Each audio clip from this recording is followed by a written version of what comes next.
Hello and welcome. It's Tales of Sunfall, Episode 9, The Lights. Hello, everybody. And hello, Raiders. Welcome. Hopefully you guys had a good stream. Thank you, Summer, for the raid. How's everybody doing this lovely Sunday morning?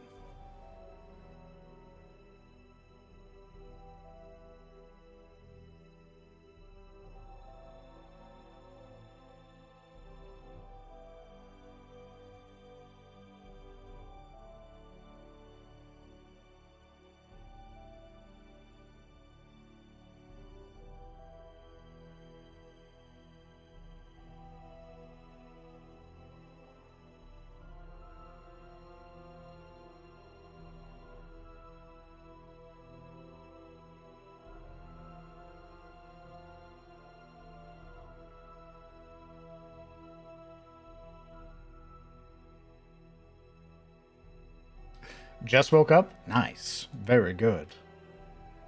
Doing good? Just got done mowing the yard, and I plan on treating myself to a buffet later. Hell yeah. Treat yourself.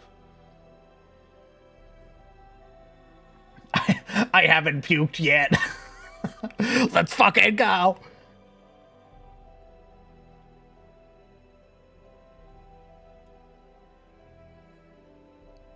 Doing laundry. Got my limited run game today I was waiting for months. Oh, hell yeah.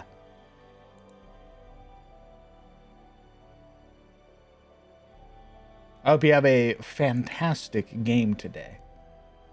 Hello, Ellen. What's going on, brother? Monka to your wish. I still got about 2 hours left on episode 8. Ooh.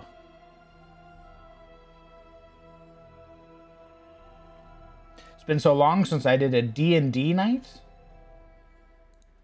Well, hopefully that'll change for you in the future, brother. Hopefully we'll get the community bumping. We'll get some people coming in wanting to DM some games. Mostly been chilling, drawing a little thing. Also, got to do some house painting while it's not rainy. Then I got to pop by work a bit, but just a bit. Ooh, you better be getting paid. How's it going? It is going very well, Golem. How about yourself?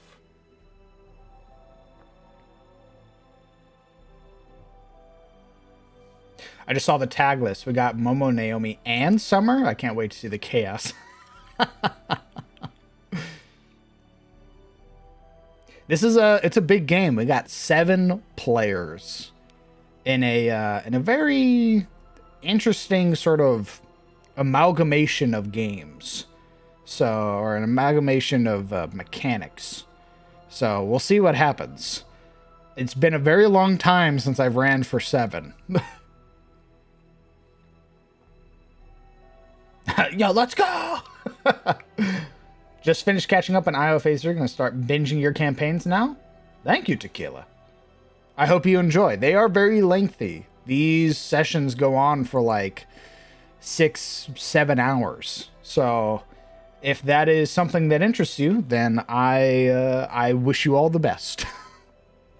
They are, most if not all of the episodes are currently on YouTube for your viewing pleasure. Currently, I am stuck on episode 62 of Cometh the Fall because Twitch has decided it wants to mute that VOD, and not only mute it, but break it. So it's pretty much unwatchable right now. So I'm currently in a fight with Twitch to get that VOD viewable because it is a very important session. So it makes it a little annoying. Crown DM, more stamina than Rack DM. That's not, brother, you run like 15 games. I run 2.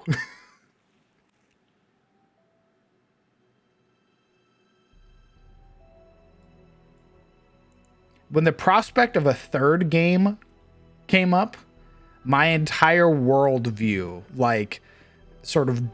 began to pull in on itself. I immediately started feeling like this sense of dread. You're out here running 35 games. Don't even, brother.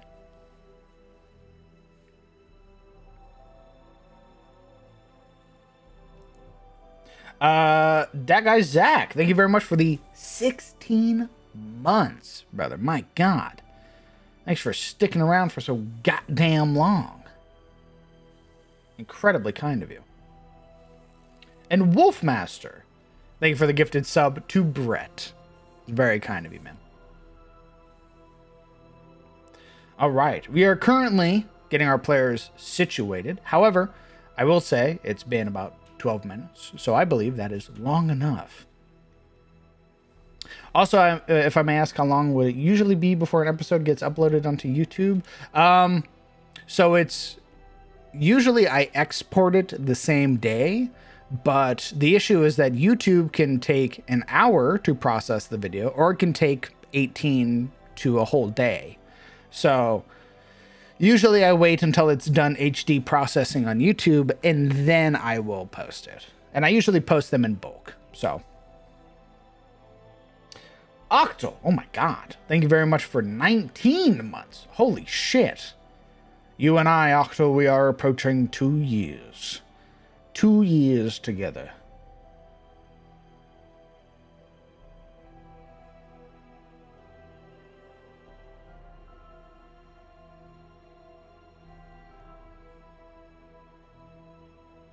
My God.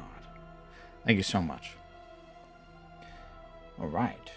We should be able to transition over. Indeed, we can. Okay. Mr. Byte, thank you very much. Thank you very much for the 10 gifted subs to the community. That is incredibly kind of you. If you got a gifted sub from Mr. Byte, be sure to say thank you. My God, Mr. Byte, thank you very much. And Tequila, new sub. Welcome, Tequila. I hope that you enjoy your stay, brother. Okay, first things first, you will notice beneath me our cast, all of our players. You can see it is a mass of people. You will also notice behind me a tiny little box. That is the Void, currently bereft of life. However, as you all chat, as you all talk, your words will be recorded behind me in perpetuity for all future VOD watchers and all future YouTube watchers. If you have anything you would like to say to your future self, now is the time to say it. Indeed, we've got 2 Night Maidens, super. 2.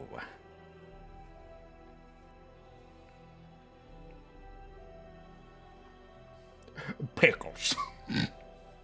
Okay, so we have given our players long enough. Let's go ahead, let's unmute, and go ahead and get introduced to all of them, and go from there.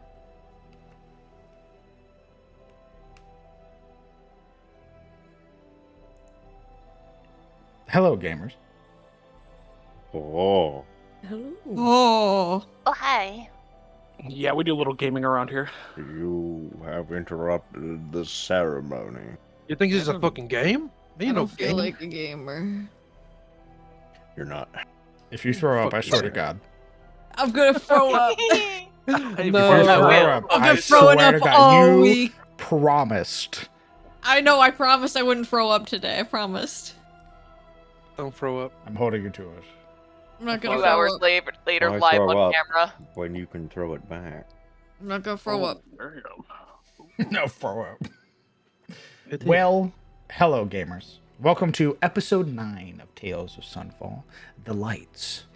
We're going to do what we always do. We're going to go down the line, and you're going to introduce yourself, your character. You're going to tell us a little bit about yourself. You're going to go down the line unprompted, and once we reach the very end, we are going to figure out who is going to recount what happened last time we played. We're going to start with Avael. Hello. I am Abigail Suzusong. Tall lady, half elf. Don't really want to be fucked with, but unfortunately, a bit of fuckery is required to make some coin when you know nothing except for how to fight, really. Just here to try to salvage this mission that we went on and hopefully not have unleashed great evil into the world. Looks to the side. Looks to the other side. Currently suffering from spicy eyes. That is all.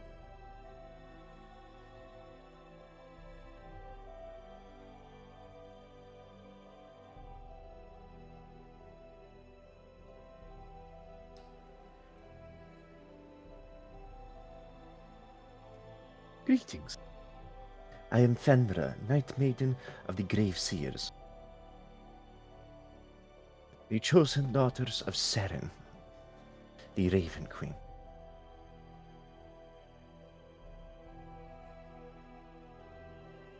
Sent out from our coven, along with my sister, Hygiel, we have come to Sunfall for different reasons, for garnering adventure and creating stories of our own heroics.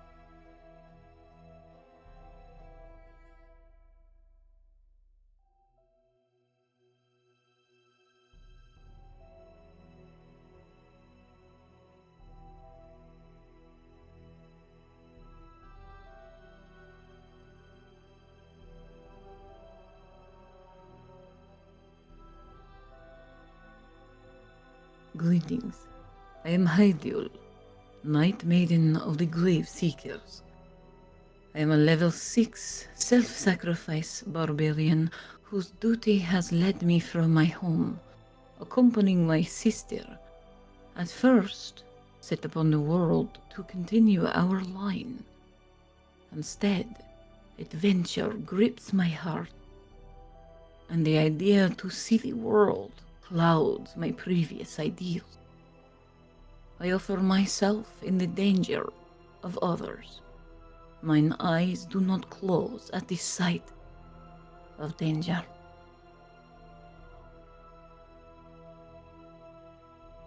Oh, hello. I am Orso, Wyron.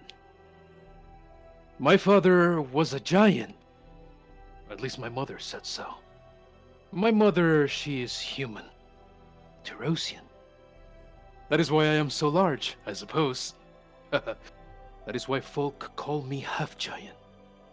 The wisdom of my village called me a beast once. A beast heart. I suppose I am that as well.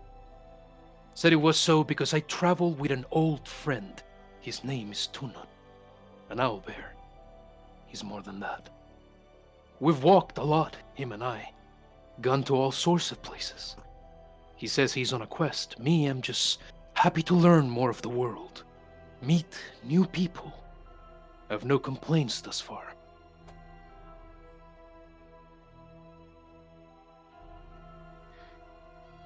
Greetings, mortals. My name is Pim Stoneseed, and I am a level 6 cleric of Queen Titania, tasked with upholding the peace between our realms. At least that's what I've been saying.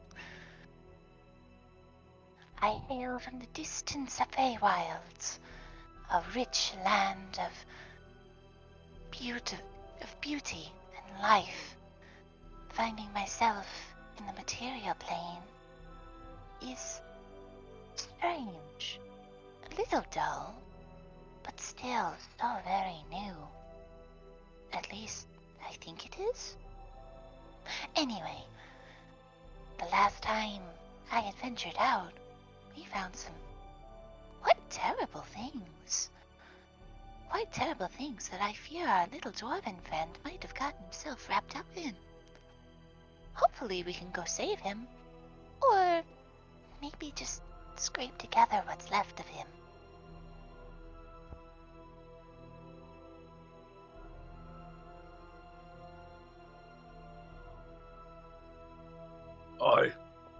I'm Snapjaw. I'm third level beast barbarian, third level rogue.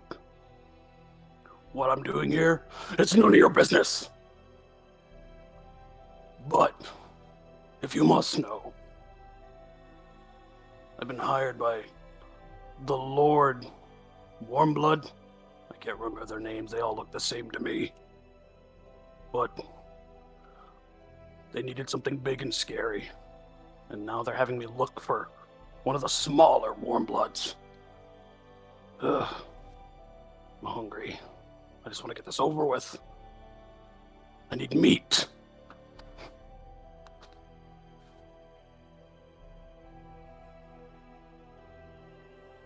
Hello, I'm Tegan, level 6 arcane archer, 3 arcane archer, 3 rogue. I'm a Sharian elf, and I'm not really from around here. Technically, Terosian, but more like under Tyros. Here looking to blend in with the locals, maybe, find some jobs, get some money. Try not to be too out there, but with the people I appear to have found myself with, I don't think that's gonna be an option, so...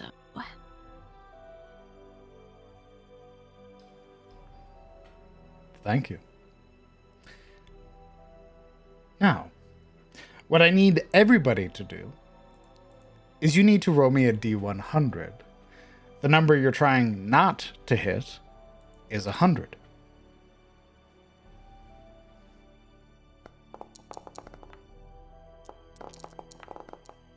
I was that first one.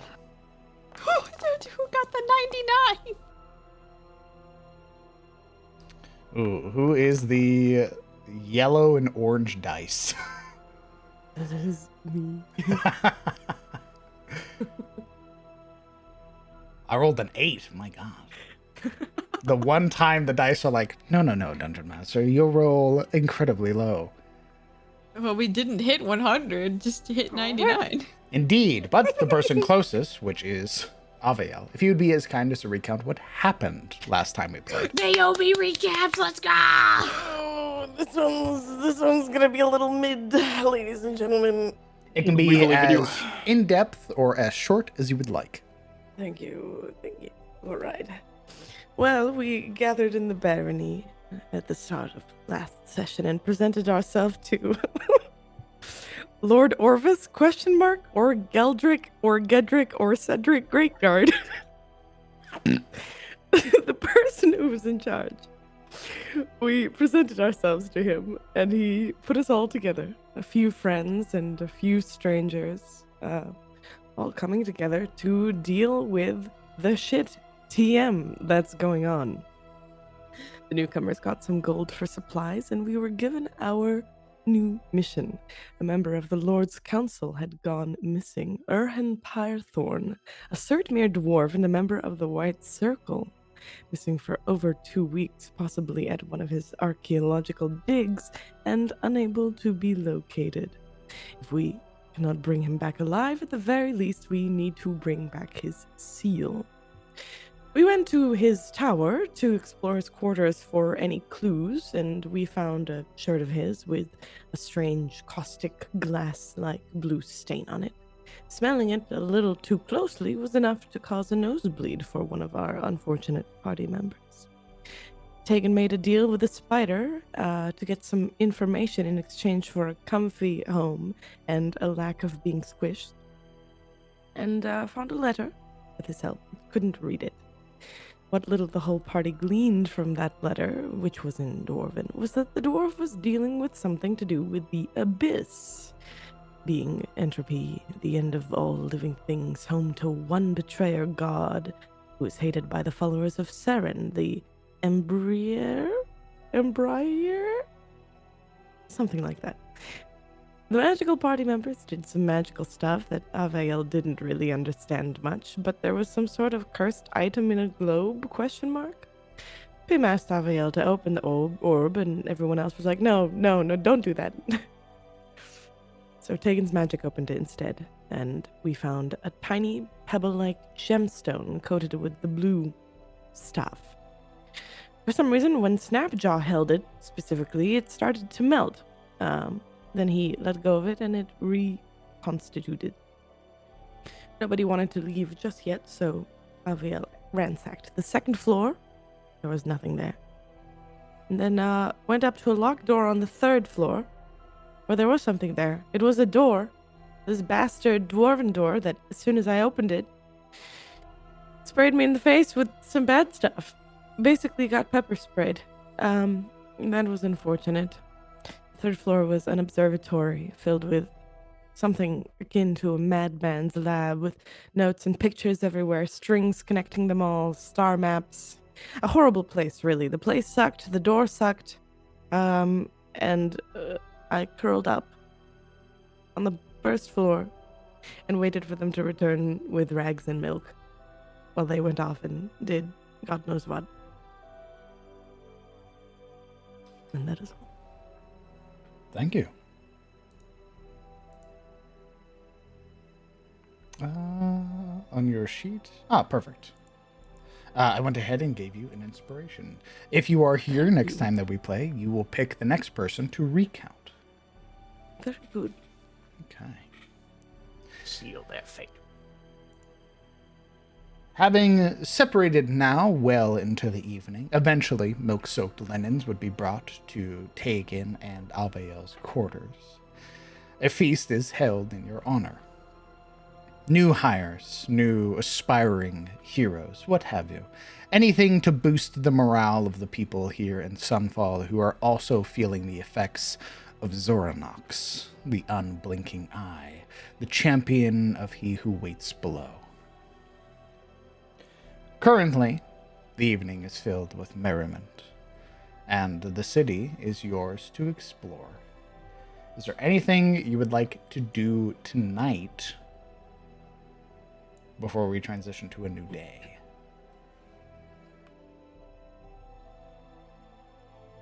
Will we go shopping? Yeah, let's go shopping. We all have a little bit of gold, right? Yes. Are you guys going to be shopping at night?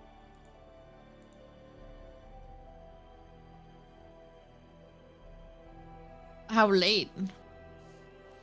Is Well, it? Like how currently, night? currently, I'd say it's about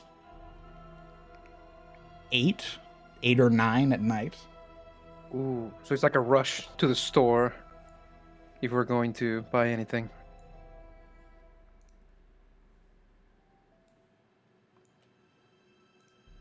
As well, it would be a lot of sort of floundering about in the town, trying to, some of you perhaps being more familiar with locations than others. So,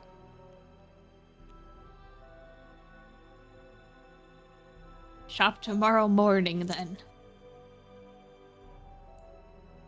Sounds like a good idea. Leap it is. okay.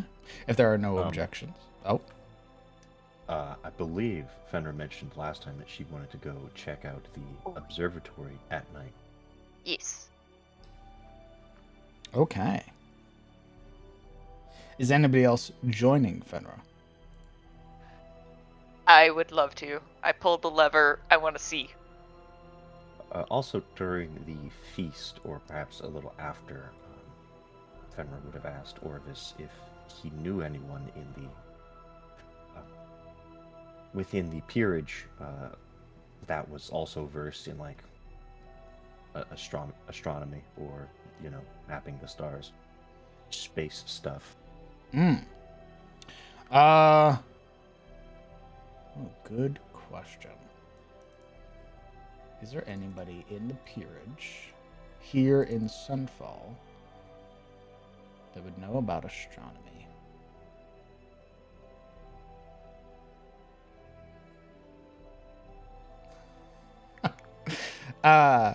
In the peerage, yes. Currently present, no. There is an individual, a member of the peerage, a Lord Mayor, who is acting regent currently. of the town of Iridel. Lord Regent Sexton Godfrey.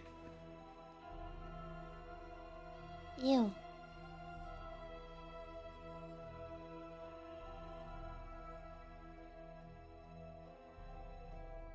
I'm assuming he can't be called over here to help investigate.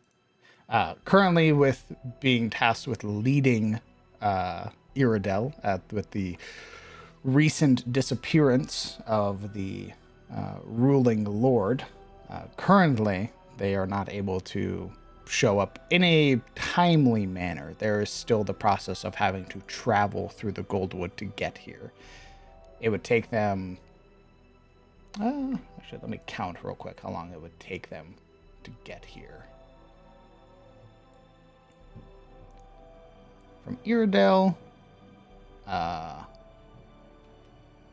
From Iridel to here is about 500 miles. That's 2 hexes a day, so it's going to be about 2 to 2.5 weeks to get here.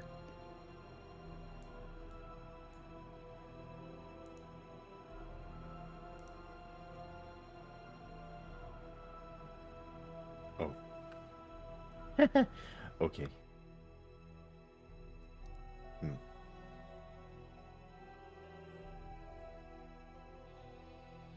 I doubt they want us to wait a week to 2 weeks to find this one.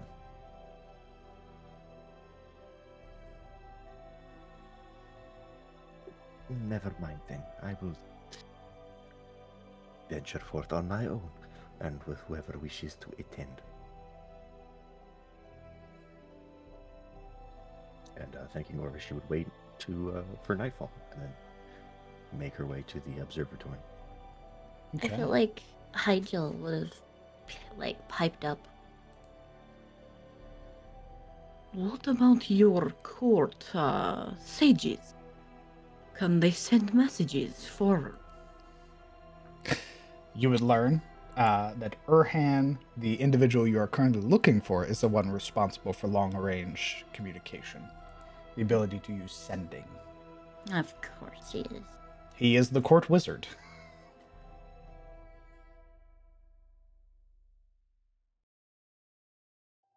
The only person in all of this gigantic place that can use sending. Not the only person, but a member of the peerage, which is why it is very important that Urhan gets found, because as much as they would like to use individuals who are not amongst the peerage, it is rather dangerous to trust those people with vital information. But a man is missing.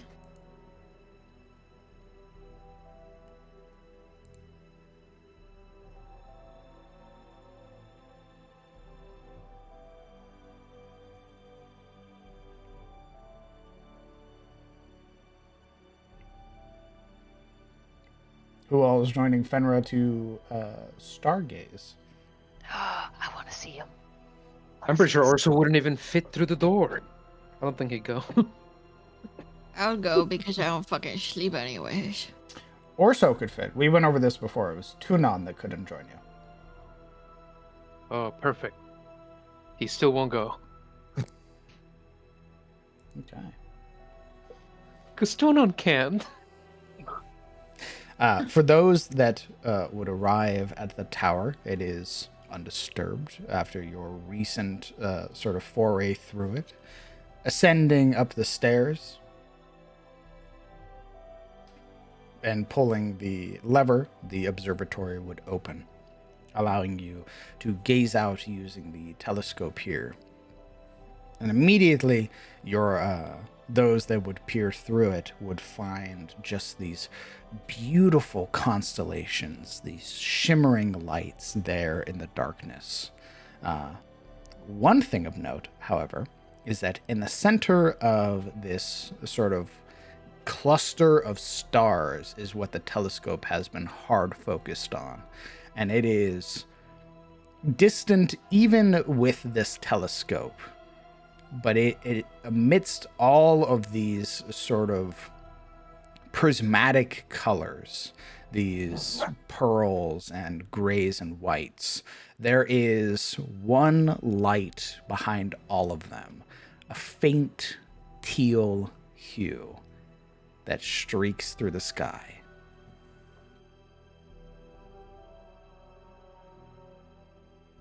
Oh.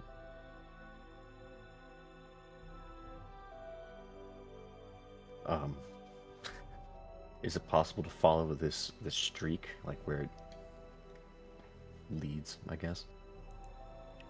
Yeah, it's so when I say streak, more so that it is moving in space. Oh.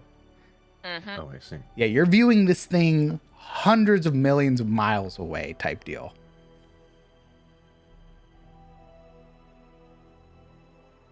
Whatever Urhan is watching, it is something deep in space. This teal star that moves.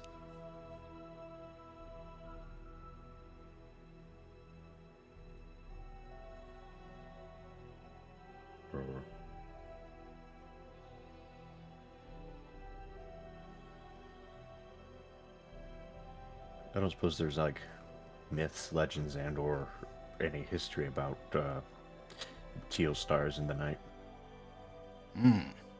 Or meteors.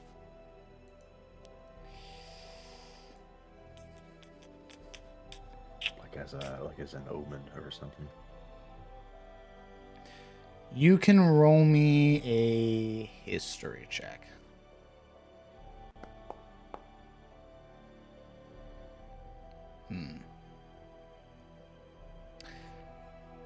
As a sage of your coven, and the sort of oral history that is handed down, there are omens that pertain to that teal coloration in the night sky. More often than not, it is the moon. Should the moon sort of its face change to that of a teal color, it is this sort of warning of danger to come.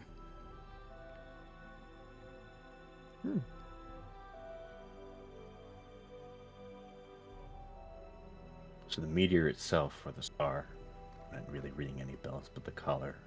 The color. Is... Gotcha. Fenrir takes a moment to observe this thing as she recollects, and then sort of announces her completion of observation with a smack of her lips. My turn. What? Oh. Pim Shuffles out of the way. pushes you out of the way. Fluster of wings. As she informs the others. It's Pim and I think Kagan. Right? Did Hydra also tag along? She wouldn't be up in the room. She'd be downstairs, kind of like poking around at some other things. Now that no one's in the room, she can kind of like look around without worrying about toppling someone over. So she'd be down there if you needed her. But I think in the immediate observatory area, it's Fenra, Pim, and Tegan.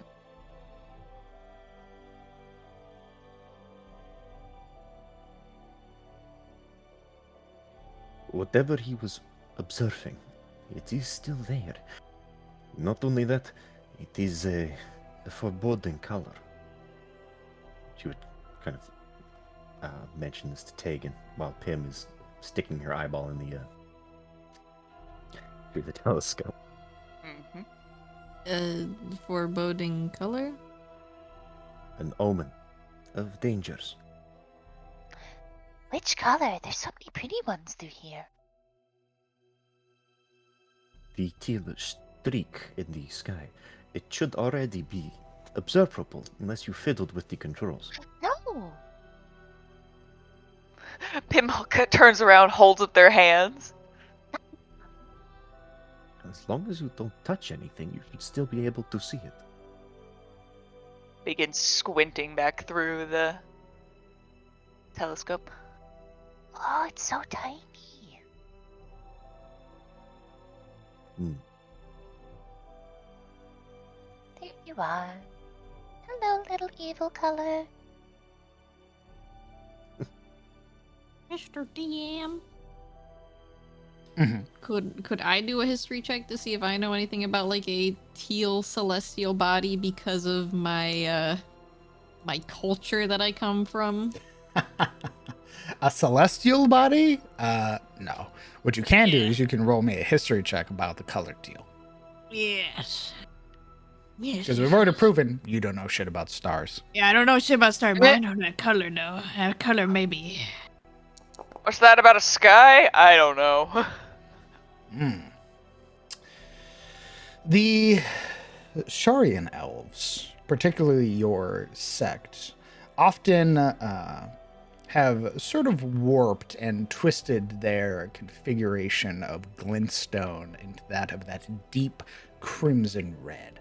However, it is said that Lashara, or Arane, your goddess, when she made the deal with the primordial spider, that entity, when it emerged deep in the bowels of the earth, that entity's presence brought with it a teal color. To you, this is a blessing.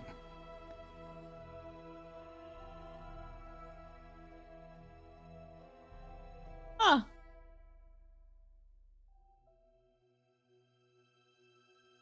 Weird color.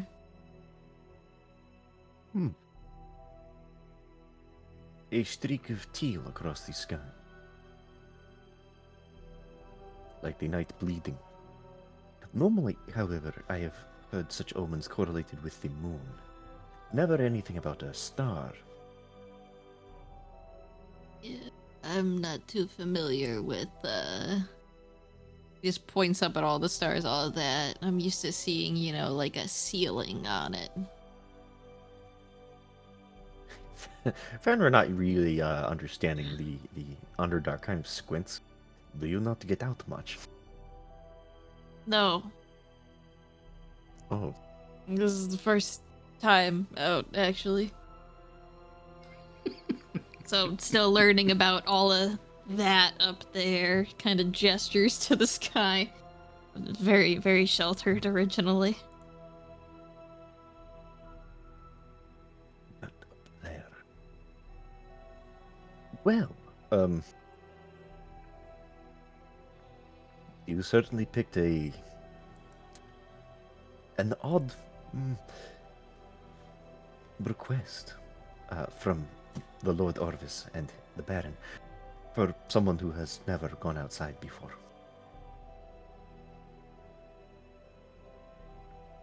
What made you decide to come along?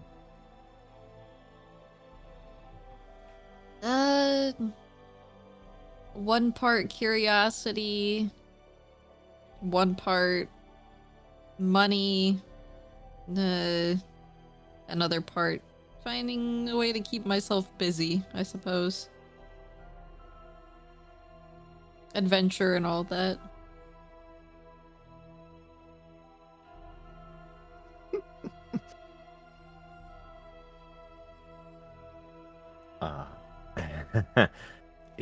It's clear Fenrir doesn't quite believe that.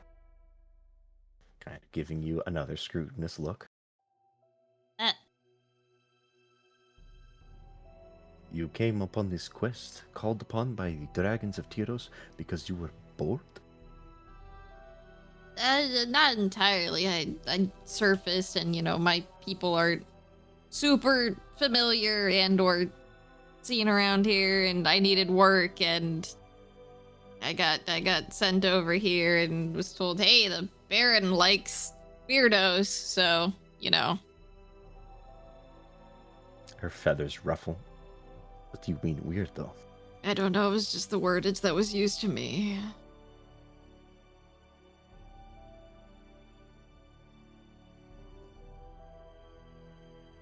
I was told essentially that the Baron has a tendency to taken those that have more curious and or odd nature to them. I mean, What you it- are a little odd. I haven't seen many elves your color.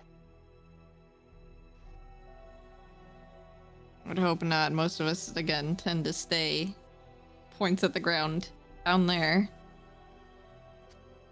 You're from the Hells? No,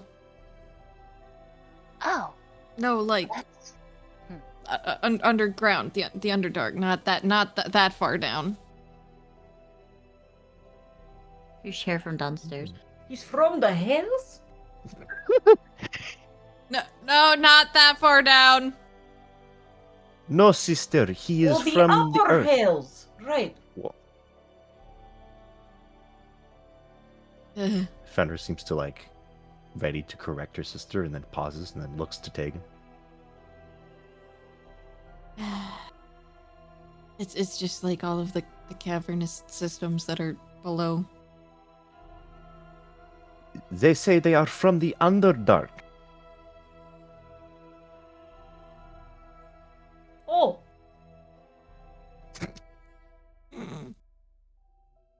You hear mumbling. What the fuck are you teaching him?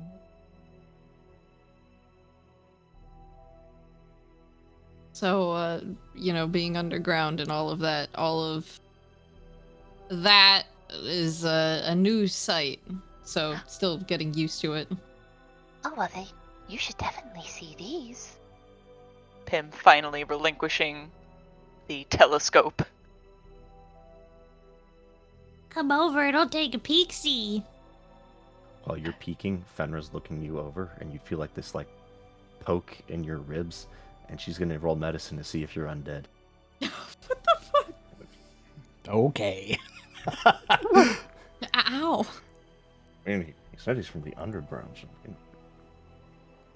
He's from the grave. oh my god. This motherfucker's You dead. rolled a 2. It's very obvious to tell with the sort of natural reaction of a person flinching that they are alive.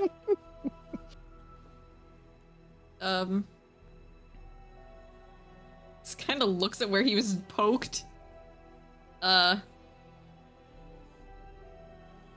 Yes. She gives a sage nod, as if this has solved her some part of the mystery. You are alive. Yes. I was just checking. Pim offers a small round of applause at that. Understood. Thank you for checking.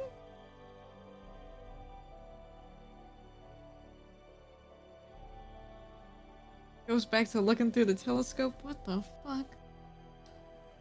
You would see that teal streak sort of moving through the cosmos. And I should say, this is the sort of knowledge or wisdom of the RNA. For a Lashar worshipper, the teal signifies the loss of the goddess.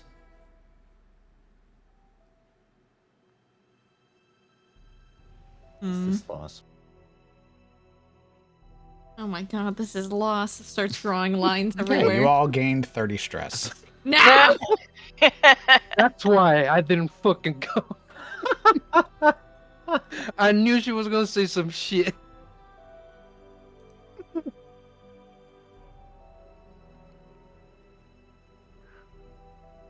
Okay. Is there anything else you guys are trying to glean or understand while you're up here? I guess I had a glance around.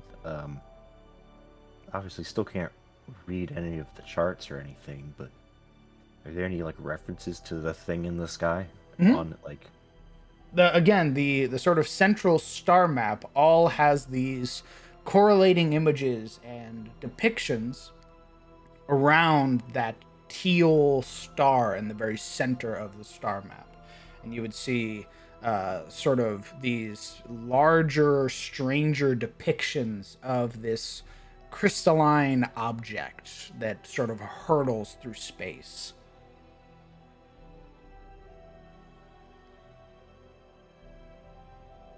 Crystal, you say? Yeah, Is it like... I said this last time. Yeah, a lot was said last time, okay? Ricky.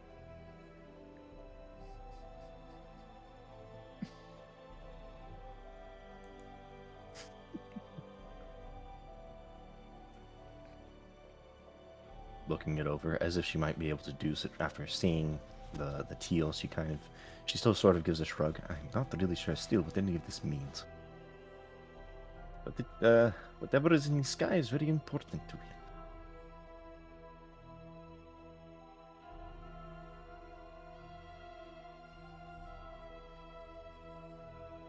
Well, hopefully we can ask him why. I have a feeling his answer isn't gonna be great. This looks more like an obsession than it does research.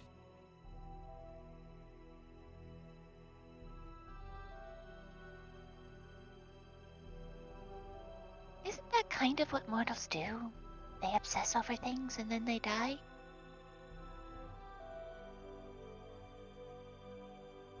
Tegan shrugs. There's a commiserate shrug as well, like, you don't know? I don't know? Great!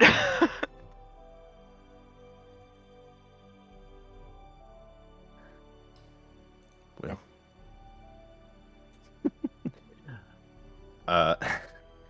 Unfortunately, with probably more questions than answers, Fenrir would start marching downstairs.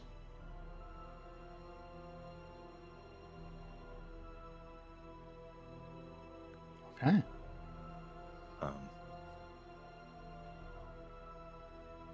Is the crystal in the is the sphere still open downstairs? Unless you guys closed it, yeah. Is the crystal still sitting there? I don't believe anybody took the crystal. No, I think it had some funny haha juju. It made us get eczema all over our hands, so. Yeah. Except for Snapjaw, he melted it.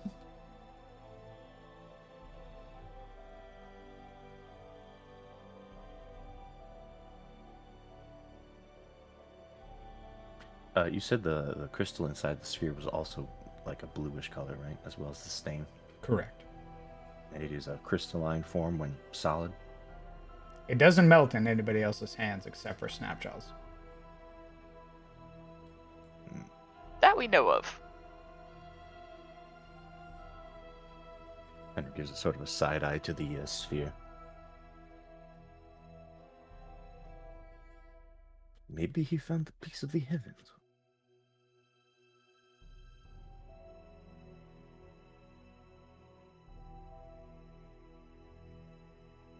Ooh. Do you think maybe we should find something and take it with us?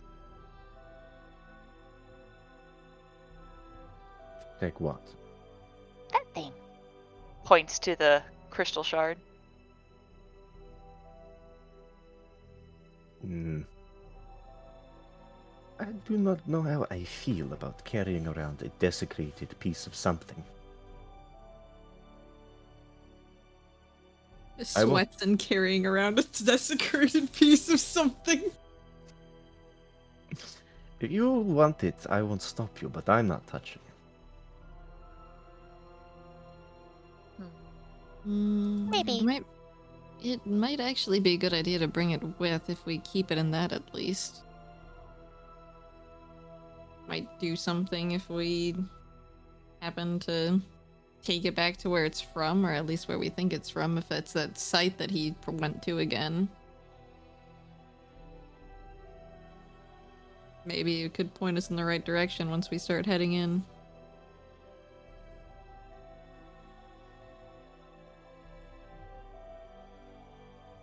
Then you'll carry it? Nobody else wants to. Not really. Might be best to keep it closed then if we're gonna be heading out with it. Pim vigorously nods, like, yep, that all makes sense.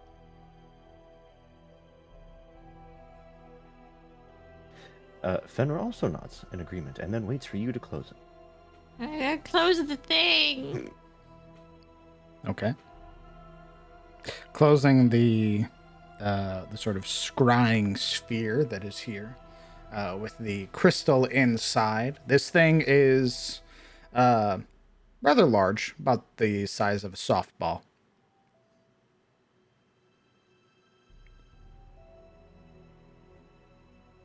And I will put it in my bag then, I guess. Okay.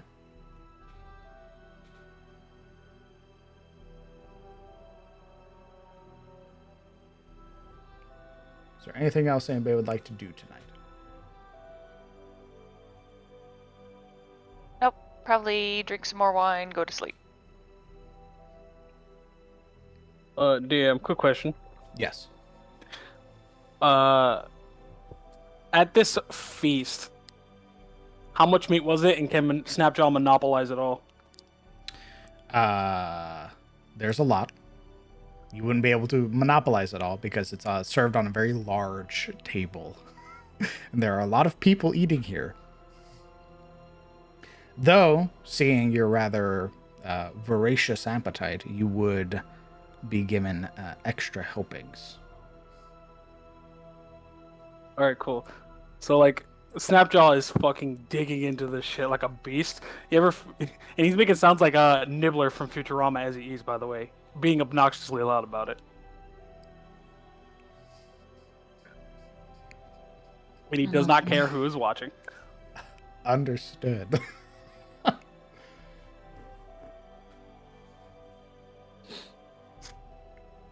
Very good. Very good. Very good. Orso, Abiel, are you doing anything else tonight? It's like a puppy. Naviel's feasted, and she's kicked back in a chair in a corner, snoring. Okay. Besides being a pal, the Snapjaw's table manners. Also, would you sort of eat and mingle and get to know people across the court? But on a very superficial level, just a little laugh, small talk. He'll eat his food and go to sleep. Okay. Tunon would remain a little bit longer, sort of licking through scraps and things, but eventually he'd depart as well.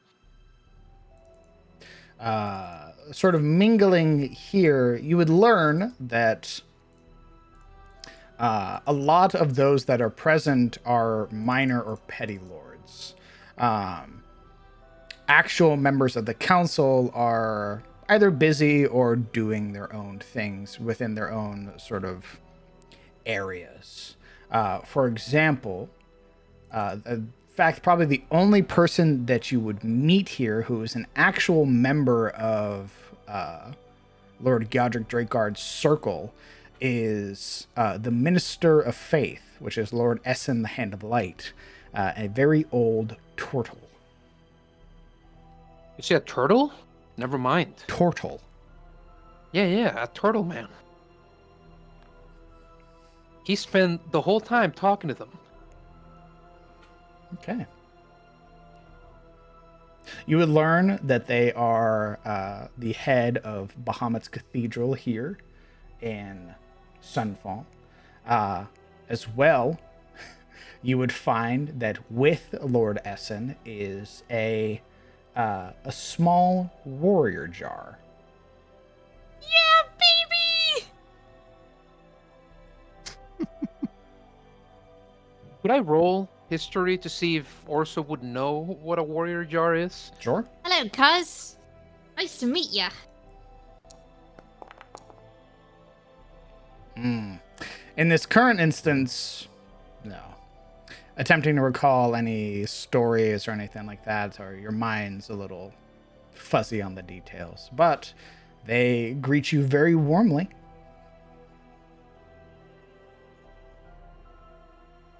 Oh my god.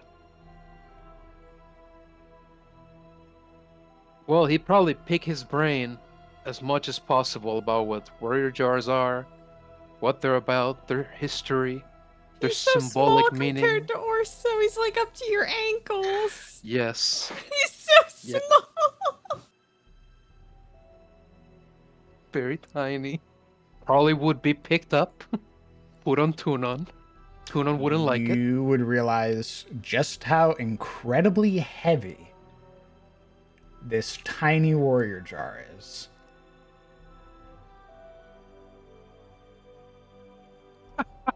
I just imagine him like squatting, muscles standing on end as he just attempts to heave this little jar. Fails. You would be able to lift them up. It would be a struggle, but you'd be able to lift them up. It would be Tunon who would immediately sort of like push back at the idea of you putting this thing on its back.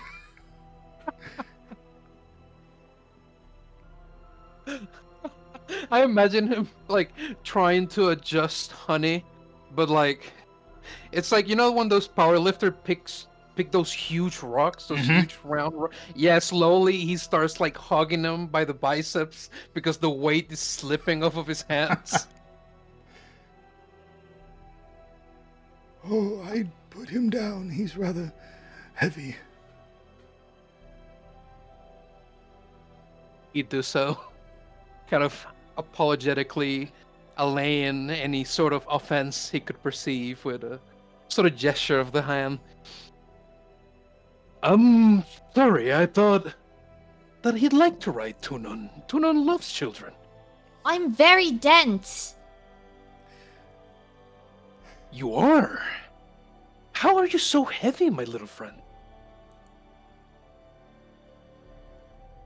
What would follow would be a lengthy conversation between Honey and Orso, I imagine, well into the evening, where eventually the Minister of Faith, Lord Essen, would eventually have to sort of excuse both himself and Honey to tend to the sort of closing rites there at the cathedral. After that, full of contentment, having had a really good night, Orso would go to sleep. Tunon with him. Okay.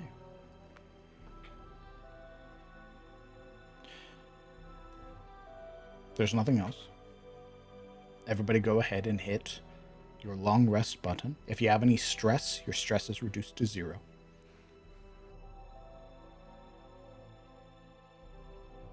Sorry, not long rest. Short rest.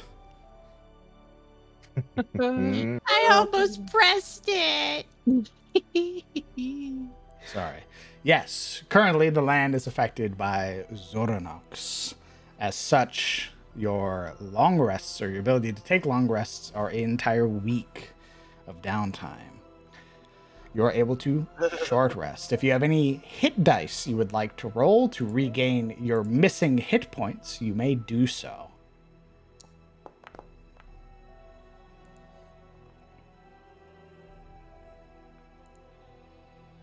As well, for any amount that you roll with your hit dice, reduce your stress total by that much.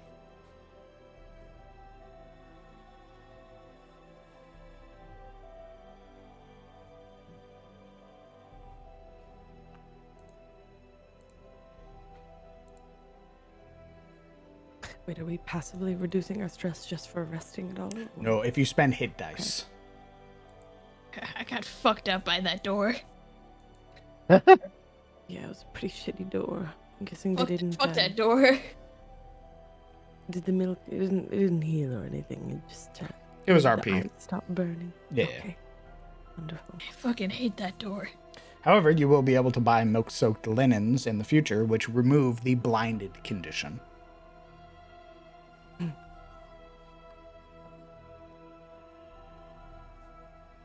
So, Avio, currently missing hit points. Yes. Are you spending any hit dice during this rest? Yes, I'm just looking for it on this sheet. So, because this is the standard sheet, you'll go up to where it says hit dice. There's a cog next to it. Ah, there it is. You'll basically reduce, I believe it's reduce. Either reduce or roll. You can just, whenever you go to hit the short rest button, it'll pop up and you can just hit roll on your hit dice. Gotcha.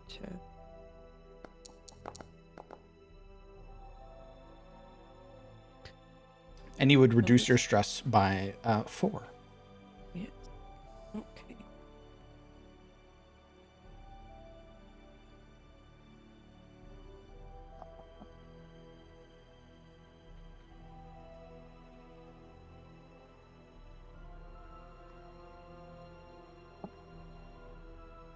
Okay. As you all finish your, your short rest and rest for the evening here within the Baron's estate, you'd wake up to a bright and early new day.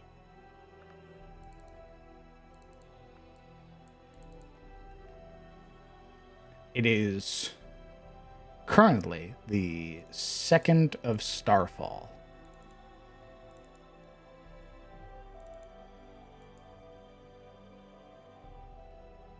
As you wake up on your new day, the city is yours before you head out. What would you guys like to do today? Shopping. I think we'd all meet at the atrium and then go shopping.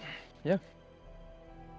I want it to be known that during my 4 hours that night that I didn't have to sleep, he was passively walking the halls, finding any spiders in the hall and being like, "You can have refuge in my room."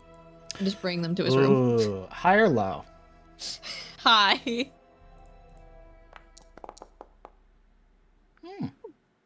All of the little guys seem to be on the up and up. Nice. Honest folk making a living. You can just come chill in my room. 88 spiders. Hell yeah. No, just a few of the guys that you meet. They appear to be on the up and up. They are not they're not suspicious.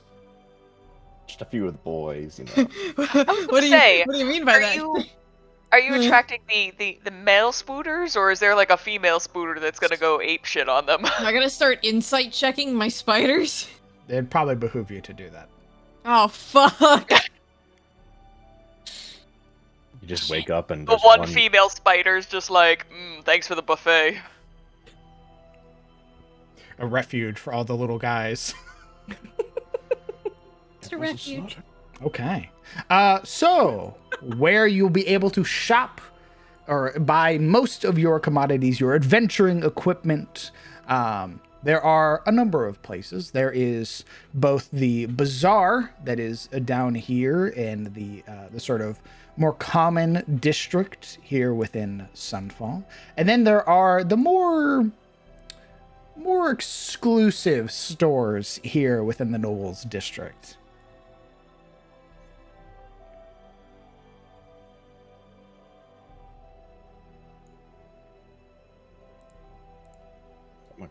Where would you guys like to go?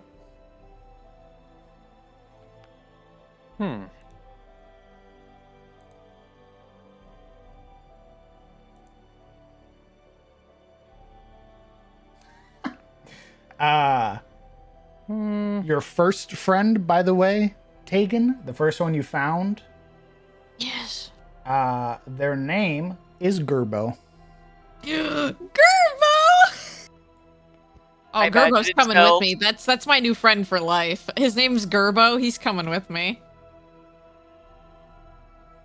It was the name of my father and my father's father. I am Gerbo the Third. You can ride on the earring if you want, Gerbo. He just like hangs off of it.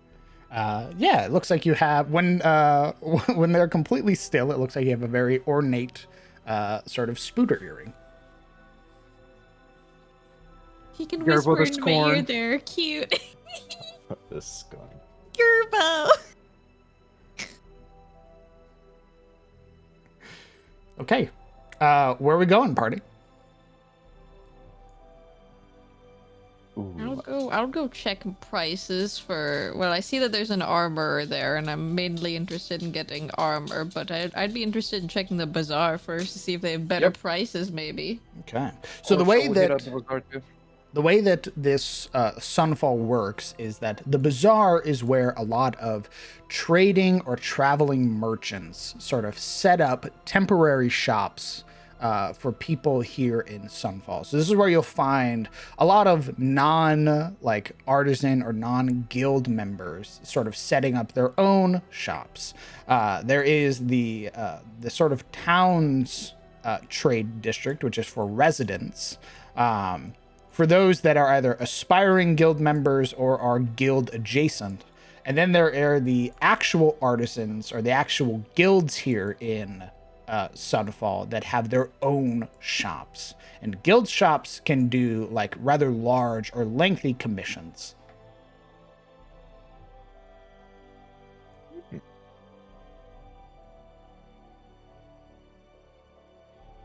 So not only is there this is the noble's armorer, there's also the sort of resident blacksmiths. Would we be allowed to use the noble's armor? Absolutely. You guys are allowed free passage in and out of the noble's districts, as well as full access to all of the shops here.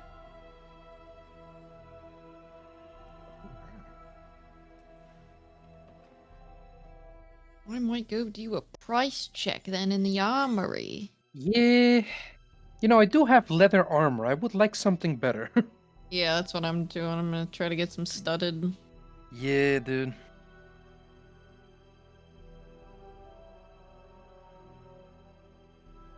Okay. Then let's stop by the armor first. Here. So, arriving here, you would find a rather beautiful sort of ensemble. This place appears to be a part of the sort of armorers guild. You would see that there are numerous stands that make up both the sort of presentation through these rather large paned windows, as well as further within, where you would see that there are numerous sets either on display or things that have been commissioned and are being waited to be picked up.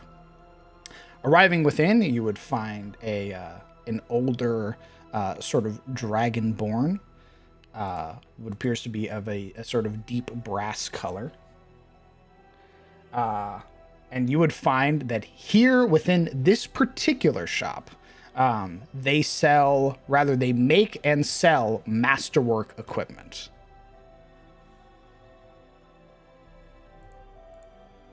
So they don't really sell like basic equipment, they sell masterwork equipment.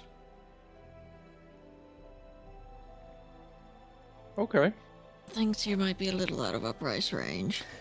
For example, you would learn that studded leather armor or masterwork studded leather armor, as studded leather armor by itself is 135 gold, masterwork is 225. Do they have shields here? They do. Masterwork shields are 50 gold. And what does masterwork do? An improvement to its quality, as well as giving non-magical bonuses. Never mind, studded leather is out of my price range. I thought it was cheaper for some reason. I didn't realize that if I hadn't bought a health potion, I could afford studded leather. I don't know why in my brain I was like, yeah, studded leather's like 50 gold. Yeah. Like, oh no, never mind. Prices are different in our world. We can afford one set. What?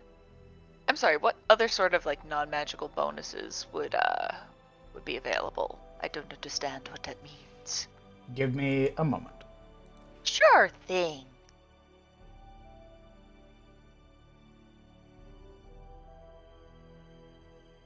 While I am doing that, is there anything else anybody is looking for or would like to know the price of? We only have 30 gold, right? We have 50 each. 50 each? Oh. Or for new characters, at least. Yeah. No, I'm just gonna cry. Feel poor and whatnot. How much are potions? Well, they don't sell potions here. How much is a breastplate?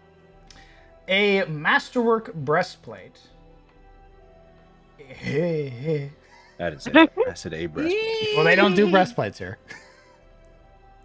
Masterwork only. They do masterwork only. How much is masterwork? A masterwork breastplate is 1,200 gold. Yike! Dios mío. I see. God. Do they have a place in town that doesn't just do the expensive shit? Yes, I Where are said the that. slums? The Yeah, right now residents. we are. We're in the boutique.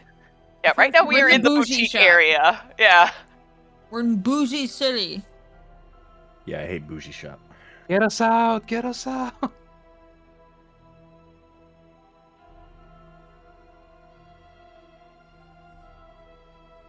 Your price is stinky. I talked to Mid. Gerbo on my shoulder. I say, and Gerbo, this is where the rich people buy their things.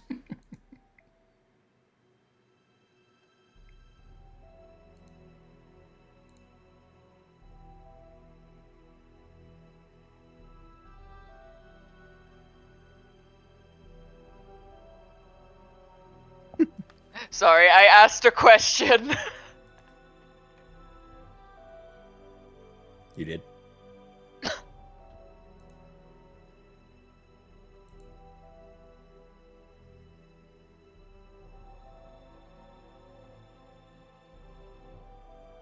So yeah, I think quickly finding that everything's too expensive. Sorry, it's not 50 gold for a shield. Apologies. A masterwork shield, which gives you a +1 non-magical bonus to your armor class. If I'm doing my math right, is 75 gold.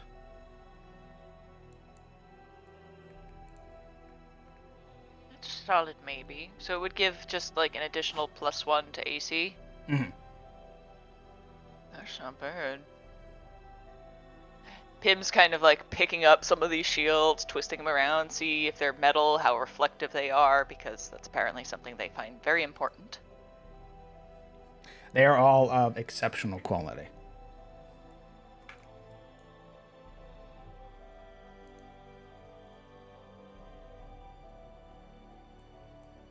She's gonna spend a couple minutes more or less looking at their own reflection before noticing their comrades heading towards the door.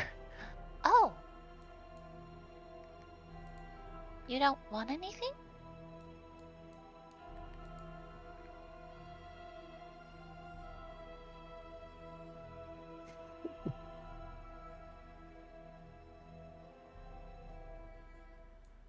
I think the rest of us are more rough in the change department.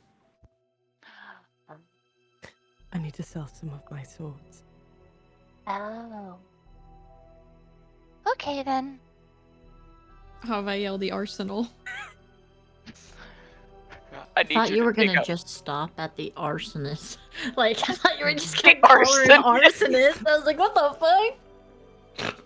Oh, like wait a minute. What? Okay. If we're not buying anything here at the the Noble Armory, where are you guys going next? Well, the not noble armor, clearly. To the bazaar! To the bazaar? Absolutely. The Yeah. bazaar! Take us to the bazaar. God damn, it's all the way Because across we are town. bazaar! It is quite literally all the way across town. You are heading. It is a walk as well, as you would learn. Sunfall is very large. However, as is sort of understood here, there are sort of smaller boats that utilize the various sort of waterways here within Sunfall, and it is as simple as sort of hailing a taxi, where you would be picked up and then transported, sort of cutting down on the time required instead of having to walk through the entirety of this place. Sort of departing here, and then rounding your way into the bazaar. It is lively. It is full of people shouting, trading, communicating with one another. Numerous stalls that are lined with these beautiful sort of hanging tarps and sort of these brilliant colors and tapestries. You would arrive at the bazaar. This is where you'll be able to buy a lot of your adventuring equipment, things that you would like to buy. And in walks the freak show. Let's see.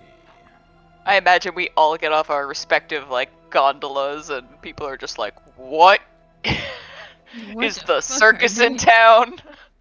What in the goddamn? Big city. Who are Probably these see some people? weirdos, place like this. Da-da-da-da. This is what is currently available for trade within the bazaar. At least in terms of adventuring equipment.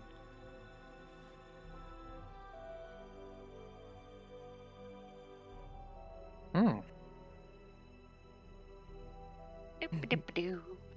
Checking my inventory. I got 10 rations. Aviel's gonna look around to see if there's a stall that looks like it's buying things, or perhaps something resembling a pawn shop. Yeah, always. If there are things you would like to sell, just let me know. Yes, I wish to sell. Oh, well, she's gonna look around first and see if she can peddle off her exalted rations for a high price.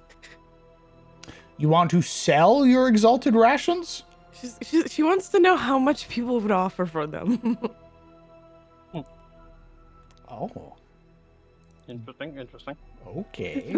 Man is insulted.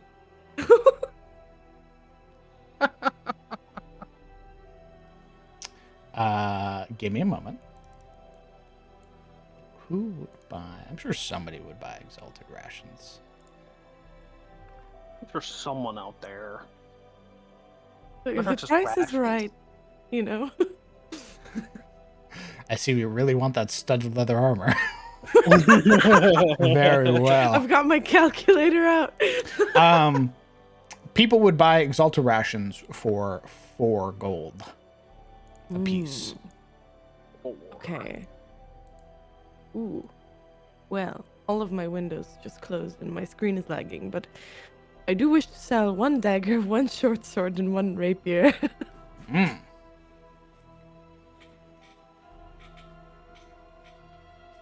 Okay. You would find an older gentleman here. You would see, perhaps this has probably been their trade for the entirety of their life. And their stall appears to be one that is not sort of changed or moved. This appears to be a person who either has set up shop and like sort of poses as a traveling merchant, or is an actual resident and is sort of using this as a means of getting more lucrative deals. But this older sort of gentleman looking at all of the equipment that you are selling, you're selling what again? 1 dagger, 1 short sword, and 1 rapier. 1 dagger, 1 short sword, and 1 rapier. Okay, give me just a second.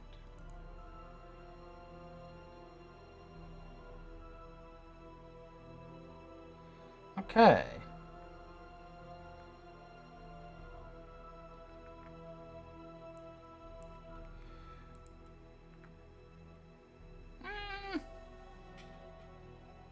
I'll give you 7 gold for the short sword. 14 silver for the dagger.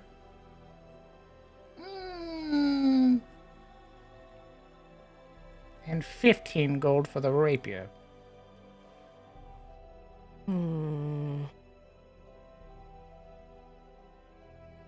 Abigail counts on her fingers.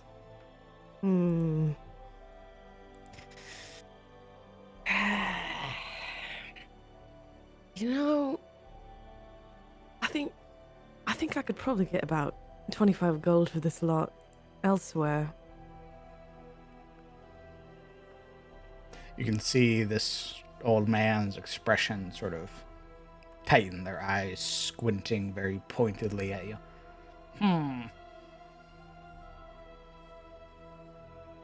20.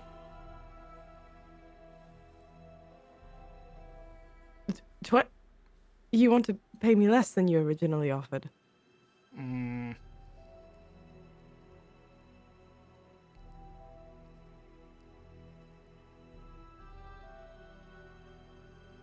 My calculations are correct, and I do believe they are. That would be 22 gold, 14 silver that you originally offered me. 24. Roll me a persuasion roll.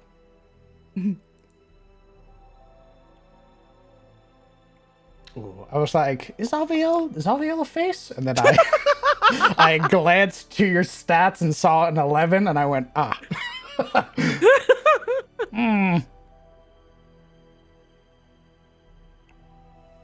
22. So not even the 14 silver for the dagger. You give me shifty vibes. Oh no! Damn, bruh. She glares at him balefully. 22, and I'm keeping the dagger. Just what you offered for the rapier and the short sword. Fine. You would see the hands sort of flash and the sort of move across the counter, and the short sword and the rapier are gone. Go ahead and add 22 gold to your total. Oh, wonderful. Ooh. We're getting there. Was it 135 you said for studded leather? For normal studded leather. As well, you could get your equipment upgraded at a blacksmith. It costs 75 gold to get leather upgraded to studded leather. Oh, that's just wonderful, isn't it? Well, It does take a couple days. Oh no. She's walking away from the stall. She's gonna look at the guy and be like, "Do you like my armor?" What? If I was selling it, how much would you buy it for? That? Yeah. She does a pose. Stop it. All right. She stops. I'm too old for this. Stop it. How long have you had it? Not very long. It's from Eridel. What? Pretty well made. What's Duradel? Eridel. It's a place What? with a lot of elves. Ah. Yeah, 8 Elven gold. make 8 gold? 8 gold. You're insane. No. She walks away. No. But I'm wealthy. Okay. Go ahead and delete the The rapier as Yep, well. perfect. Short sword. No. I love him so much. No. Alright. She's gonna open up her pack and think about what else she can sell while everyone else does whatever it is they're going to go do. Okay. I have a request. Sure. The belt lantern. That's the fancy thing where you can just snap it onto your belt and it's a shining little light, yeah? Correct. How much is that? A belt lantern, not sold by Morose. Oh, fuck that guy. Who do you think that was, Smile? I know, I knew who it was! A belt lantern here is going to cost you about 30 gold. Oh, I have to get one of those. I'm going to grab one too because I'm typically holding a torch. I dual wield, so I need to. Okay. Also, go ahead and mark off 30 gold from your total. 30 gold. And I will slap a belt lantern onto you, and then you as well, Pim. Thank you. So 2 platinum, right? Instead of 5? You don't have platinum, you have gold. I mean, you put 5 platinum on my sheath. I did not. You just changed your total. I just watched you. Oh, I think when I click currency... Oh, convert all carry currency to the highest possible... Okay, never mind. Yeah, it did it automatically. Right, It so did it when 20 you gold. clicked it. That's what I mean. When I clicked it, not knowing where the money window was, it converted it automatically. Okay. Yes, I've I added didn't the read the fucking tooltip. I've added the waste lantern to you, Pim. Yay! I will remove that.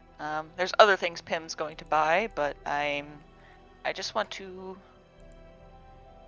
because I know like Warden's ointment is going to be like 75 gold, if not more expensive. Given that you guys don't really have rapport here yet, yes, it's going to be more expensive. Yeah. What does the healing salve do again? The healing salve, as part of the adventuring equipment, gives you or heals you 33% of your current hit point maximum. Oh, Jesus. And medicinal herbs, what do they do again? Medicinal herbs stop bleeding, blight, or burning, often removing the effect with the longest duration first. So if you have blight 3, burning 2, and what have you, it'll get rid of blight 3. Understood.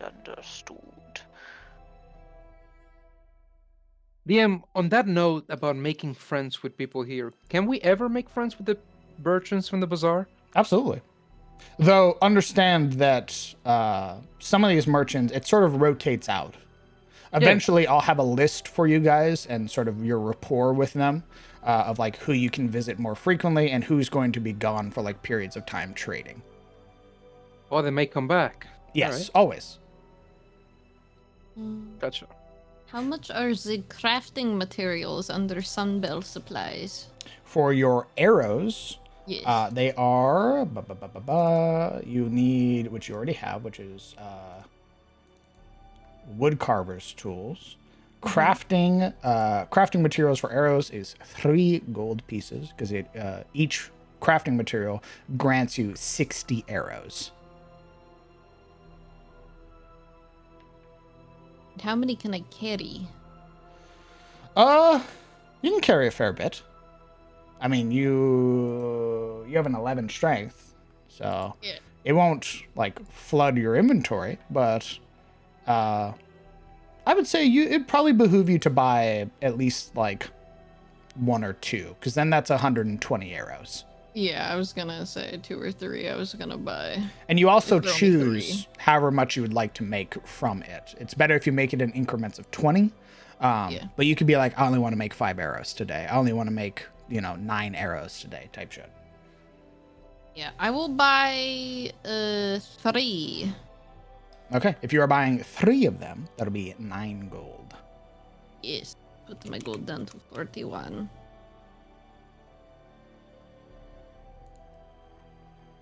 And then it's just a custom item you'll make. Okay, I'll put it under my backpack.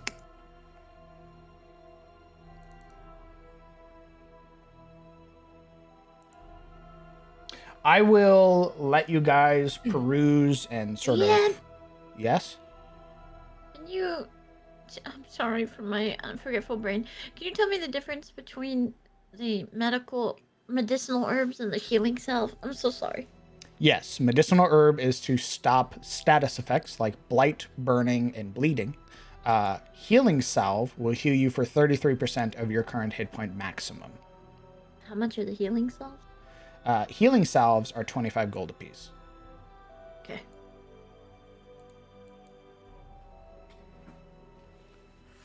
Okay, I'll be back. sort I'm of gonna buy all peruse of the those. list. Tell me what you guys are going to buy. I'll be right back. I need those healing shots. I'm gonna buy those.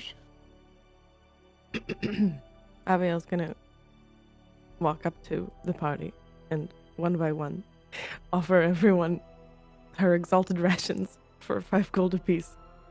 Would you like your favorite meal ever in a convenient little box?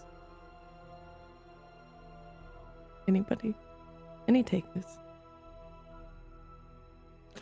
A shadow looms over you as Fenrir the foodie is eyeing your small package with scrutiny but curiosity.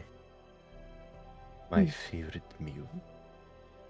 Yes, you see, when you eat this, it's gonna taste like whatever you really, really like to eat. Probably. You're saying it could taste like fried bat wings?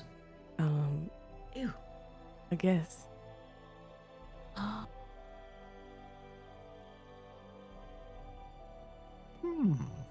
You just need to think of what you desire, and it's yours when you're opening it. Makes you feel better too.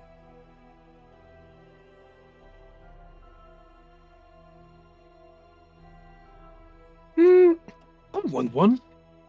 All right. You want one? 5 gold. No. What? You're Well- selling them? Yes. Tunan doesn't have that kind of money. Oh, all right. Sorry, buddy. Well, that's fine. He was talking to the bear. He'd reach across, by the way, and pat his head. Maybe next time. Anyone else? Snapjaw is gonna raise what I guess would be the alligator equivalent of a brow at the thought of like this favorite meal, and then immediately he's gonna have like 5, compared to his hand, small pieces of gold in his huge ass hand. Hand it over. All right. There you go. Immediately, he just Give rips some- it open and he starts like There it picking up is. at it. Ah, there we go. All right. Well, You should have seen it. She says to him, scolding him. As she says that, he just does like the alligator bellow towards her and then continues to scarf it down. all Do right. not Well, yell at me, boy. And she like steps towards him. you can go ahead and gain a 1d4 plus 2 temp HP that lasts until you complete a long rest. Yo, it's with me for a week. Yeah, dude. Here, I think I don't know if I can You're click on it without selling using it up. those? Whoa. She really wants the drip. She really wants the drip. Yeah, I'm just saying. You could be selling these for a lot more. Would you tell her You're that in selling them character? for 5 No, gold? no. I'll That's out of take character. That's one. out of character. Well, you got one, okay. Yeah, I'll These- buy one. These sell in the general store for like 75 gold. She doesn't know the market prices. Yo, oh my Well, okay, god. so when she's going around and she's like trying to sell these to like ask how much it's worth, is anybody near her and would tell her that they're worth a lot more? Because she doesn't know. She's like, oh, this is some food I found. Oh, Snapjaw wouldn't even know. He's just hungry. Man, that old man made a fortune out of your ass. Hey. Hey, how's it going, DM? So, we decide on anything? Oh, you're, I think I have a you're gonna small- hate it. How much Yeah. will all this cost? I'll buy one Avail. You want to buy one? All right, Yeah. Hands you the money. 5 gold. All There right. you go. There you go. Take Thank my you. 5 gold. Oh my god. You're all insane. You're all... 4 bandages.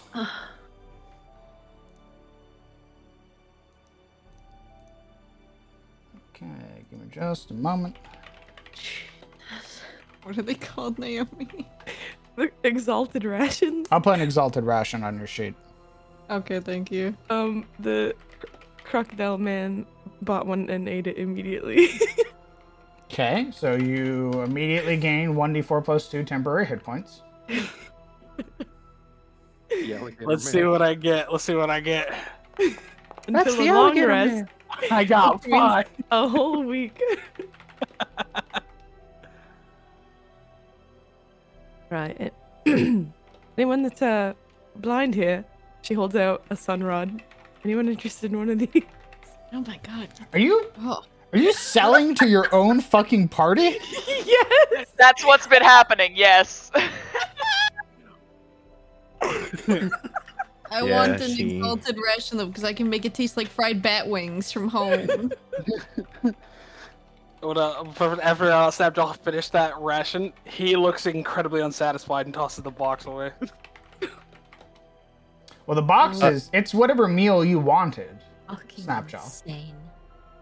So the way that He's not exalted. satisfied. Okay. He's not satisfied. All in all, that is going to cost you. That's.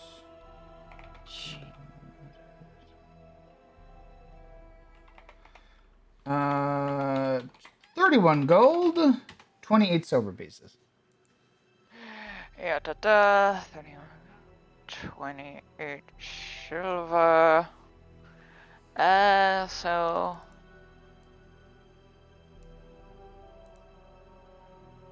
Sorry, I'm doing math because I only have gold on me.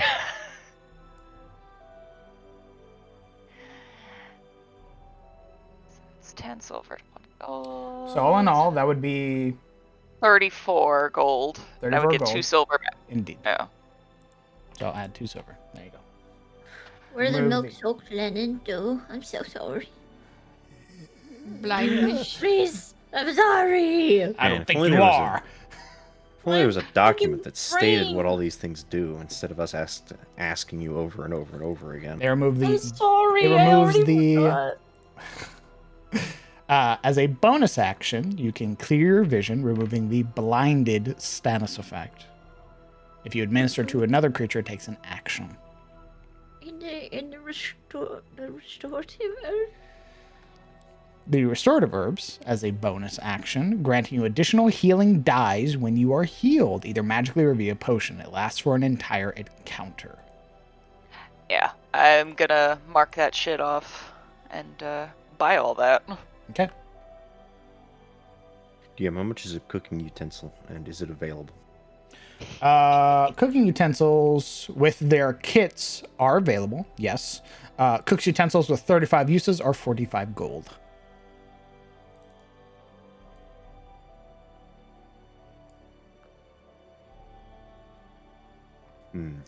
Yeah, Fenrir would be sort of patrolling around the bazaar, this towering gothic raven woman, searching through the different tents and whatnots until she spies the pots and spoons and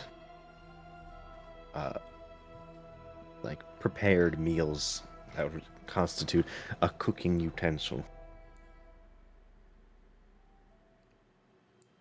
You would find an assortment of kits, some that look like they're secondhand, some that look like they're brand new, from this rather portly human gentleman.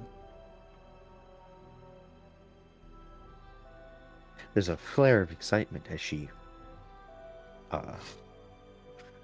goes to get her sister, hug at her arm. She is like a shadow behind you, protective, just looking Turning around. Oh, sister, look! She would take you under the wing, tugging at your arm and pointing towards the bundle of cooking utensils. Ah, good. Going up to the man, she or whoever's selling it would go up and like grab the nearest one and that sort of gesture. How much for these? This individual is currently craning their neck to look up at you, as they're sort of just staring, just staring at you for several long moments before sort of snapping their attention back. Oh, sure. What?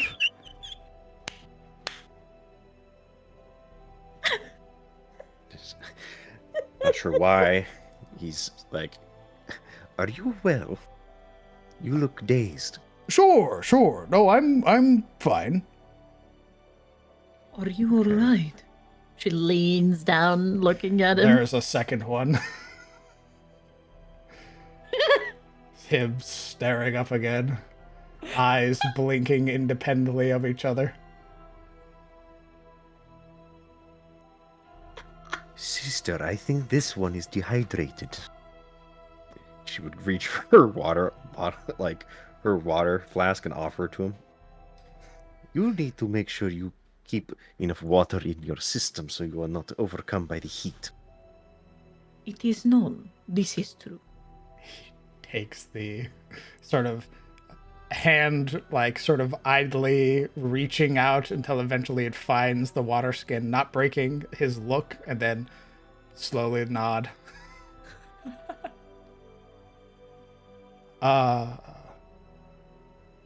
Very good. You take a And drink. in trade for your help, I will be taking one of these utensils.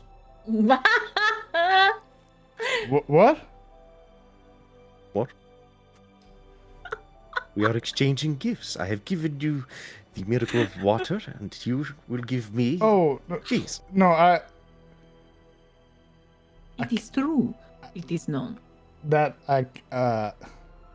roll me a persuasion roll. I can do that. Not you. Oh. If I'm It ain't too good, helping? Chief. What if I'm helping? You're helping. Sure. Go ahead and roll at advantage, Fedra. Very good.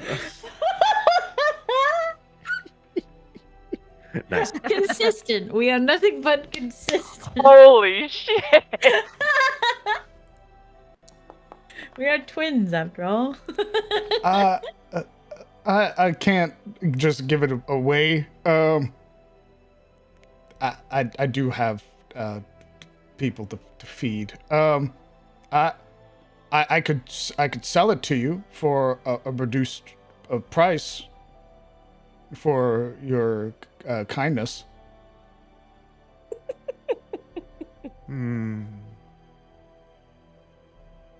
Well, it is not traditional, but I can live with this.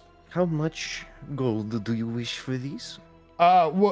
Usually it's 45 gold. But for you two, I could make the exception. 35.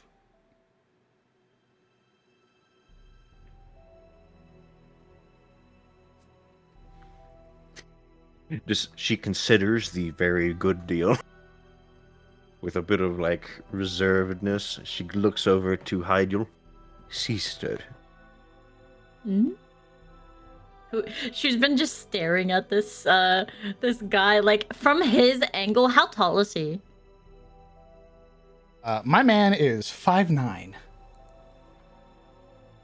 Yeah, she's like just staring at him, but there isn't any visible line to her eyes, so it's just these big puffy like white bangs that she's looking through, and she'll reach up with her clawed hands and just part them, looking at him. And then just lets them fall back over her eyes. Yes, sister. this kind-hearted man is offering us a reduced rate for these utensils, but I know as well we have used up much of our medicines on the journey here. We will need to restock on medicinal herbs and healing salves. Duh. She pulls out her pouch, sort of tucking the utensils in one as she, weighs it. I believe I can afford this, but I do not know if I will have enough for the, well, other utilities. Do not worry, sister. I We'll buy them. She nods at this arrangement. Looks to the man. You said 30 gold, yes? You could go ahead and try to Hydel roll me also another looks. final persuasion roll.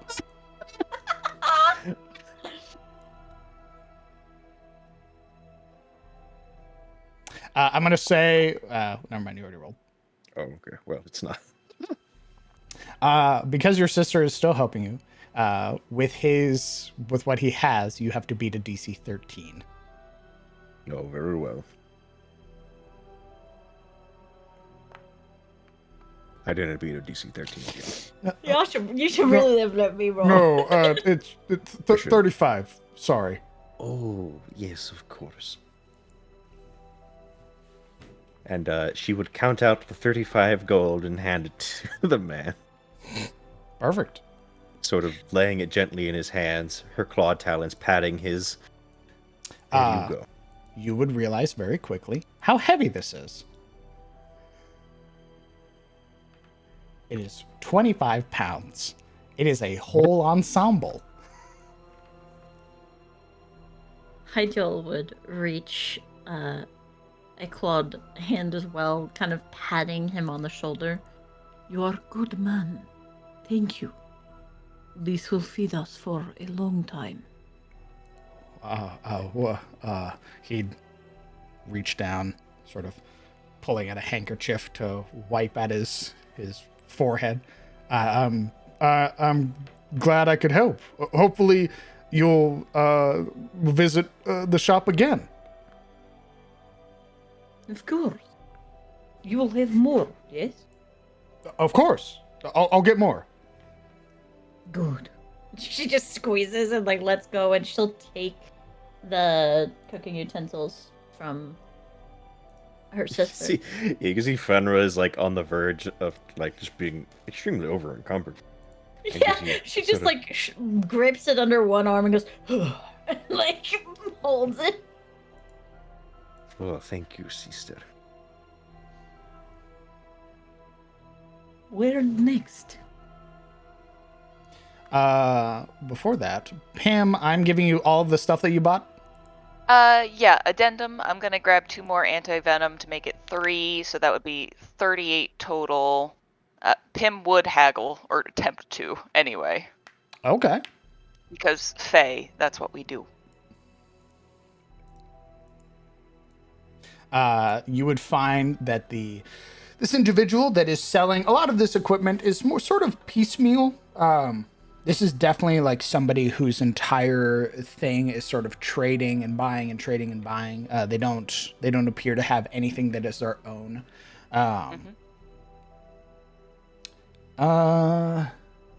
So typically it would bring my total up to 38 gold with 2 silver back. With everything. Indeed. And the 2 additional anti-venom.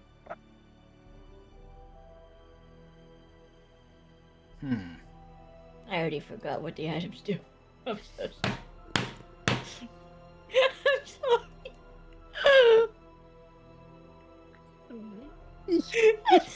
Don't apologize. I'm not apologizing. I mean, I had to BRB when he explained what each of them did, so I also don't know what they do. This individual currently leading or sort of trading here would see you approach, and they would sort of puffing on their sort of rolled cigarette. They would stop as you approach, again, sort of forced to crane their head up as they slowly pull the cigarette from their mouth. Howdy. Hi.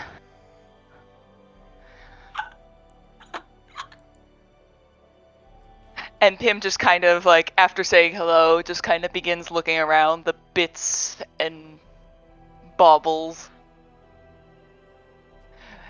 Picking things up. Again, having very little concept of the personal space and or property. And just kind of begin putting stuff in like a pile in front of them. They take a long sort of drag of their cigarette and then sort of exhale off to the side. You from around here or? Oh, goodness, no. Right. and Pim is just kind of like la da da, kind of sing-songing to themselves, looking at the stuff, holding it up to the sunlight for a moment. And when she decides that, this is good, I'm keeping this, puts it in the pile. You an adventuring sort or? Oh, kind of. Yes, I guess that kind of makes me an adventurer. I don't think, if you don't mind me asking, are those horns? I'm sorry. Huh? And as if she's never considered them before, just reaches up and touch.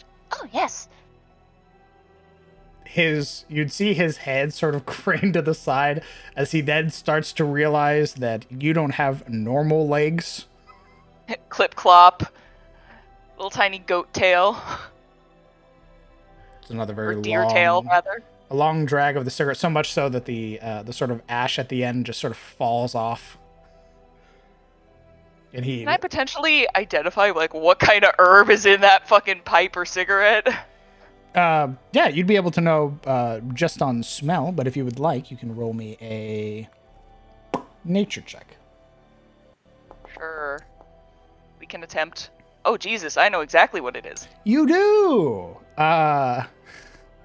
It is what is known as Renard, or Renard tobacco. You don't know where it comes from, but it's a very particular type of tobacco that is sold here in the Ettenmoor. Him kind of takes a moment and sniffs the air. Ooh, I recognize that. Is it particularly rare, DM, or is it just it's a product of the area? Locally sourced. Rare's a way to put it. Illegal is another?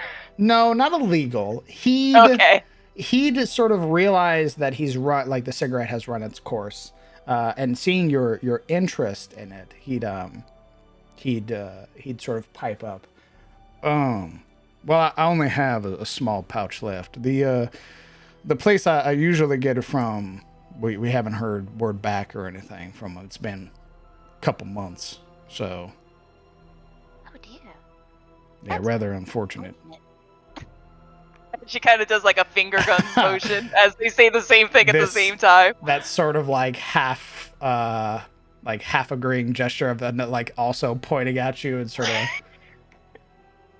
that jinx moment. Yeah, the jinx moment, you owe me a soda. There we go. Careful doing that with Faye, though. Oh, God. That might actually end in a jinx.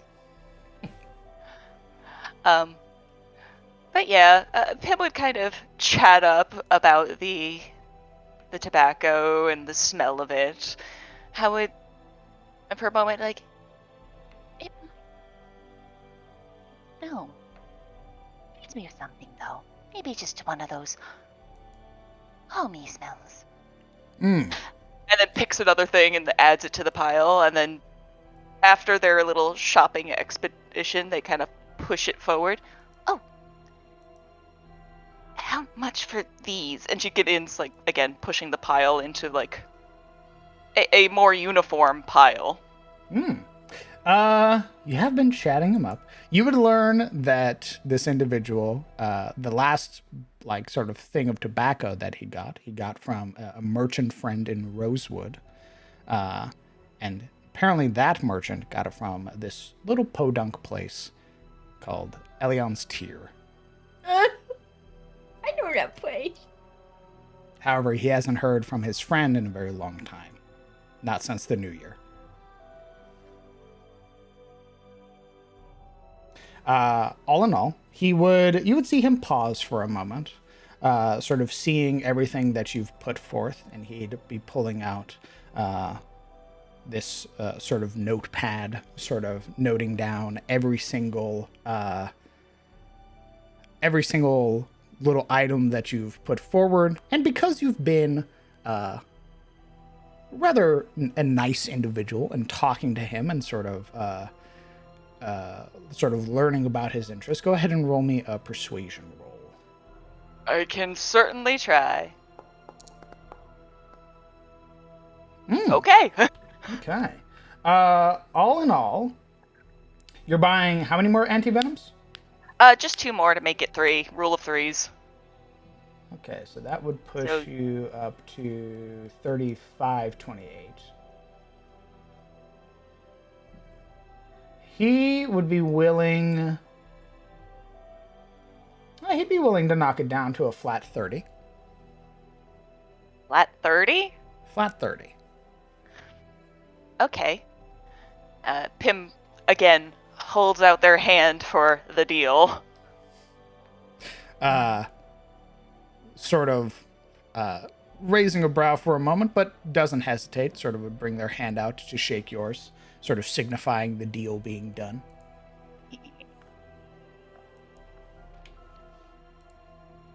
And, Pim will, of course, introduce themselves and let them know that, we're kind of more of the fun adventurers contracted by the Lord. It's been a pleasure, all that fun stuff, and if they find any of that tobacco, they'll see what they can do, and adds a wink.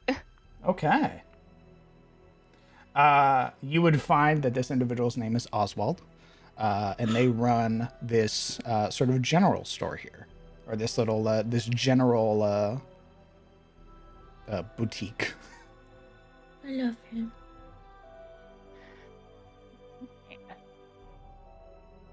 I'll go ahead and I'll add all the items that you bought to your sheet. And I will readjust my gold again.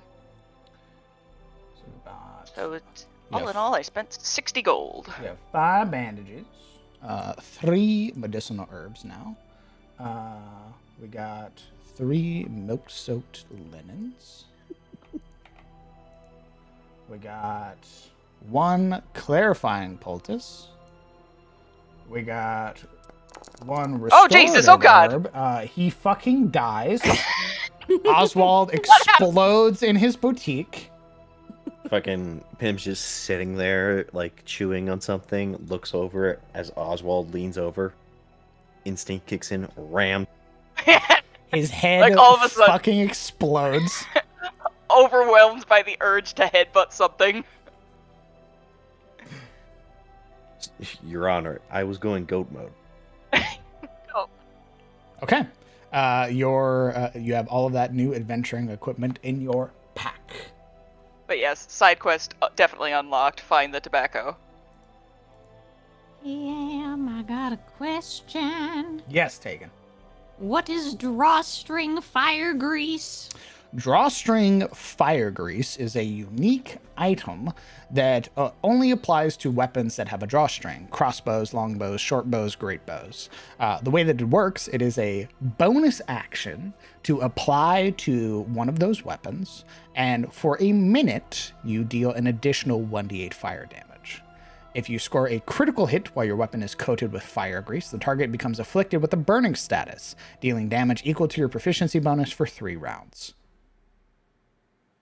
I'm interested. Is there a price tag on Yes, there is. For drawstring grease, it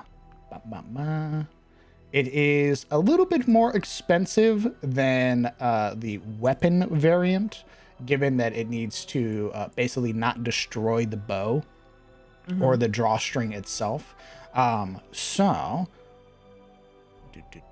Drawstring will run you about 40 gold for a jar.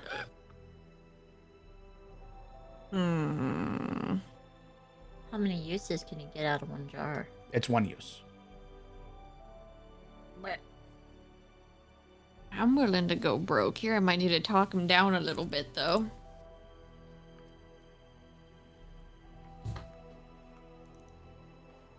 Okay. All right, where's this merchant at? I need to talk him down a bit.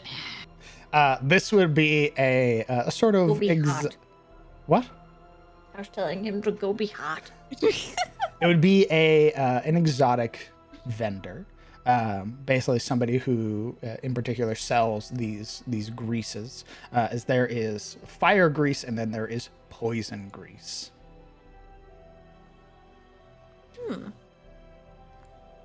Oh, wait, where's the poison grease? Or are they not selling any? Oh no, I didn't. I cut off the picture apparently. So there is. So in terms of draw grease or drawstring grease, there is fire and poison. In terms of weapon grease, there is fire, poison, and blood. Okay. I might be able to do poison on my own because I think I have a.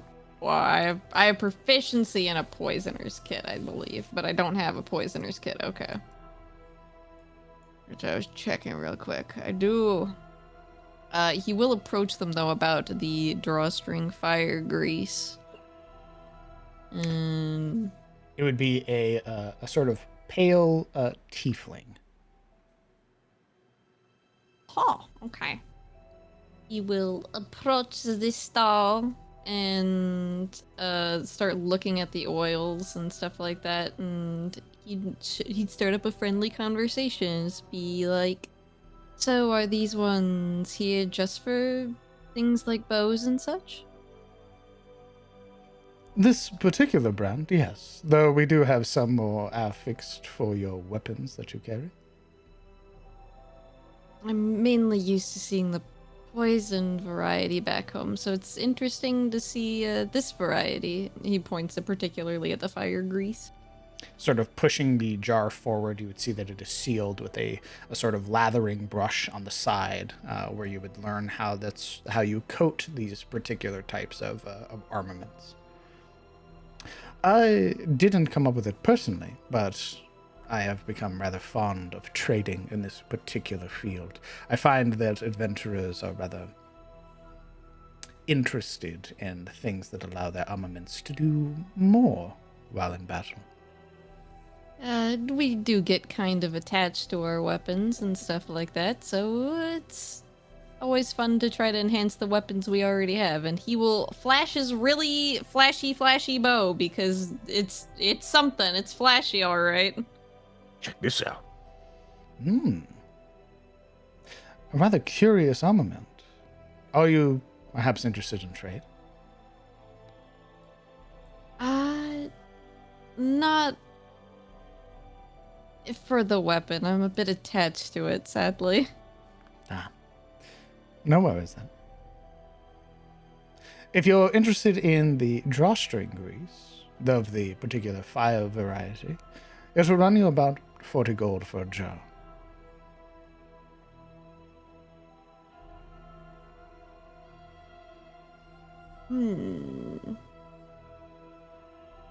I have anything interesting.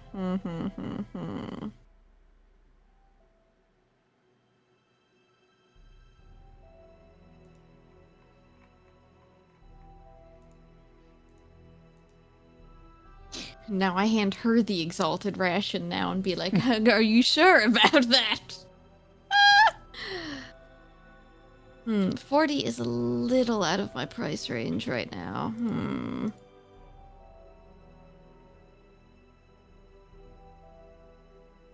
And you said that you don't get these yourself? Do you export them from anywhere around here? I do a lot of trading. As such, I tend to leave Sunfall from every now and then, and travel to some of the other towns, generally where I pick it up, either through other adventurers who have hung up their adventuring escapades, or perhaps other traveling merchants. So, if you see me again, my wares may very well change.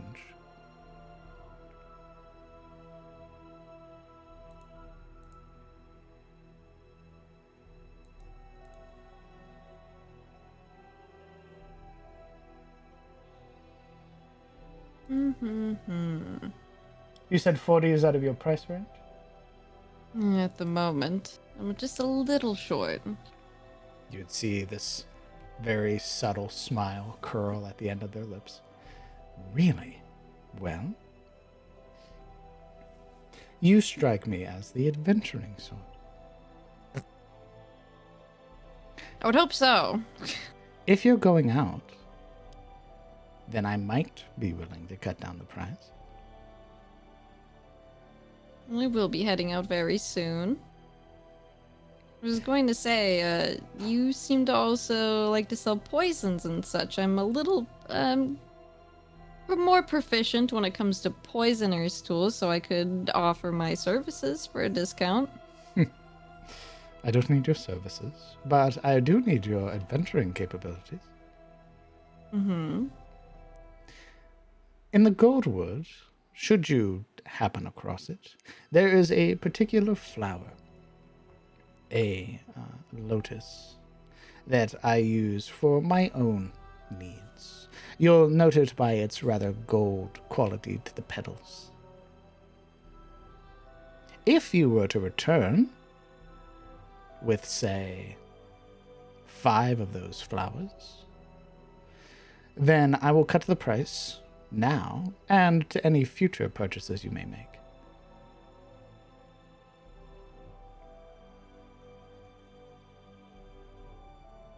I could make that deal. We'll be heading out very shortly. I can keep my eyes out. They would raise a brow at you. There's no time limit. However, should you find that you're no longer interested, then I would like to know beforehand. No, I'm very interested, and if while I'm out I can't find any, I will make sure to return with the rest of the money that I would owe you anyways. Perfect. They would offer these sort of slender hand. A deal, then.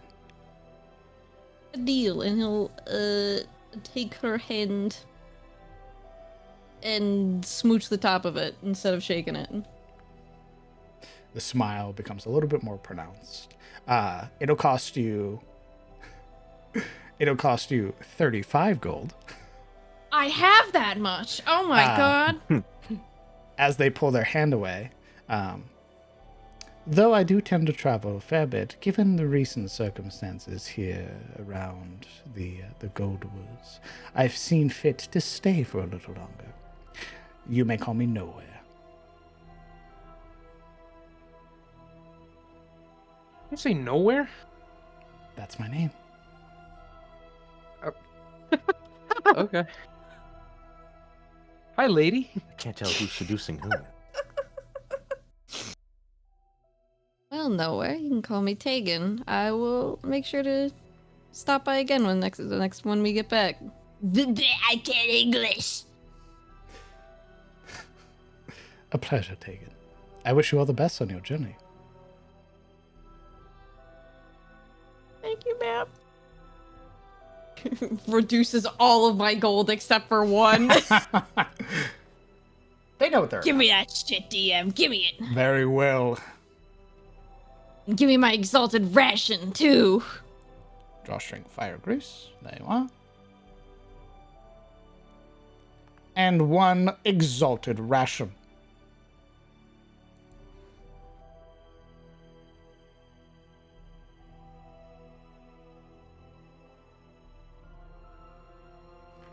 Oh boy. You dumb bitch. Give me a moment. Yeah. Not you. Oh. Your RP's done. Okay. You had your time to get seduced. Seduce something. 4 anti-venoms. I made a pretty friend. Lucky. Say lucky. Avael mauling over while she's dealing with the angry old guy. Tegan's over kissing a tiefling's hands, and Aviel's getting yelled at by some old dude. I said 20 gold, not 25. Can you hear me, you fucking half elf? I said You- 25! Smith? My name's Morose. I only like humans. Oh. You found the Oof. racist shopkeep.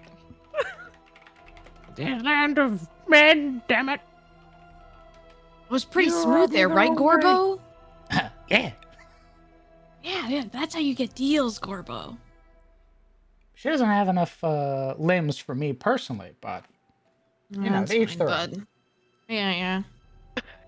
Yeah. Up here, not a lot of people got all the extra limbs, but yeah. We could change that. So Huh? We Gerbo could, is a we leg could. man confirmed. What? Wait, what did you say, Gerbo? Looks like Gerbo. What? Gerbo is a Uh-huh. leg man confirmed. We can change that, huh? Gerbo, you're not gonna betray me, right? What? Nah. Are you sure? Yeah, of course. Okay. You only had to mention it once. And now Gerbo's on a list. Oh god. Gerbo's on my list of I'm watching you. Gorbo. The arachnid, the cult of the Iron Spider. Okay. So, all in all, that's a lot. Poultices are a little pricey. 20, Yeah, 40, 90, 106, 126, 128, 130, 133, 133 gold pieces, I believe if I did my math right, and 16 silver pieces.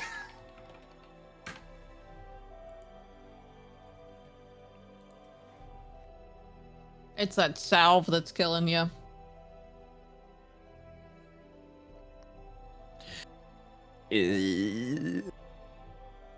Sister. Pulls that sister, please. I'm gonna tell you right now, we're getting a salve, so Is that is that 50 gold total for 2 salves or Yes. per salve? It is 25 gold per Jeez. salve. I want one salve. Okay. My abilities that I have will drastically diminish my health total. I need a salve. Are you wanting the salve or are you wanting the warden's ointment? The salve salve. heals you for 33% of your hit point maximum, your current hit point maximum. The salve or the ointment is a 5-use, like basically potion that every time you take a dose out of it, you heal 10 hit points, you automatically stop being poisoned, blighted, and you cure any disease. How much is that? That's 75 gold. Oh my god. Yeah, no, the salve. I can't afford that. I have 50 gold. What I got? Why would you Here's- even fucking tell me how much it is? Because Avael Here's- and Avael has money.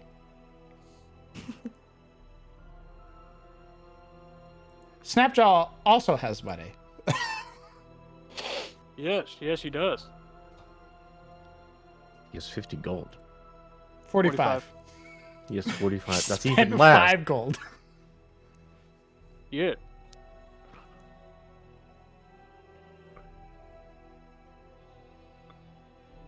What does clotting powder do? Clotting powder. I will make a fucking list. And how You much does should. it cost per? Clotting powder gives you resistance to bleeding for an encounter. Clotting powder costs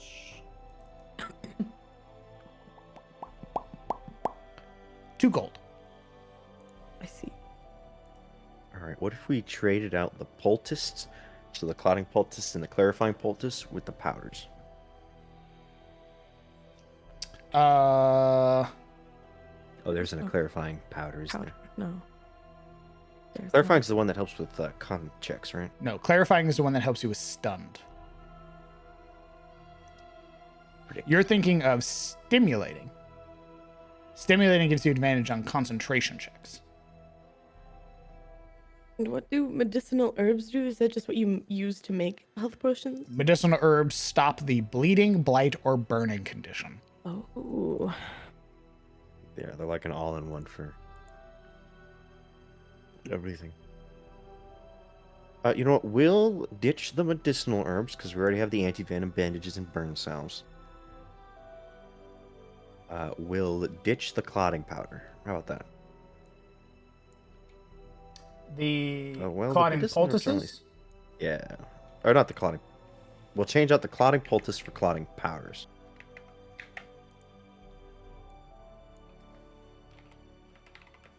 Okay. And then we will remove one clarifying poultice. And we're getting rid of the medicinal herbs? They're only 16 silver. No, we'll keep them. Okay. Okay, that is 8, 10, 17, 67, 77, 97, 99, 99. And I'm problems in a bitch ain't one. Yeah. That's still Okay, too much. The biggest thing is the healing stuff. All right, we'll get rid of one healing salve. No. What do you mean no? What? We have 65 gold. This is 90 gold. How do we have 65 gold? You have 50 gold, right? Yes. I have 15 gold. Because I bought the 35 gold cook utensils.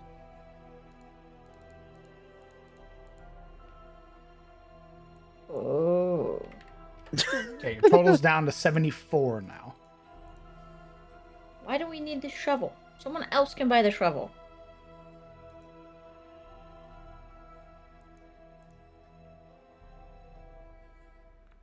If I remove with the shovel. How dare you, by the way? You are the barbarian. Some people's And? packs might start with the shovel as well. You should check your packs. I'm a flying freak. I don't want a shovel. Not this shovel. Shovel's your responsibility. This shovel is used to clear blockages.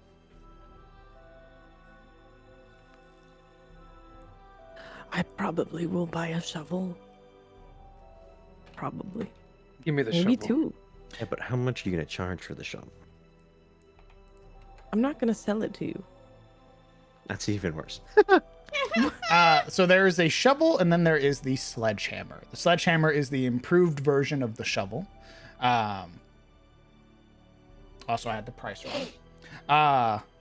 So the shovel is used to clear out blockages. You'll roll an athletics check versus the blockage DC. Failing by more than 5 will result in a clear path, but the shovel is destroyed.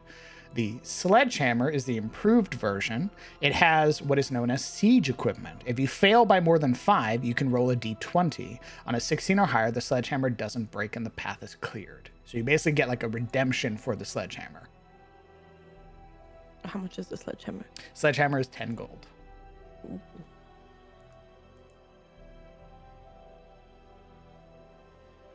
Damn, okay, we're going to get rid of the clarifying poultice.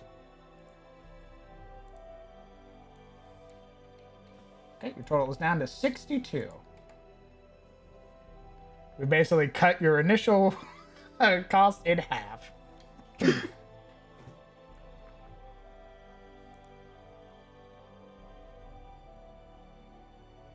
We just gotta go get some money. It's fine. We just gotta make the Baron love us. As always, you guys will find like money in things while you guys adventure as well. You guys haven't adventured yet. Exactly. It's fine. We have to survive. You guys are Come back. You guys are basically in the like this is like your you guys are level 6, but you're practically level 1s in terms of like equipment and gear and everything like that. This is like your first foray into Darkest Dungeon. You're buying equipment with what limited money you have.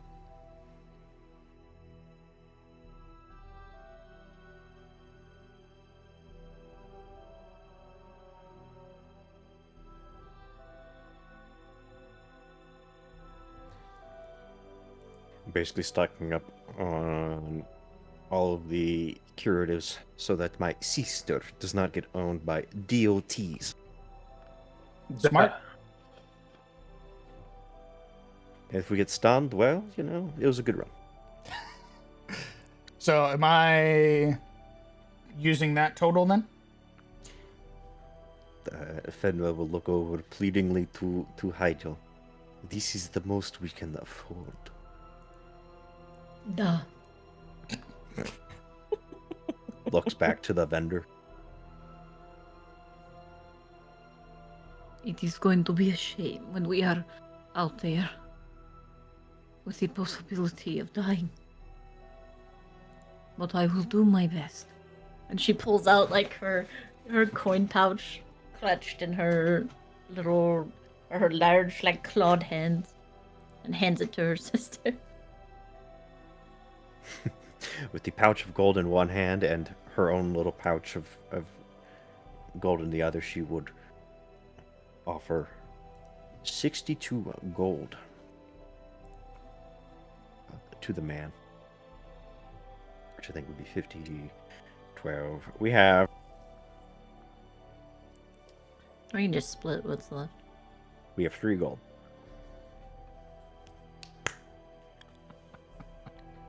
Who's getting the 3? I think we're giving Hydel the 3 gold. Yeah, sure. You will see start giving back the much lighter pouch of coin.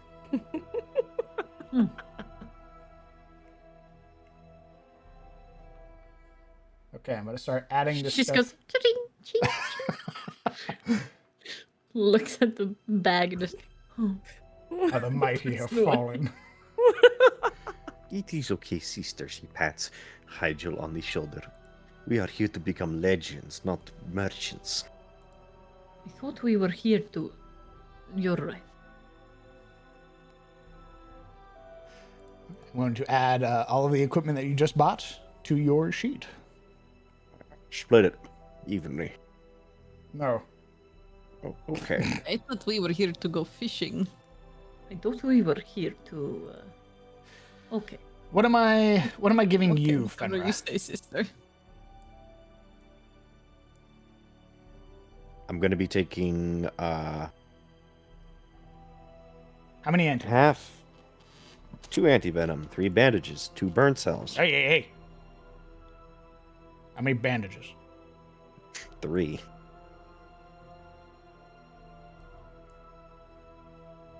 Two burn cells. Oh. There we go. 2 burn salves. 1 clotting poultice. Powder. Yeah. Are you getting the healing salve, or is she getting the healing salve? She will get the healing salve.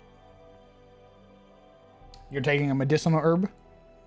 I will take a medicinal herb and a clarifying poultice. Oh wait, I got rid of those. Never mind. A restorative herb? Yes, 1 restorative herb. Okay. Which means Hygel gets a restorative herb, gets 2 antivenoms, gets 3 bandages, I think should be split evenly except the salves. gets 2 burn salves, 1 medicinal herb, 1 restorative herb, gets the healing salve, and a clotting powder. Yeah. Okay, Y'all got that powder? Scratch his neck? there we go. Your Jesus stuff Christ. is split up. Anybody want to buy anything else? Yes. What are you buying? Yeah. Abigail's gonna sidle on into or near any sort of blacksmithing tent, building, whatever it is. Hands in her pockets. Look around. If you're looking for blacksmithing, I direct you here to the blacksmith. She goes. All right, we're splitting the party. She just starts walking. Okay. What are you looking for in particular here at the blacksmith? She's gonna look around and she's going to ask whoever works there.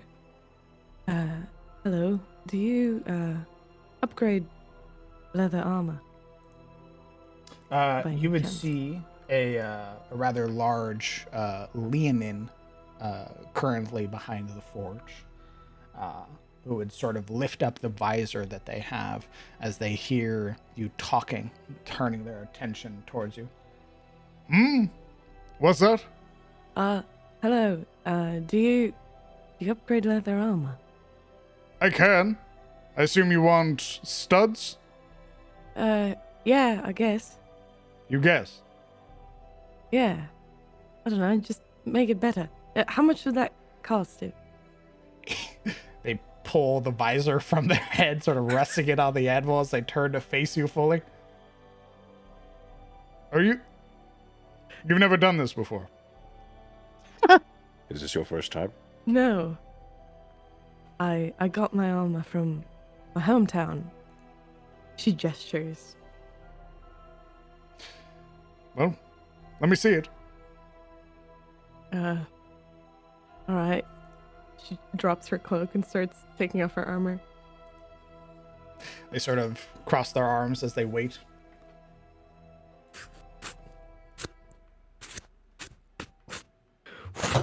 There you go. What is happening? They would eventually sort of bunch it up into the rather large hand, sort of staring at it for a moment, and now beginning to inspect it. It's good, elven leather. Not made of elves, but made by... There's the moment of like, they understood exactly what you meant, and then you made that comment, and their brows knit together as they look at you. What? What the fuck is wrong with you? I'm going to guess you got this in Iridel? Yeah. Huh. We're so socially well adjusted. Look at that charisma. I would like the armor made of elves, DM. Understood. It has a bit of wear and tear on it, but I can upgrade it, yes. To stud it, it'll take a couple days, but cost you about 75 gold. Huh. It's pretty good leather, right? Right? It's worn. Right. What if I what if I gave you 75 gold and this armor, and you maybe gave me a set that you already have, and then you can stud and sell mine for your own profit. Then you get even more profit. They'd very gently hand you back your leather armor. I can sell you studded leather. It'll cost you 135 gold. Oh. Your armor is worn. It has seen a fair bit of combat, I presume, given some of the scratches and the sort of wearing there on the arms and forearms. Mm. Yeah, working for the barony. Roll me a persuasion roll.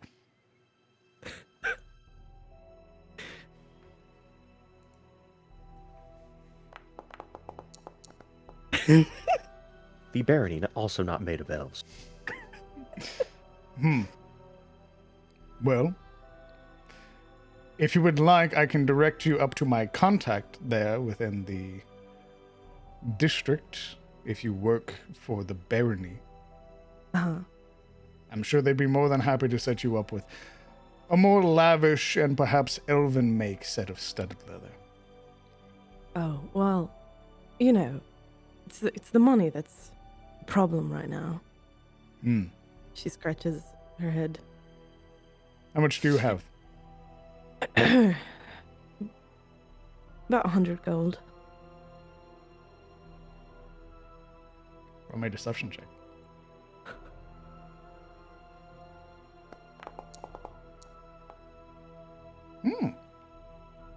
They'd bring their hand up, sort of scratching at their chin. They'd begin looking over your equipment. 100 gold? Yeah, although I need to buy some food as well, you know. For the road.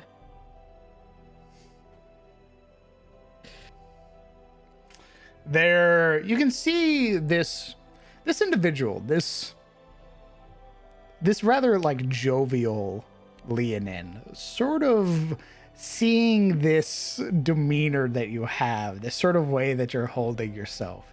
It begins to sort of temper a little bit. It begins to sort of retract and pull back.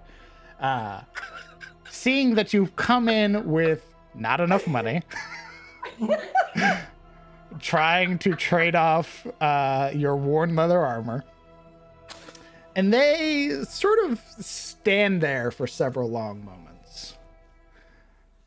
How about this? 100 gold.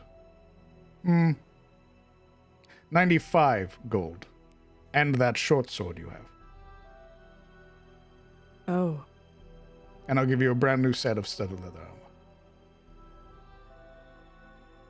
armor. Well, I kind of... It's kind of shiny. My eyes aren't so good. I can't... I don't want to part with it. Maybe I'll come back another time when I have more time in the city and I'm not, about to go off on a mission. Looking for a lost member of the Lord's Guild. This is your final persuasion check. Your final one, Amael. This is your dice. Do it. Talk about every fucking straw, by the way. I smooched the dice, but I'm just not- fucking roll a 20. It's Out all right. there grasping at straws. Every fucking She's not. Desperately. As she's saying this, she's already backing out the door. She's like very apologetic looking, like, sorry to have bothered you. I guess I'll go look for the council member. And she like scrapes her feet a little bit, and she's not she's not going for that last roll. Oh. Very well. You know what? I'm kind of like the low charisma party. The Leonin. Instead, yeah. Go on. No, go ahead.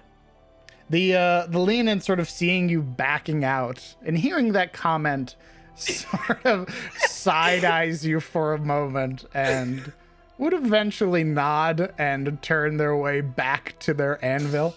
Yeah. So instead of that, I think I've done my math correctly. Instead of that, she's gonna go back to the markets and like the entire time she's gloomy and glum and sad, but she's gonna buy these things for this money, if my math is correct. 2 burn cells, 4 medicinal herbs, 2 milk soaked linens, 1 sledgehammer, 1 warden's ointment. Very well. Yeah, go ahead and mark off 100 gold. Yes. Mark off 111 gold, and you'll get back 6 silver. Okay. There we go. Load up your sheet. 2 anti-venoms. 4 bandages. Including the one you already have, making that 5. We have 2 burn salves. 4 medicinal herbs.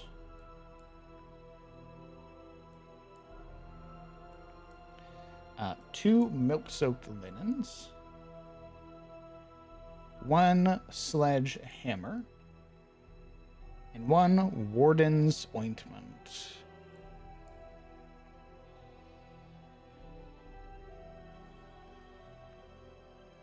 Okay. Your pack is very full. How full? Oh, that's okay. I got rid of my weapons. So I have more space than I had before. True. Very true. Okay.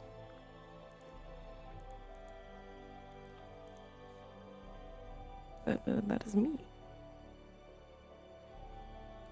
Anybody buying anything else with their starter cash? No. I'm broke.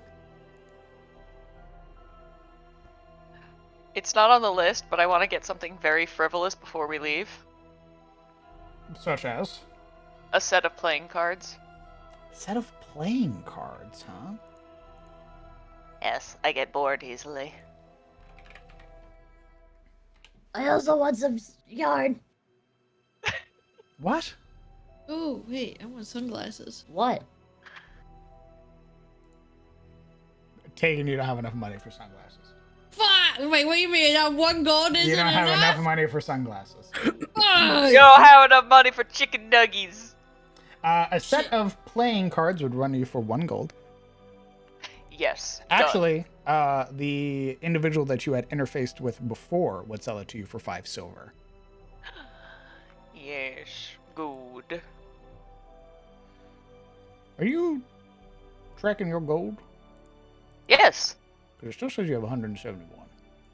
Oh, on my screen it has the correct amount, which is a 111. Weird. I'll close my sheet and open it again, see if it does a fucky wucky. Oh, yeah, it did a fucky wucky. Okay. I have it in my notes how much I should have. And Okay. It's... Yeah, the individual that traded with you before would sell you playing cards for 5 silver. Okay, so I have 110 GP and 13 silver. Perfect. That is... You want to buy yarn? Yeah. Sister, you don't wear clothes anyway. I just want some yarn, okay?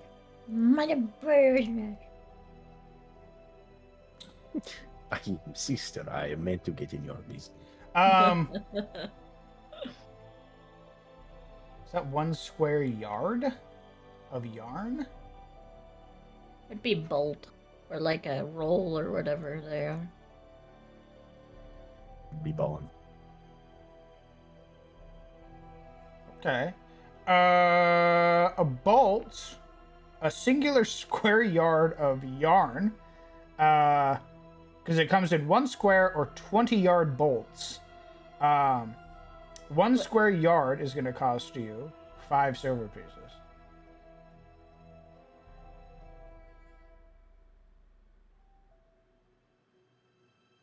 That's insane. That's insane. A yard? That wouldn't do anything. It's either that or it's the 20 yard bolt. Those are the 2 options that I'm seeing here. It would be then whatever that is fucked because yarn is a string. Yarn isn't like a textile. It isn't flat. You don't get like a square yard. A square yarn. What the fuck? You get 1 yard length of a string. That's it. For 5 silver, that should put... You're asking for something that, like, doesn't actually exist in the book, so give me a fucking second. I'm just saying that would be fucking crazy. How many inches in a yard?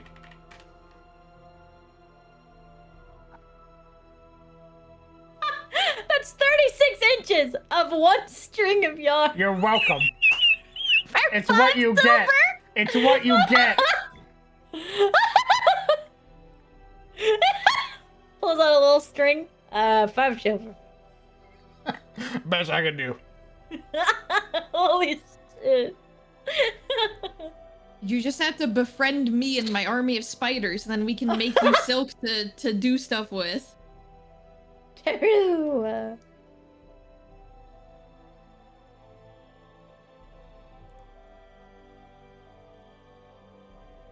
What the fuck does this translate to? Hold on. You must befriend Gerbo. That doesn't seem right.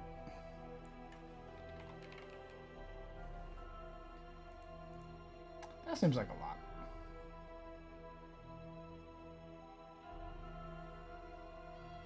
Do you get a lot of yarn when you When you buy the little bundle thingies? Yeah. Let's see.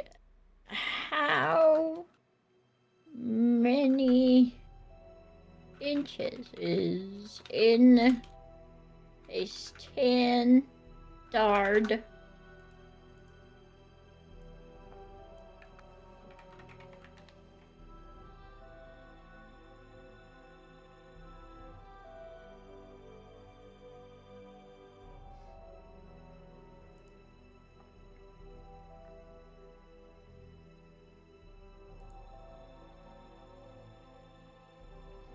Okay. If I'm reading this right, it does come in meters. So this individual is willing to sell you. Oh god, it's sold in weight. That's so fucking weird. 330 meters worth of yarn, which equates to, I believe, if this is right,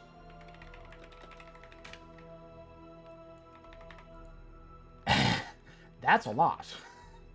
Yeah, because I guess this is what Amazon's selling. So We're taking We're Amazon. basing our shit off Amazon Listen, now. you're asking for something that's not in the book. So a typical skein of yarn, which is a unit of yarn, can go anywhere from 50 to 1,000 yards of yarn. Okay, this says it is $3.49 for one skein of cotton yarn in dragonfly. What the fuck is that? It's just a color, fuck, I don't know. It says it is 186 yards, 170 meters long for $3.49. 186 yards? 186 yards or 170 meters long. Okay, so 186 yards is 558 feet. Yeah. For that much? What do they sell this shit as?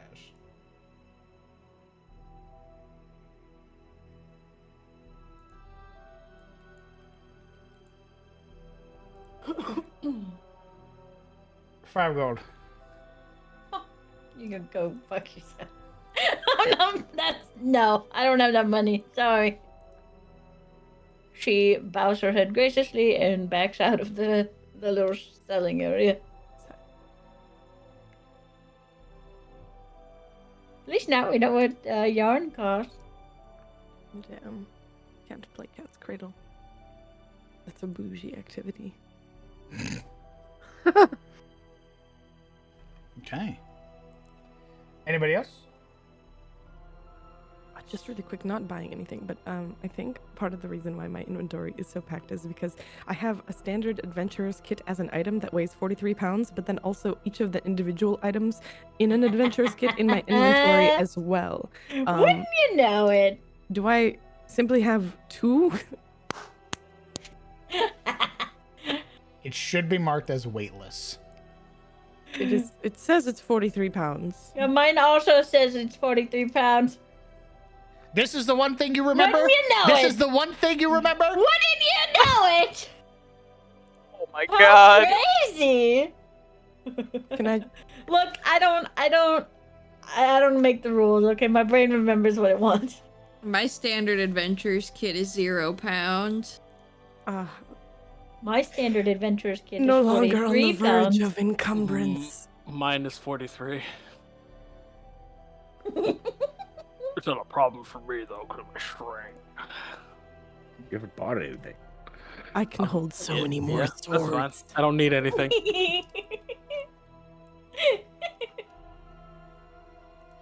Yay! Yippee! Thank you. Yippee!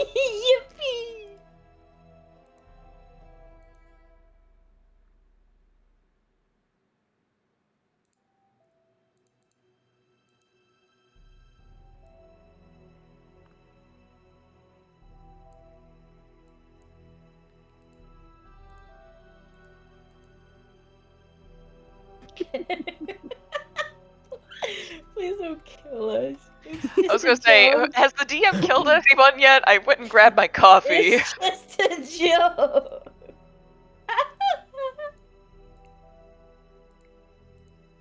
What are you nervous about? Smile. What are you nervous about? You have nothing to be nervous about. If that concludes shopping, it's time to adventure party.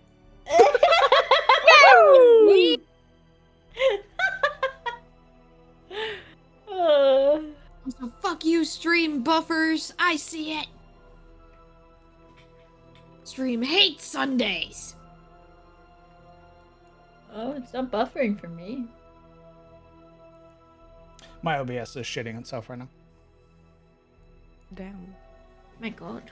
Get Get him fucking some fiber. Pepto. He needs Pepto. Coach Hey, me. baby, you Ready look to like you could stomach. use some fiber in your diet. Sorry, I'm immediately reminded of CTF with that comment. Why? Oh, you know why. I'll check and see if I'm accidentally downloading anything. Nope. I never am. Okay, party. If there's nothing else, then we transition to the hex map. Woo!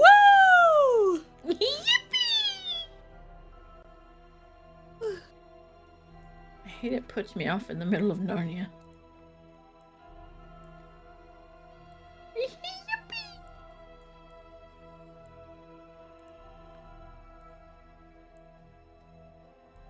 Oh my god. I'm so excited. Your destination, as provided by the map found in Urhan's tower, points you deeper into the Gold Woods, northwest of Sunfall. Northwest. Shit. Wait, where the fuck are we? You're here. Oh, there's like a party token all the way up to the north, and it had me zoomed in on that one. Same. Yeah, wait a minute. The party. Who are those guys? Where are these fuckers up here? New campaign, don't worry about it. Oh. And now we're drowning. What a shame. What a shame. Time to die. I'm not drowning. I'm Just- flying. I don't we're know about drowning. you guys. Snapjaw's is like, I'm not drowning. So much stuttering.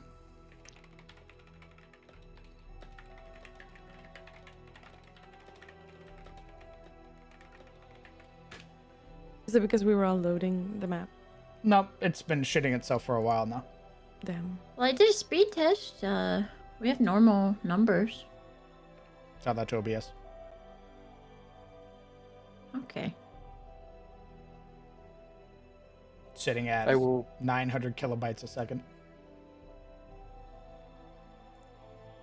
I got nothing downloading, so. Twitch just hates us because we're against TOS. God.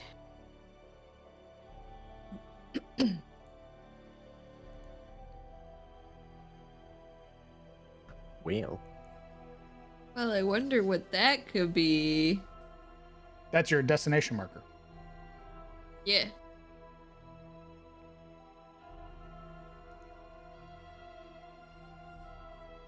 I would like to know who's leading. And for those who perhaps have forgotten or do not know how hex crawling works, generally, hex crawling is determined by encounter dice, which is a d12. You will roll a d12 for every hex that you travel. This has a chance of making a random encounter appear. This can be a combat encounter, or this can be a random occurrence, people you've passed on the road, or weird points of interest that you find while traveling. All of you have a unique hex crawl ability that is dictated when you are leading the party. So the only way you gain that benefit is when you are leading. So for example, the party doesn't get Orso's bonus unless Orso is leading.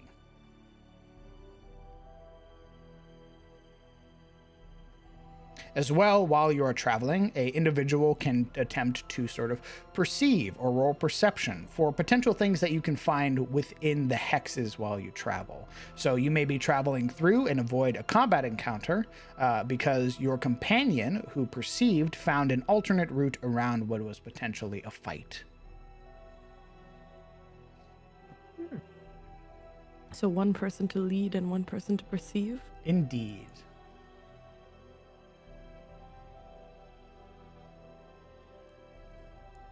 Is it passive perception or roll? Rolling actual perception. Ooh. Alright, gamers. Who's got the biggest plus to perception? The clerics start flexing. I have a +4.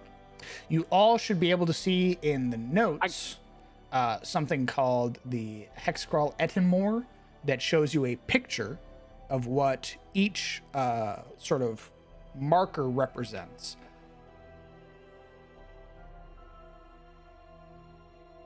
So dark green represents forest, light blue represents coast,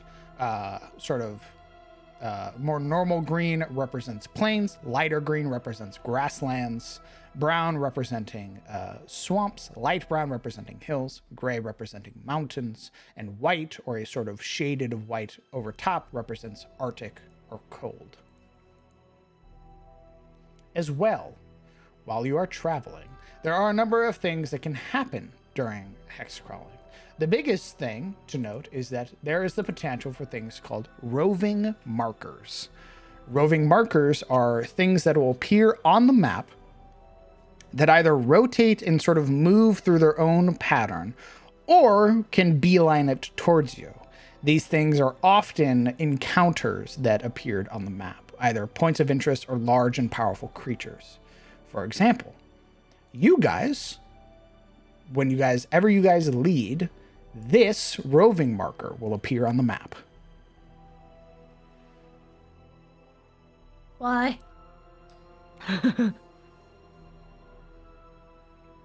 Why? I don't like that. Why is that there? I don't Why like it. Why would that be? Where? I don't like it. Guys. As well, you guys can find and sort of dictate on the map your own points of interest. For example, this is the hero's tomb that you were at previously, as noted now on the map. So if you guys find any other points of interest, other settlements or anything like that that are not represented by large towns, but instead hamlets, you can mark them on the map or tell me that you'd like to mark them on the map, and we'll make a little marker for them. Wow. Guys. It's fine. Hello. Everything's fine. Onward to adventure. I don't like how that one looks. I've got a +8 to perception, so if anyone's got higher, they should scout. But if not, I can do that. That's a big number. You should go. Yeah, that's a big number. I I'm have a +3. I have a +5 as well. The biggest thing is knowing who's leading. Yeah, that's The the big thing. person leading is rolling the encounter dice. I have a +6. To encounter dice? Not to encounter dice. You know what? Fenro will lead the very first hex crawl. Do it. Yeah. Wouldn't you want survival if you're gonna lead though? We don't. Then lead. No, correct. That's right. You don't have a ranger, which means you have the opportunity to get lost here while hex crawling. Oh boy. You're not going first. We were just gonna follow the road. You gonna get lost on the road there, bud? I mean, you can sometimes. You ever been lost on a road before? Yeah, DM, what if there's a road? On the road again. There If you is a road. If you stay Well, we're on the gonna have to go off road, of it. you should be fine. Okay. If you look upon the map, DM, what's that gray line? Smile. Did you just tell me to look at the map? Yeah, I was trying to... I'm trying to help. Segway. I think what you're saying is we're gonna try and potentially follow this road until we don't have to anymore. Oh, would you look We're here? giving We you the have a opportunity to road. explain the road. God, Gotcha. you missed the cue. Yes, you'll note that there are road indicators here on the map that show you the sort of hexes that the road goes through. The way you can tell, it is a little harder, but wherever the line is in that hex is where the road is at. So this hex has the road. This one does not, nor does this one. Wow. So we could probably follow the road to about here and then veer off. And hope to not get lost. Yes. So these, this 2x2 is still Sunfall, so it doesn't count against your hex crawling. Okay. Okay. Fenro, roll me an encounter dice, please. Whoever is perceiving, you may roll me a perception check. Clear.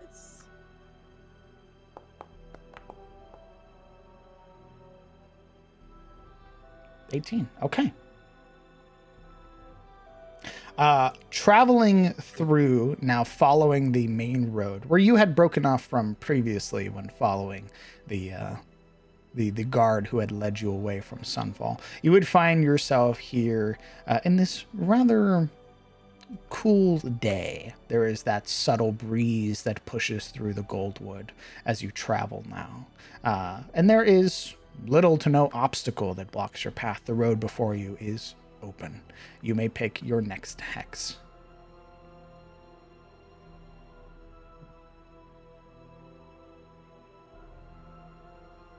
On the road again. Fucking Richard. Fenra? So I was checking what my hex crawl ability actually did. Yeah, can we pin that in the channel? Eventually it'll be updated in your guys' handout. Oh.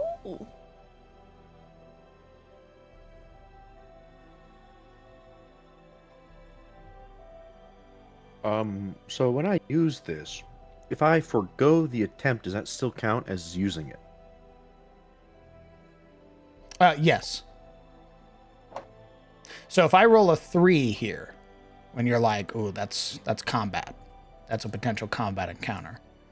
And you're like, ooh, we could go this way, but it'll take longer. We can just attempt to push through it. Yes, that still counts as a charge.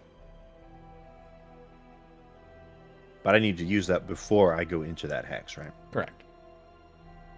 So basically right now you would be like, I want to use my ability to predict or see what this next encounter is going to be.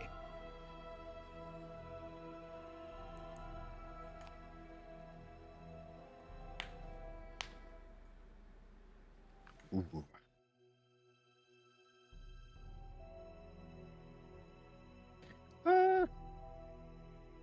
We'll dodge it this time, and then next time we'll use it. Encounter when we dice, get into please. the forest.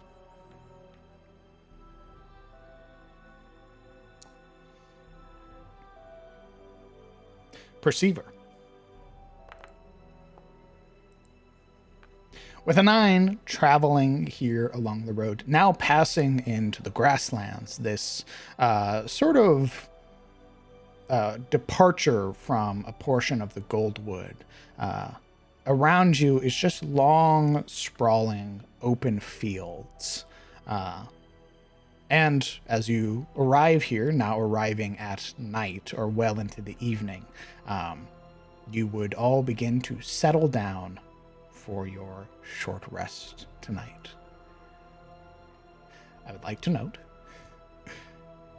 you have no tents. So is everybody sleeping in their bedrolls?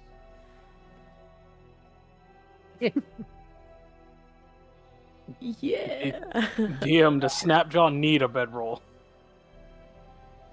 I mean, you have one. You can choose to sleep on it if you want to or not. But would he get any debuffs if he didn't sleep in one? No. Okay, cool. So Snapjaw's just gonna go find a spot to fucking just curl up. Could we have bought tents? Yeah, absolutely. They weren't in the bazaar list, though.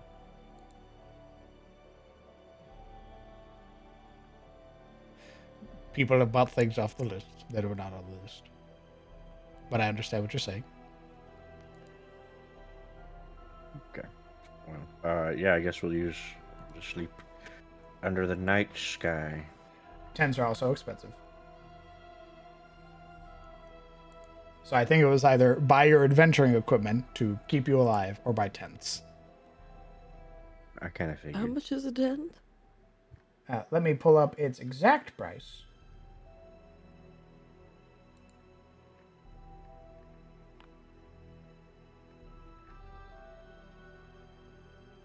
A 2-person tent, which weighs about 20 pounds, sold here in Sunfall. Oh, never mind. It's going to run you about 10 gold. Oh, shit. Damn. Lesson learned. So, is everybody resting tonight? Yeah. I figured we'd set up watches and then rest. Sure. Gonna find a little ditch and cuddle up with Tunon.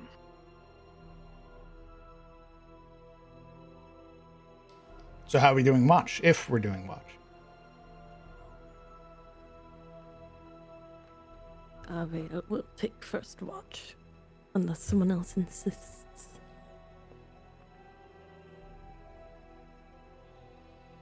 Nope. How many watches do we need? You need at least 3. Okay. I guess Snapjaw will take a watch, and or pair up with someone to do a watch. Okay. Watches can be individual or they can be doubled up. I can do less watch.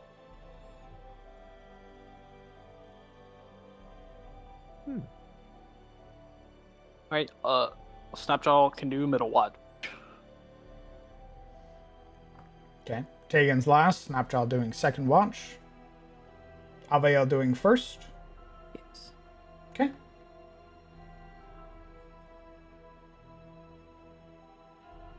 All right, then let's expedite it. Avael, for the first watch, go ahead and roll me perception check. Big O 17. Oh, I didn't mean to private roll that. We don't do that here. Stare at your demise in the face.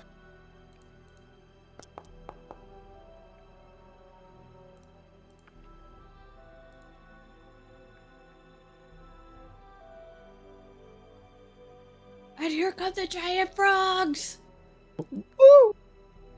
Yeah, I think those guys are like 50 to 60 range.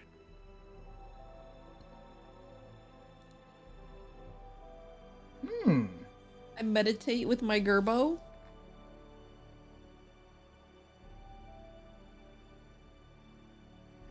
Eventually, that spider is going to have class levels. God, I hope. I gotta take him around so much that he just becomes a familiar. The spider has gained a level in wizard. Avael, as you are sort of sat here, you wouldn't see it, but you could hear it. In the grasslands, further out, having either perhaps not noticed your camp or circumnavigating it, you would hear what sounds like the stomping of hooves, the sort of galloping of horses. Appears to be about, from what you can hear with a 17, you would hear about 3 or 4 horses.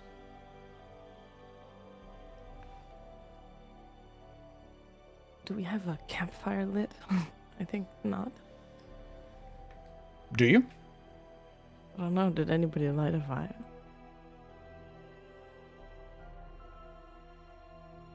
I'll take that as a no. Okay. I don't believe so. No fire.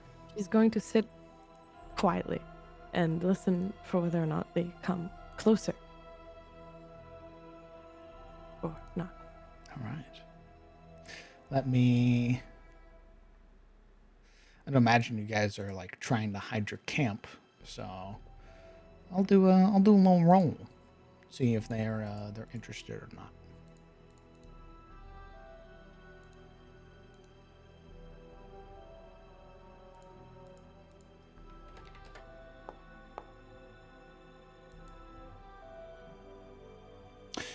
You want to roll me a stealth roll, Aviel?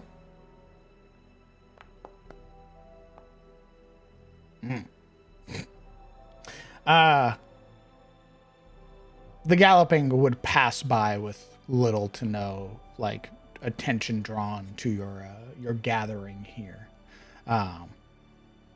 Eventually just departing further into the Goldwood. Till eventually they're gone entirely. Very good. Me just realizing it's the 3 rogues that took all the watches. Okay. Your 2 hours of your watch would pass with no issue. Sleep time. Snapjaw. Go ahead and roll me a perception check. Damn, I would like to preface Snapjaw. He, like, when he goes on watch, he, like, gets from where he was sleeping and just kind of finds a spot to, like, hide himself. Like, maybe, like... Are you skulking in the grass? Skulking, yeah, he's skulking. Sure. So roll me a stealth roll and then roll me a perception check. Oh boy. Yeah. Could be better. Alright, perception. There we go. Humongous eye. What do you see in them big old eyes? Oh yeah, so like he's just skulking in the grass, and then like if someone were like, you know, walk by with like a torch, you just see the glowing of like alligator eyes in the grass. That low like rumble. Mm-hmm. But he's he does not move an inch. Stalking there in the grass, watching for any sign of movement, listening for any sounds that may be approaching your camp. Nothing catches your attention, Snapjaw, and for the next 2 hours you remain unflinching, unmoving, and just staring into the darkness. And your watch would go by with no issue. Eventually able to skulk your way back to camp. Waking up Tegan for the last watch. Wow. Go ahead and roll me a perception check, please.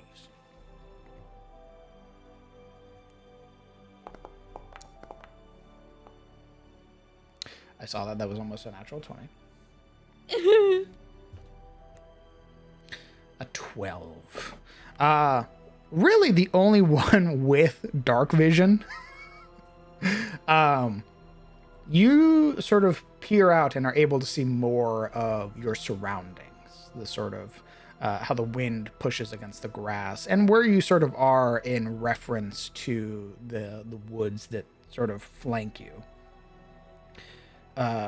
As you would stay up, you would eventually bear witness to the rising sun as nothing happens during your watch. It is incredibly quiet. The only thing you would hear would be the snoring of your companions, which I assume some of them snore. Although, a quick and important question. Who had their bedroll closest to Pim? Oh no. Aviel, because she's the only familiar present. Alright, you eventually end up sleep grappled. Right. You would wake up confined in your space, sort of held in the arms of Pim.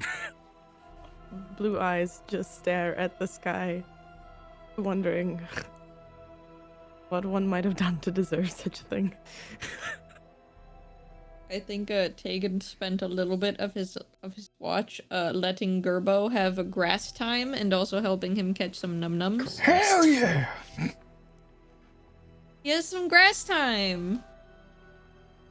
I love nature. A fucking like wasp comes and picks him up. That's why it's like he's watching him. It's like, it's my baby. Okay. Well, thanks to you, Gerbo does get to enjoy a meal. And as everybody is woken up by the rising sun here, are we eating rations or is Fenra cooking? Ooh. To start the party off strong, Fenra will cook. Perfect. Yes! Though you do not have it on you because Hygel is holding it. Hygel, mark cooked utensils down to 34, please.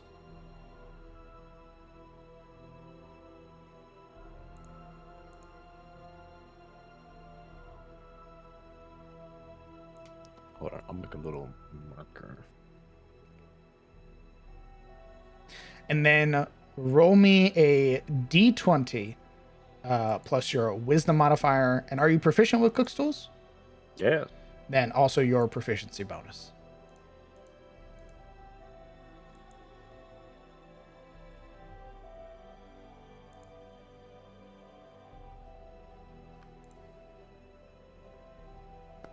Said wisdom, right? Yes. An 11 is a serviceable meal. Yeah, I would say because it's a new utensils and perhaps she's a bit rusty, it takes her a little longer to cook than usual as she tries to find her stuff, and some of the stuff is perhaps a little overcooked because of it. I imagine it's like when you get a new pan and you don't know how quickly it heats. Yeah. It is that. So usually a cooking utensils, because you are proficient, a DC 10 is a typical meal. Or you can roll it's a DC 10 to sort of duplicate or replicate a meal you've made before in the past. To make a gourmet meal, it is a DC 15. Nice. So just to cook, just to make a meal, you got an 11, which everybody gets to enjoy. What'd you make this morning? Oh goodness, what would be what's local here? Think very. I mean, you're familiar here with Tyros. Think very like Germanic. Okay. Well, I would say it'd be probably like fish and potatoes, being that Sunfall's a port city. Fish and chips. Yeah. Very well. This perhaps is Fenrir's first time making fish, perhaps, and it's more seasoned like meat. It might taste a little off, but it's still edible. Perfect. Okay. You all are fed for the day, except for maybe Snapjaw. So you do not have to eat a ration during your travel today. All right. Who is leading the party today?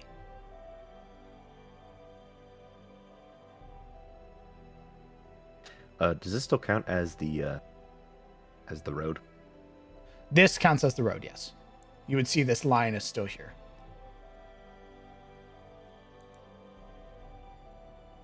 Ooh. Okay.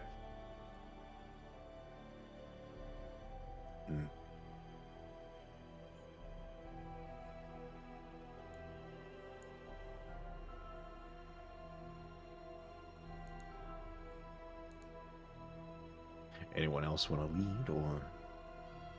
So can we go through the forest, you said? Yeah, the road is still there. All right, then Orso will lead. Okay. Pick your next hex, roll me an encounter dice. Oh, who would be spotting? Great question. I just saw that thing move. Fuck you. I saw it move. I do have functioning eyeballs that have rested. Avail will volunteer to scout. Okay. Okay.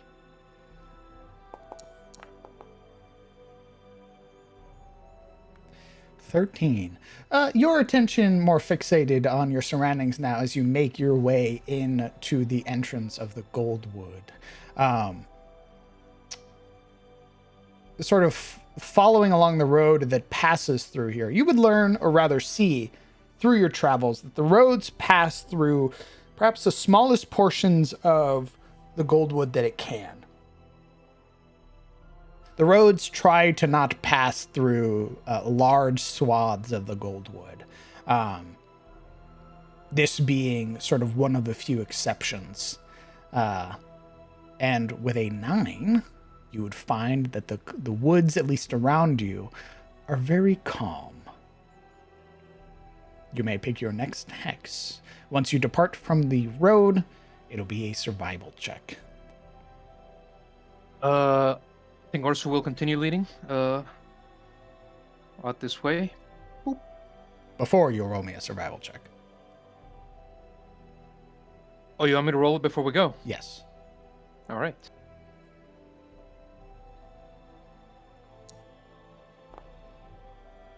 Okay. Easy enough to stay on path, especially with Tunan's help. Now you may pick the hex that you wished to go to. Roll me a perception check, please. And a encounter dice.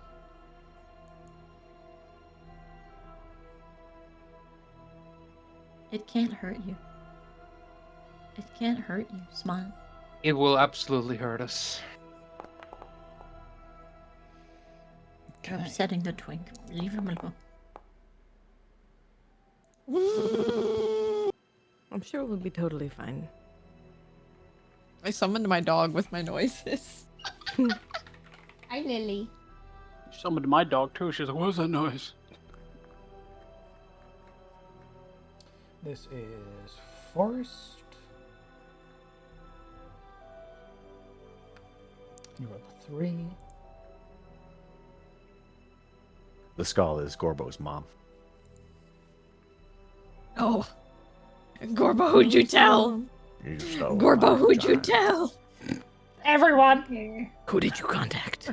What do you mean? What's up? What's you guys wrong? God, I really hope there's no more jumping spiders on any of this grass we're walking through.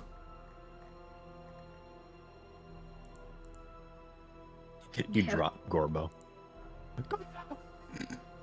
Gorbo, don't tell them! Oh, that guy? Well, I already told him. Okay. As you are traveling,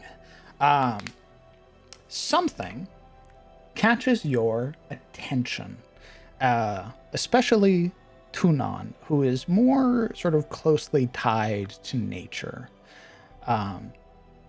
You would hear how the woods sort of groan and creak. And you would see that some of the trees ahead of you, maybe about 100 feet or so, are sort of swaying more than others. And you would watch as I roll this real quick. Looking.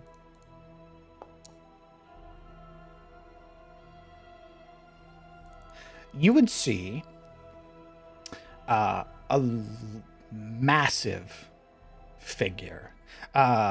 Protruding out of its back appears to be the sort of top of a pine tree. These large trunk-like limbs swinging as a treant begins to move through the Goldwood. Though its focus, not on you, it is moving away. In what cardinal direction? It is moving east. Oh, curious. Roll me, because Aviel did not catch it, roll me a perception check or so. Ooh, can I roll it with Tunon? He gets advantage. Is it? Do you both benefit from it, or does only Tunon get to see? Well, we benefit from each other, right? Because his checks are my checks.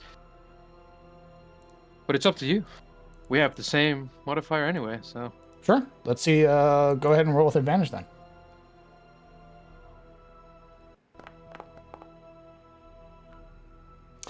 Something's odd about this treant, but you can't quite put your finger on it. Do we all see it? You would all see the treant, yes. Would any of our passives give us anything? That these particular rolls are specifically made for Orso. Okay, given understood. their class. Gotcha. Hey, DM. Yes. Would Snapjaw know anything about treants from where he's from? Are they a thing where he's from? Treants are generally a thing just about everywhere, though they serve different purposes. Let's see. You guys have walking trees up here? What? Yeah. Sometimes. We have like walking mushrooms back home, but I don't think I've seen a weird. walking tree. Orso, who is at the front, will sort of raise his voice to the party, turning over his shoulder. Something is strange about that tree. Something isn't right. It is leaving. Roll me a nature check. Snapjaw. Okay. Damn. Attempting to recall any knowledge you may have about treants. Nothing comes to mind today. Perhaps you can try again later. Okay. What the hell's a tree?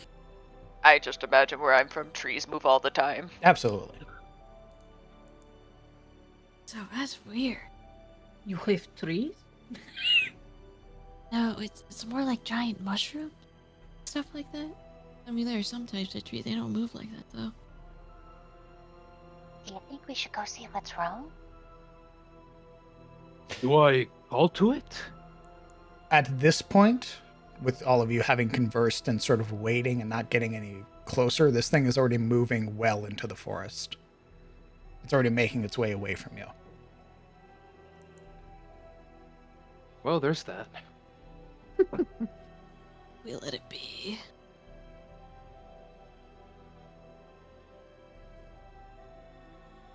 If we do not go after it and deal with it now, it could be hurt or a problem later.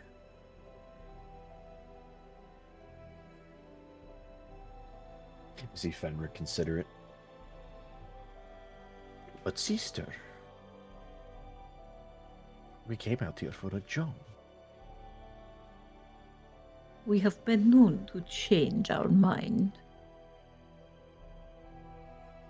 There's a small smile on her lips. Duh.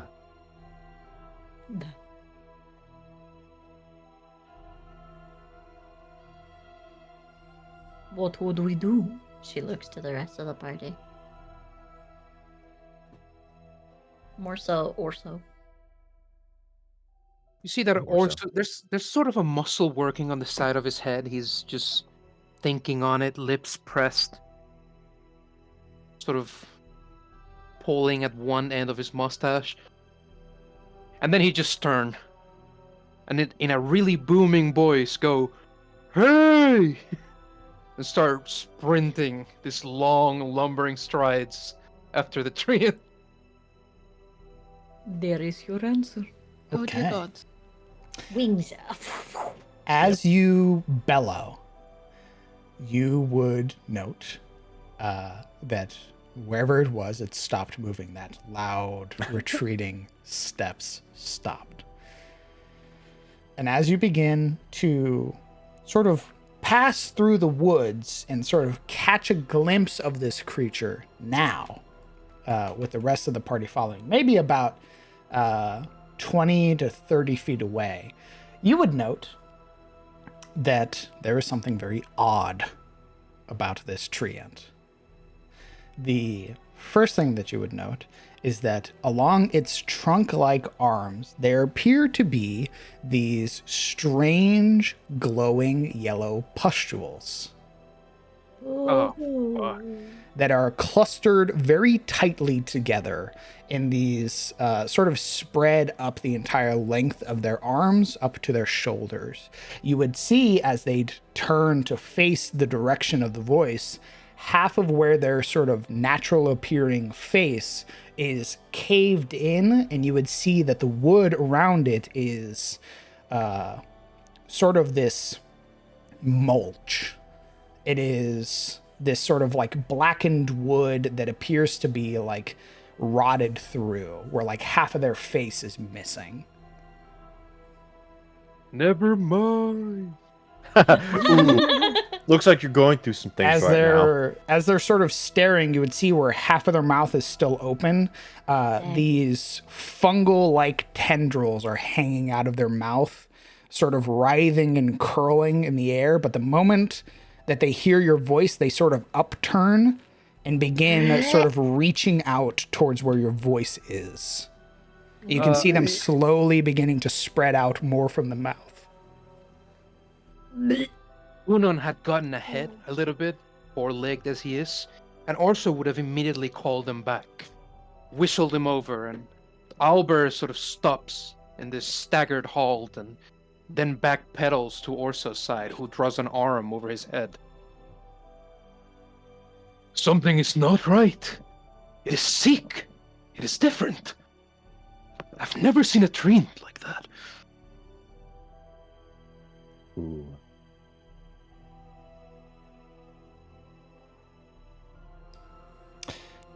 It would stand there, sort of unmoving now, this completely still, save for the fungal-like tendrils that sort of slowly inch their way out of the mouth, just groping at the air.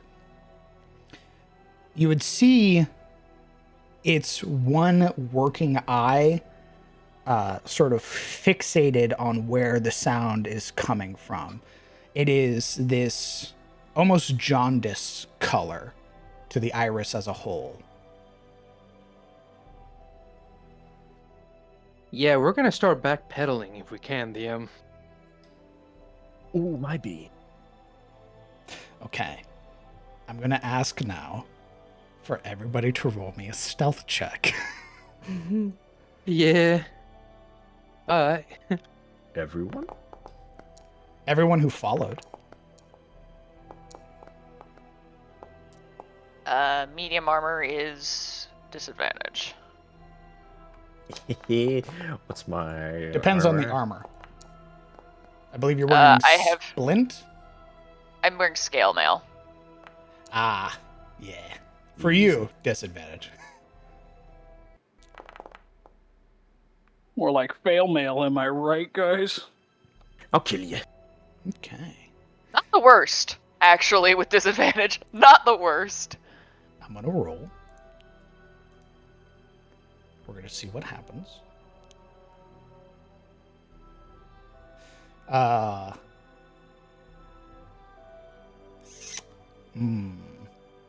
That's all. Did everybody follow Orso and Tunon? Yeah, Magic Snapjaw did. I mean, Really? it doesn't matter. It don't matter. Man. It doesn't matter. Oh, man. What brave? It don't matter. None of this matter. Holy It don't shit. matter. Okay. As I knock over everything on my Fucking desk. dead. It's just fucking Fucking dead, guys. That's gonna be us. You would watch as the eye that is there sort of narrows, and its body twitches and cracks to the side very suddenly, and you would see from that sort of broken and sort of completely rotted out portion of their face, the fungal-like tendrils that have been emerging from the mouth burst out from the rotted wood. And you would see that the entire inside of this treant is replaced entirely with this fungal-like infestation that sort of curls and begins producing more of these strange gold yellow pustules. It, opening its mouth, unleashes this blood-curdling scream. And it begins to chase you. Woo! Who's the slowest in the party?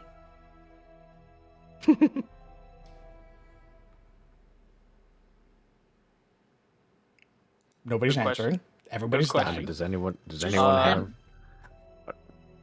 Uh, have a 25 feet of speed? I'm at 30. Got 35. 35. 30. I fly down and swoop up Tegan. Okay. Tegan, sorry. So this is your second hex of travel today. You are currently being chased by a wood wraith. What are you doing, party? Snapjaw looks ready to fight. Is it far away? It's currently, with how it is, after it unleashes that blood-curdling scream, you guys have about 40 feet on it. 40 feet? Ooh. Yeah, you guys got close. Yeah, we're just gonna take a shot at it with the longbow. Oh. Oh. It's combat then. Okay. Oh boy, I love combat. We I mean, fight. 40 feet, baby. We fight, baby. Yeah. Give me just a moment then. Oh boy, oh boy. Hey, We're yeah, gonna it's fight. time to run that new monster you just made, DM. Fun times. This thing's gonna be worth so much XP.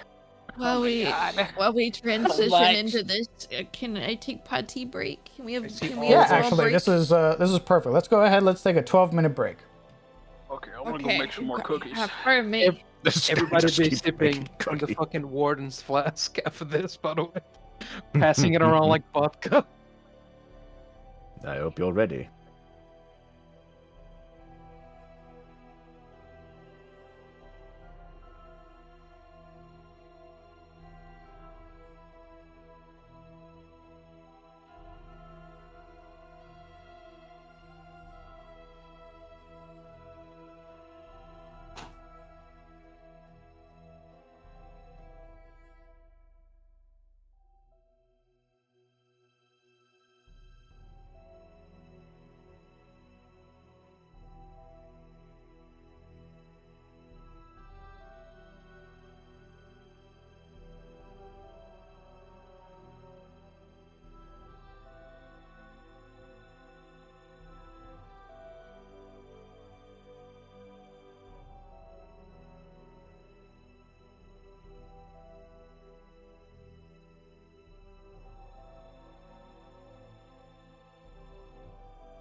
Oh, actually?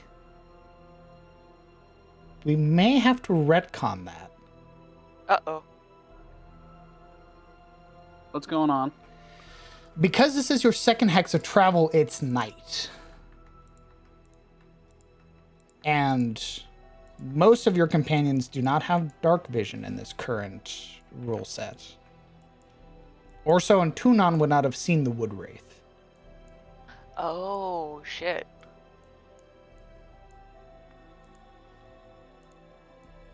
Oops. Oopsie doopsie. Once everybody's back, I'll ask. But technically, you guys, it wouldn't have seen you and you wouldn't have seen it. Unless you guys were traveling with torches or lights out, which I'd expect at least some of you are, because only one person in your party has dark vision.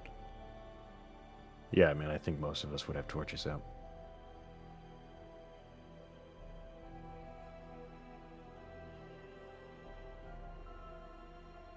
That's this is even our worse. This is our second day of travel, right? Wouldn't we be about to set up camp, or is this like before then? Yeah, this would be before then. This is your encounter dice, like during your, like you're traveling through this hex. Would it actually be night, or would it just be like late evening?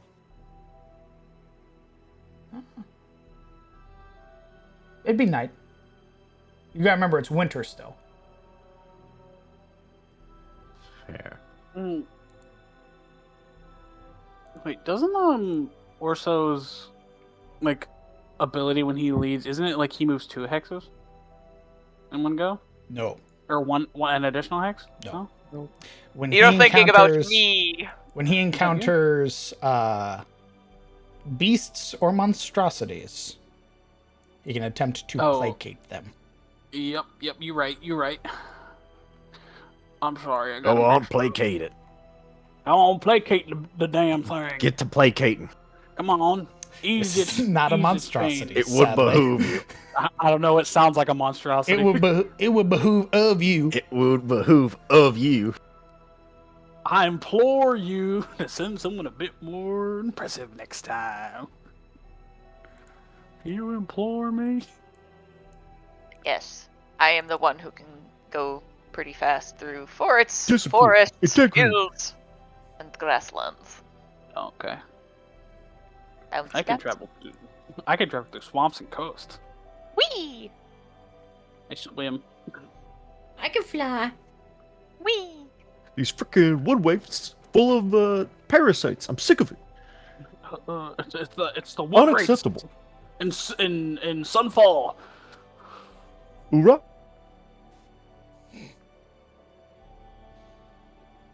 So anyway, what you don't know is actually a Last of Us campaign, guys. Welcome. Uh-oh.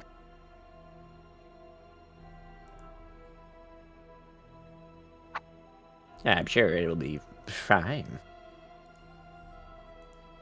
It'll be fun. Okie dokie.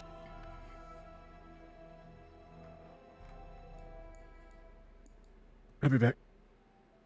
You'll be back. No, right round. Why don't you be front?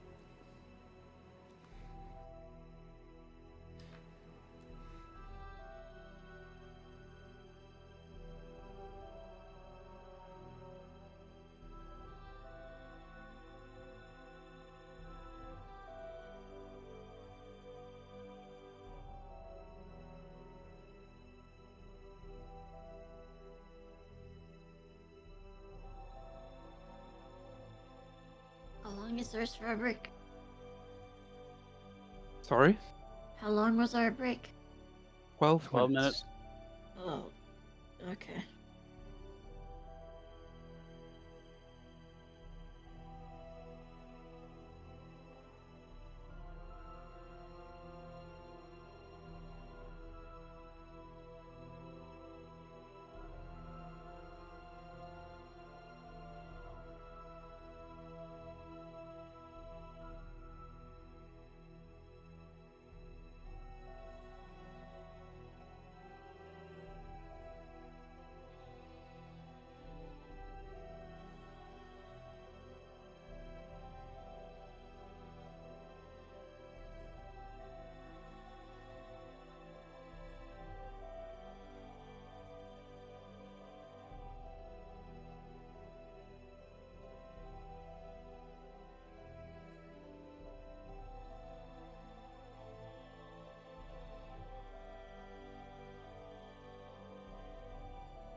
So just for my own sake, who would have a torch out?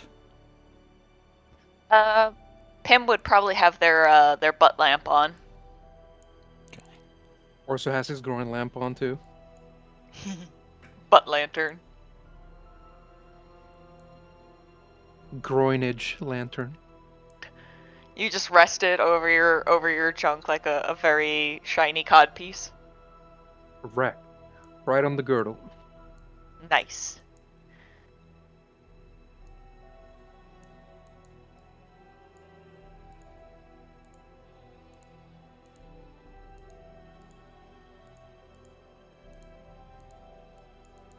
Who else has a light going?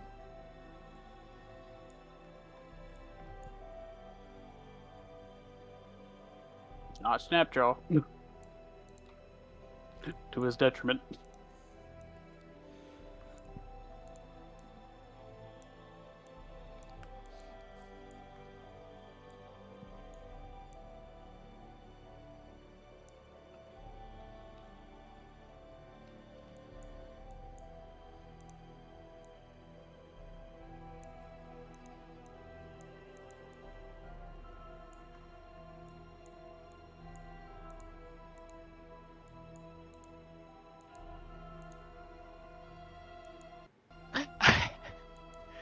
I'm just imagining now the the TOS party encountering the CTF party, the glow in the dark eyes gang.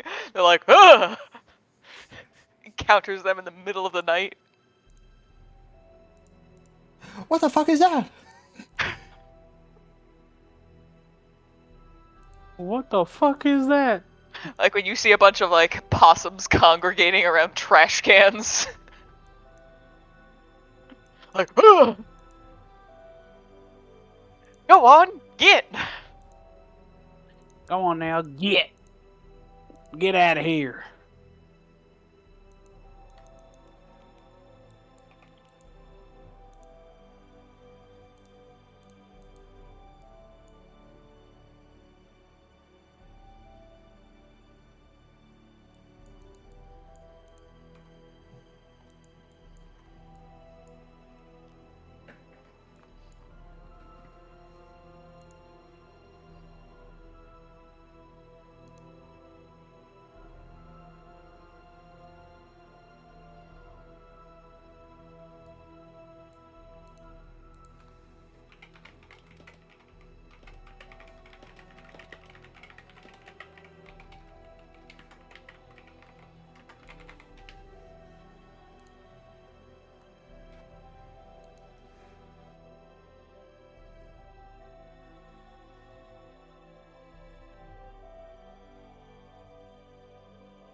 For the long lost players, how does it feel to be back again? Rozzy. Oh, feels good. I like it. I'm ready to crush things and destroy them. It's been years. You're telling me, man. Feels like it's been years.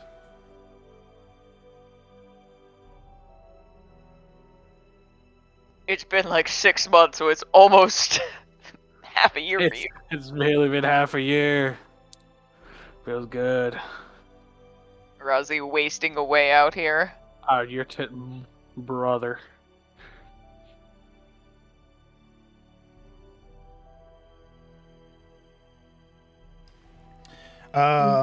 Orso. My love. You would have technically not seen the wood wraith. So I can't take a shot at it. You would have never seen it to engage with it to begin with. Okay. Given your lack of dark vision, and given that it is currently night, you would hear the sort of slamming of the trees before you, but not see its source. Could I attempt a shot in its general direction? Just going by sound? You would attempt a shot at something that you cannot see and don't know what it is? Absolutely. Oh. Well, no, wouldn't it be if you didn't see it, you wouldn't even be able to attempt a shot at it because you don't know what's there? I mean, he saw the way it went. That much I know. You didn't even see the Well, way it I'm went. talking about. This is Yeah. like we're rolling it back to before we saw the thing at all. Yeah, you wouldn't have seen it at all if it is what he's trying to say. Oh. We Yes. didn't act as if it was nighttime. Oh. Okay, yeah, then he wouldn't have chased it. Okay. You all would have heard. Is everybody back, in fact? Hello? I'm here. Hello? I thought our second moves were just, like, afternoon and not nighttime. Because we sleep at night. You get 2 hexes a day. It's 8 hours per hex. So you'd be traveling to basically your campsite by night or well into the evening. As well, it's currently winter, which means that night happens way sooner. Oh. Yeah, we're still in like the equivalent of February.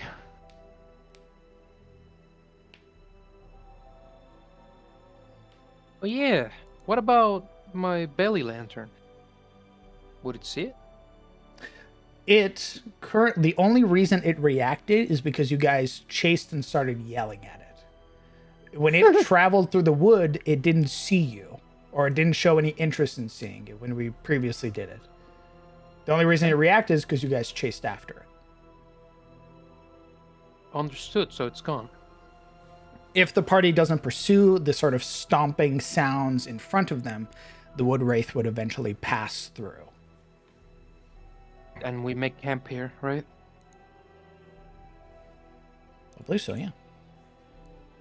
For Fenris POV, I would say if she only heard it, she would have avoided it. If she saw an infested creature like that, she'd probably attack it. Who would have actually seen it, if anybody in our party? Nobody. None of our dark vision reaches out that far. Yeah, you basically would have just been hearing it, would have been the thing. Got it. So basically, in the darkness, something groans and slams trees aside. And we would have heard it make its distance and eventually just disappear into the woods, right? Indeed. Then yeah, we'd probably just make camp. Yeah, if it was just noises, best to respect nature, but if it's this obvious desecrated, ugly ass, mulched up, yeah, perhaps even, dare I say it, undead ant thing. Purge. Okay. So with that knowledge, let's go ahead and wait for it to pass, as you guys would eventually set up your camp here in the Goldwood.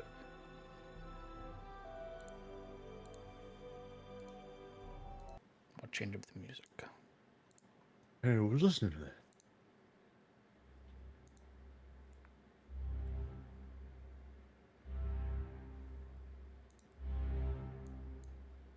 I mean, I'm glad. I kind of wanted to get to the place with, like, having wasted no resources. It was just an error on my part. I didn't consider how far you guys had traveled when that thing had been encountered.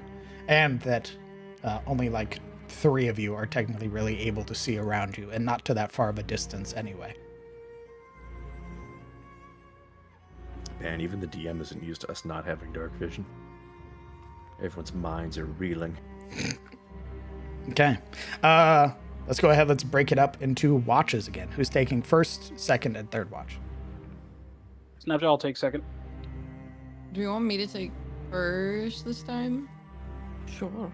I think Orso and Tunon will take watch with Tegan, the first one. Okay. Avail will take third.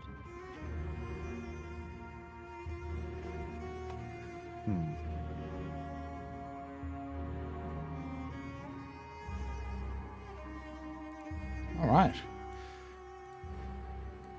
Then let's go ahead. Let's knock it out.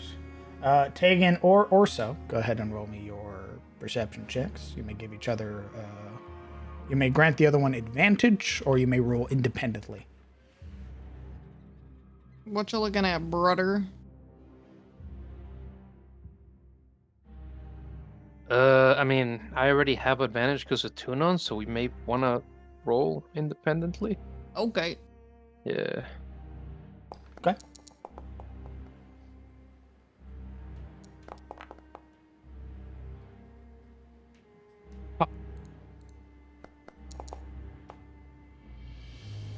All right.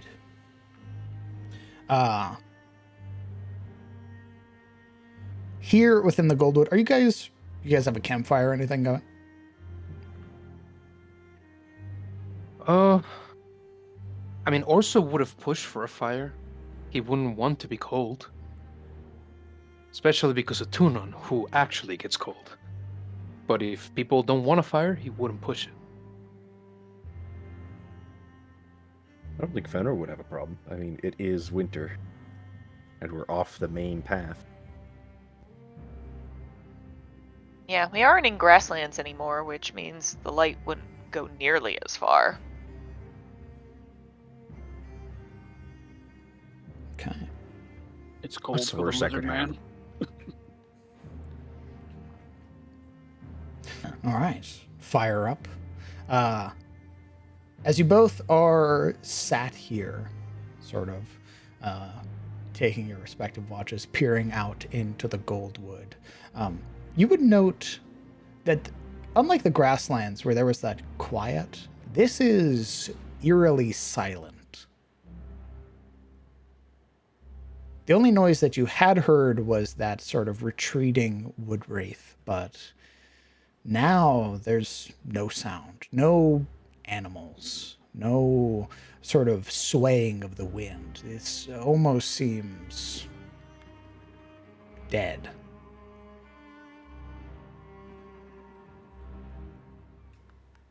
Tegan don't like that. Damn. To distract himself kinda just from the very eerie dead silent, could I like look in our general area, like without like fully leaving the party or anything like that, for those flowers? If you're heading out, I think Tunon would follow after Tegan. It's just in the general area. He's not going too far from camp at all. Like a child at his ankles, just sort of bumbling along.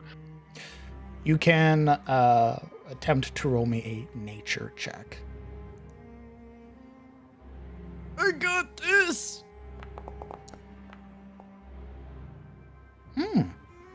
As you would camp down for the evening and sort of taking a moment to begin patrolling around the campsite, more so to find what Nowhere had asked for, eventually sort of tucked behind one of the sort of large trunks of the trees, sort of interwoven between the roots there, you would find a golden lotus. You would note that this appears to be withered. And as you would sort of inspect this flower, you would look and begin to realize that along the base of a lot of these trees, a lot of them, a lot of the plants, a lot of the grass is withering. He wouldn't pick it, I think, then. Actually, no, he would pick it. And just kind of head back to camp then and approach Orso. Orso, who didn't deign himself to stand up from whatever stump he's sitting on. Mansplaining on his little space, looking at the fire, poking at it. Looks like a lot of the plants here are just withering away. Oh? He'll Like listless? He'll just kind of not give him the flower, but he'll like extend the flower almost to show. Orso makes a kind of a face and leans forward, peering in. His face crunching up with concentration as he looks this diminished flower over, frayed as it is. Ooh. That is very strange. Perhaps it has something to do to where we're going.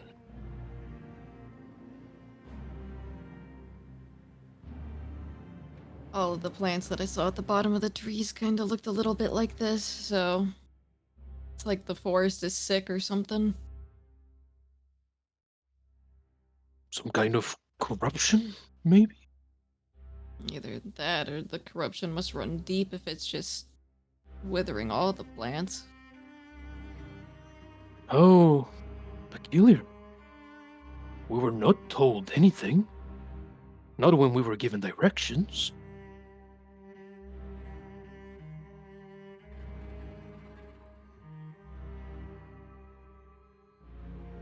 Looking at this flower, could I tell if this is like a recent development or if this is something that might have been going on for a while? So, you did roll really high with nature. The issue is that you're not proficient in nature. Mm-hmm. If you would like to pass that on to maybe somebody who is proficient, you could potentially learn the long-term effects or how long this has been affecting this plant. He will keep that thought in mind and he will bug people in the morning.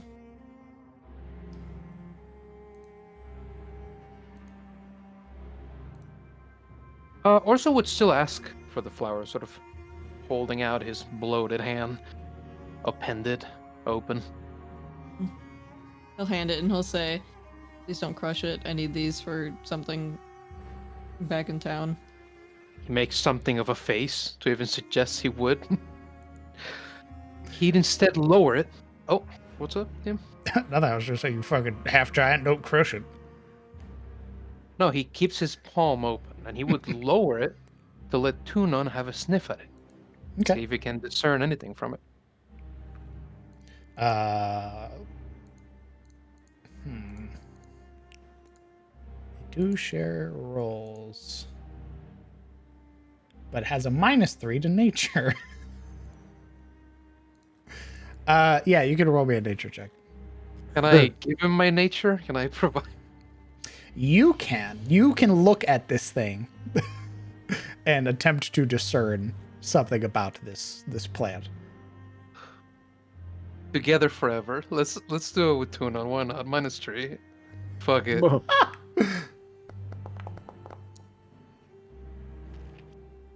That almost went to 20. Tunon does not like the smell of this thing.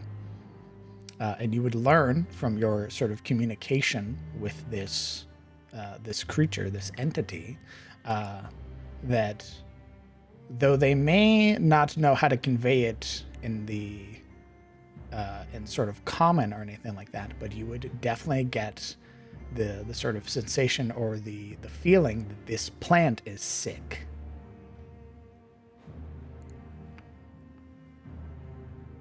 He'd pull the flower away from Tunon and apologetically sort of run his hand over his head, stroking his fur.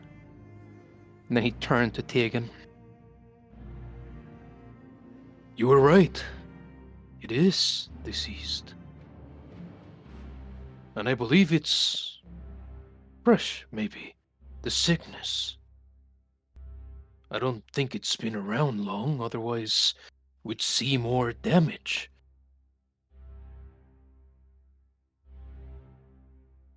Maybe it's why it's so quiet in here. Maybe all the animals left because all the plants are sick.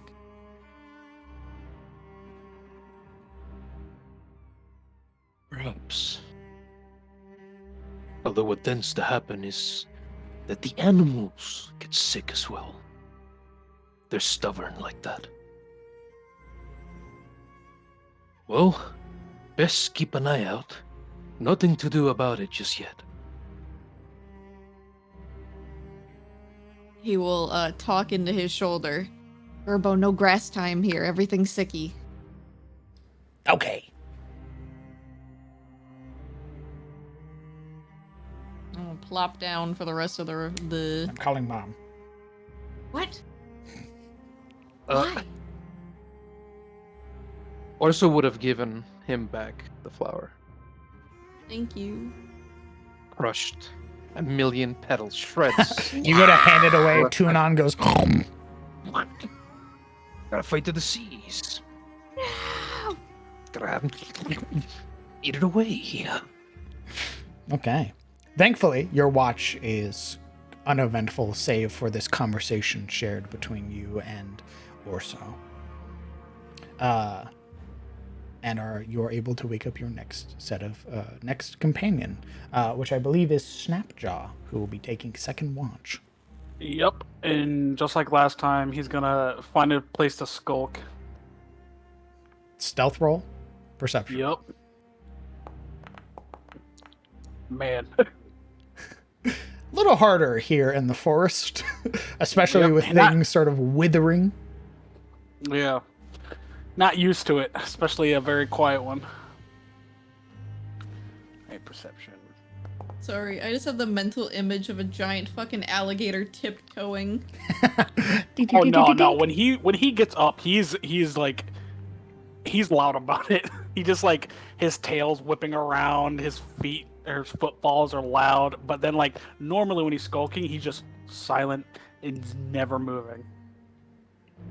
I just get the idea of it. Like having you visit, I just envisioned you doing the motion with like your shoulders all hunched up. Mm-hmm. Yep, I was. I was. Perfect. Give me a moment. Oh boy.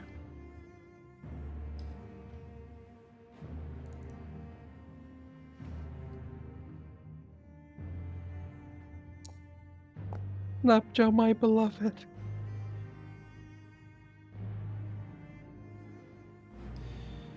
Okay. And here come the giant frogs. Here come the frogs. Do do do do. The one things that dare breathe and make noise in this dead place are the fucking frog. How dare they? I obey no master. Man, that's a lot of rolls, man. Yeah. Correct. I'm assuming it's two 14-inch tall frogs. There we go. No. No. You don't see the source. But as you are sort of skulking, there is very ragged breathing coming from the forest.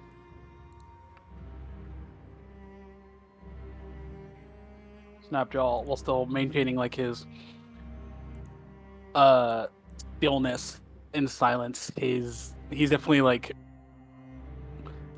looking, his eyeball scanning in any direction it can, trying to like narrow this in. Oh no, it's dogs. You would hear this like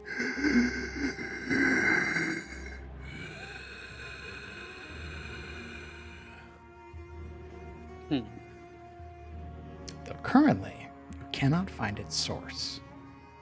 And it doesn't appear to get any louder.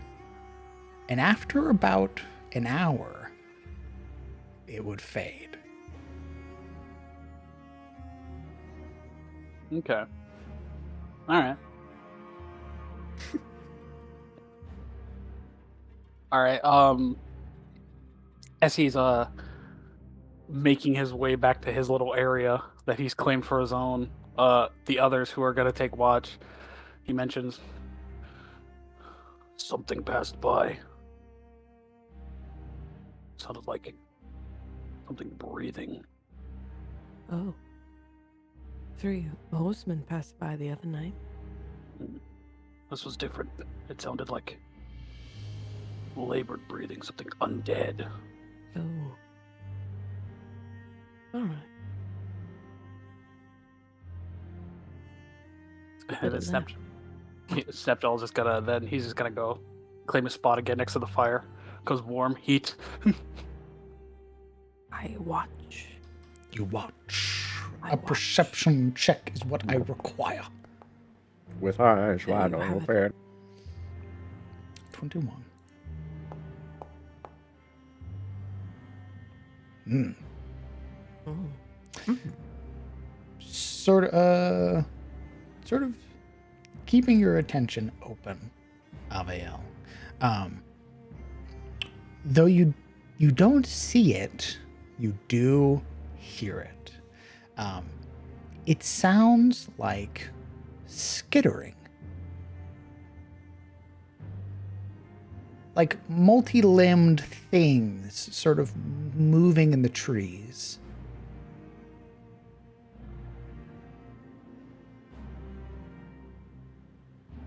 She squints at the darkness. Like big limbs or like little limbs? Loud enough to register a noise. But you could tell this thing's trying to be quiet. And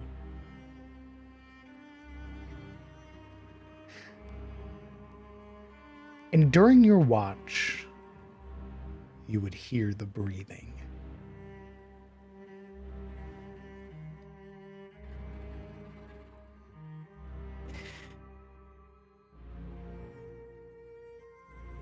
She would quietly try to go wake him.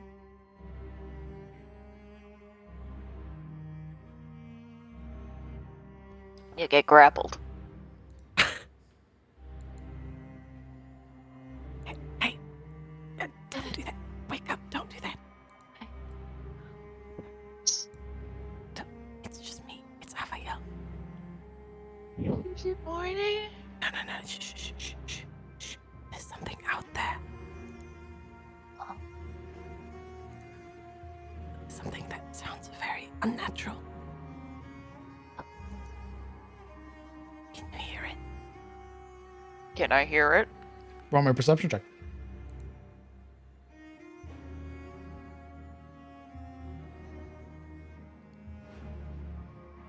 Waking up, you're sort of dazed for a moment, especially because you've been woken up not at your requested time, which is when the sun rises. Instead, you are woken up and it is still dark out. Sort of, after a moment, your senses would attune, and you would hear it, though more faint now, almost as if it's retreating. You would hear labored breathing and sort of skittering sounds. Something crawling across the surface of the sort of tree trunks. Oh, yeah. I heard that. I don't like it. Snapjaw said he heard it too. It seemed to go away, but then it came back and more. Oh. Yeah. Okay, give me a minute. And Pim's going to go on and pack up their stuff and put their armor back on and probably complete the rest of the watch with Avael. Okay. Or at least offer to. The assistance would be graciously accepted. All right. As you would wake up and join Avael for the watch, it would be pretty much the moment you start packing up your equipment, the sounds are gone.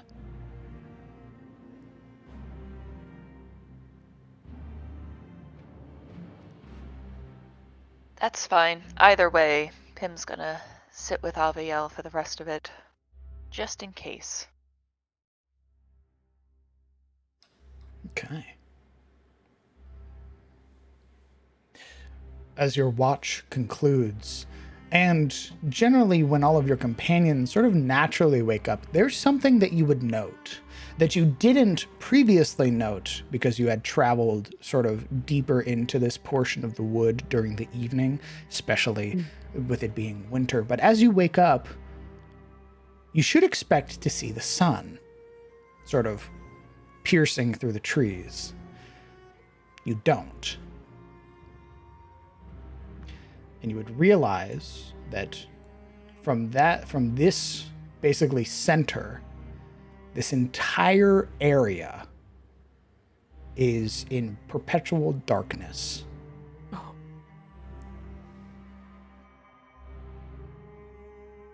And you would notice that the sort of glades and the sort of boughs of the trees have curled unnaturally, because no longer is it just pine trees anymore. Instead, there are these large, sort of grasping trees with their limbs very tightly bound at the top to sort of purposefully block light.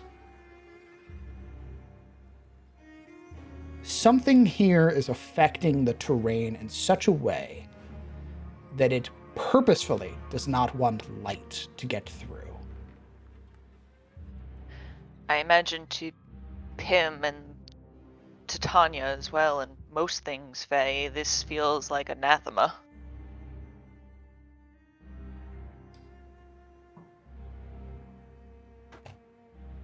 Like, this is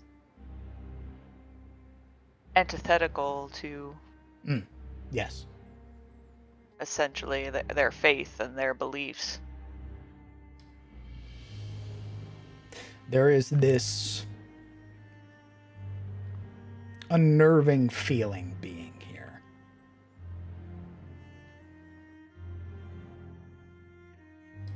Yeah, Pim's ears kind of go back, realizing that, you know, their body says it should be daytime. There should be light. And there isn't. This is... The mortal realm is not nearly as bright as the Feywild, but this is wrong.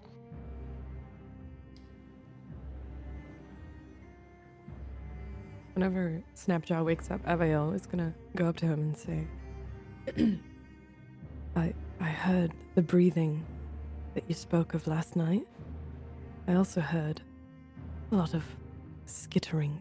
I didn't see anything, but whatever it was, it kept watching us for a while.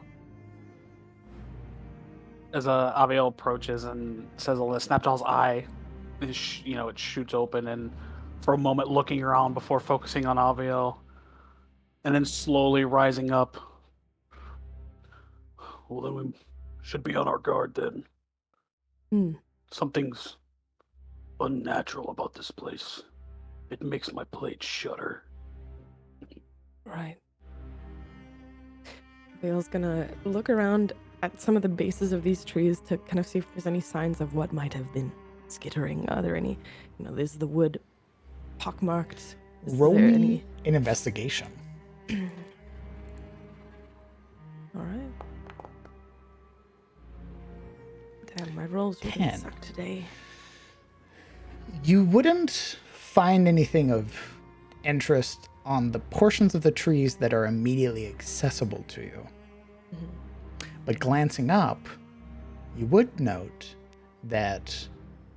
Actually, you wouldn't, because you can't see it there. Smile. Never mind. You would note that around the base of the trees, a lot of the foliage here, a lot of the plants look a little withered, a little diseased. Do they look trampled? They do not. No. She's gonna turn back. Whatever it was that I heard skittering, I don't think it was on the ground. I think it is in the trees. You heard something skittering? I did. Many things. A lot of breathing as well. Labored. Wrong. We'll kind of look up in the trees. Ooh. Yeah. Looking up in the trees, where your dark vision sort of affords you a little bit more to see, you would note that the sort of upper portion of these trees, where some of the boughs are, you would see that there's almost these like fungal-like growths that are there. And you would see that there is a sort of bundle of mushrooms, these sort of like large, sort of tall but lean mushrooms that are sort of gathered into this very sort of dense sort of cluster of them. But you would notice that the inside, or the center of it, appears to be hollow, like something was in it and is gone. There are like mushroom, fungus, clumps of that up there. It looks like something might have been in them.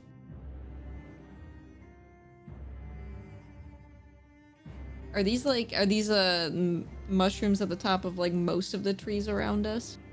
This particular bundle here is not in every tree, but the mushrooms are sort of scattered throughout the trees. It looks like it was, whatever it was probably up or in there, but these mushrooms are kind of all over the place, it looks like.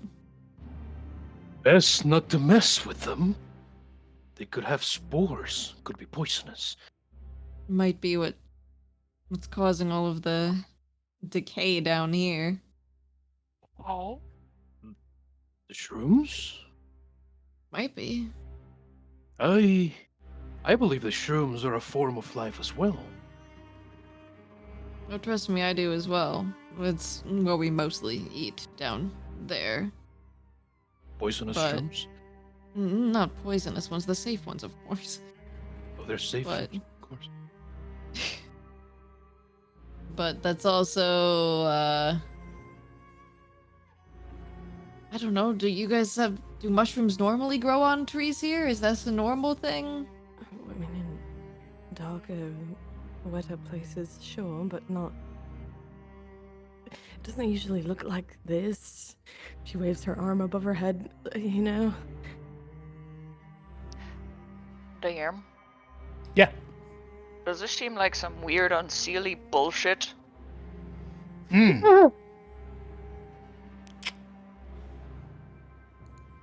Given what you know, Pim, servant of Queen Titania, this is not Fey influence.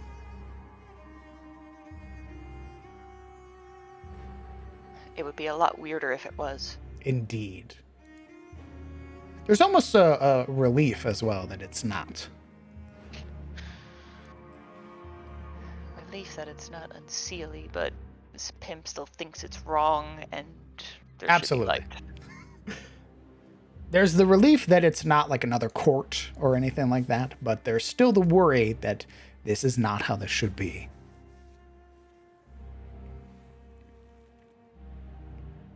Okay, party. Who's leading the hex crawl today? You are 1 hex away from your destination. I feel like it might be a good idea that I lead. Agreed. Agree. 100%. Get in there. Get him, kid. Okay. Yeah, Hyjol being probably the last to wake up is as she is very sprawled out, like huge wings like out everywhere. She's not a very tidy sleeper. And she would wake up well rested and offer to lead the party. For those who are still missing hit points or still missing stress, you can roll hit dice. DM. Yes. While they were chatting, and so I'm assuming putting the like our campsite away, Fenra would ritual cast detect poison and disease. It's everywhere. Haha. Quite literally all around you.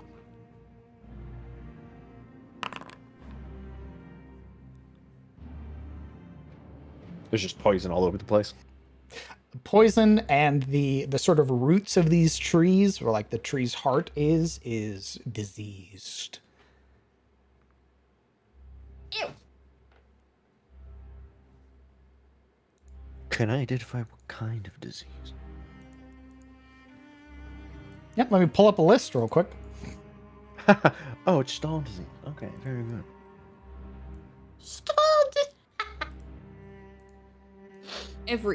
Every disease.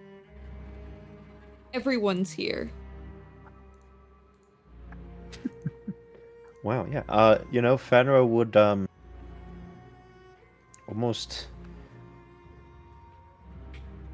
She would be taken aback by the sudden, like, as the moment the spell activates and her eyes are opened to the scent of poison and disease. To have it flooding her senses, she nearly collapses. Sister rushes to her side.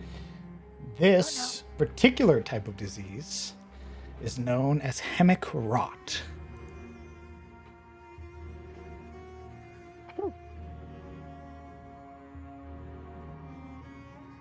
Could you put the spelling of that in chat? Hmm?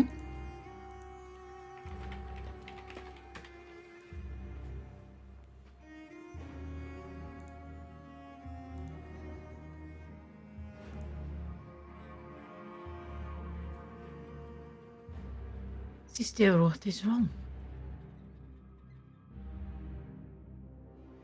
She kind of waves Hygel off. I'm fine.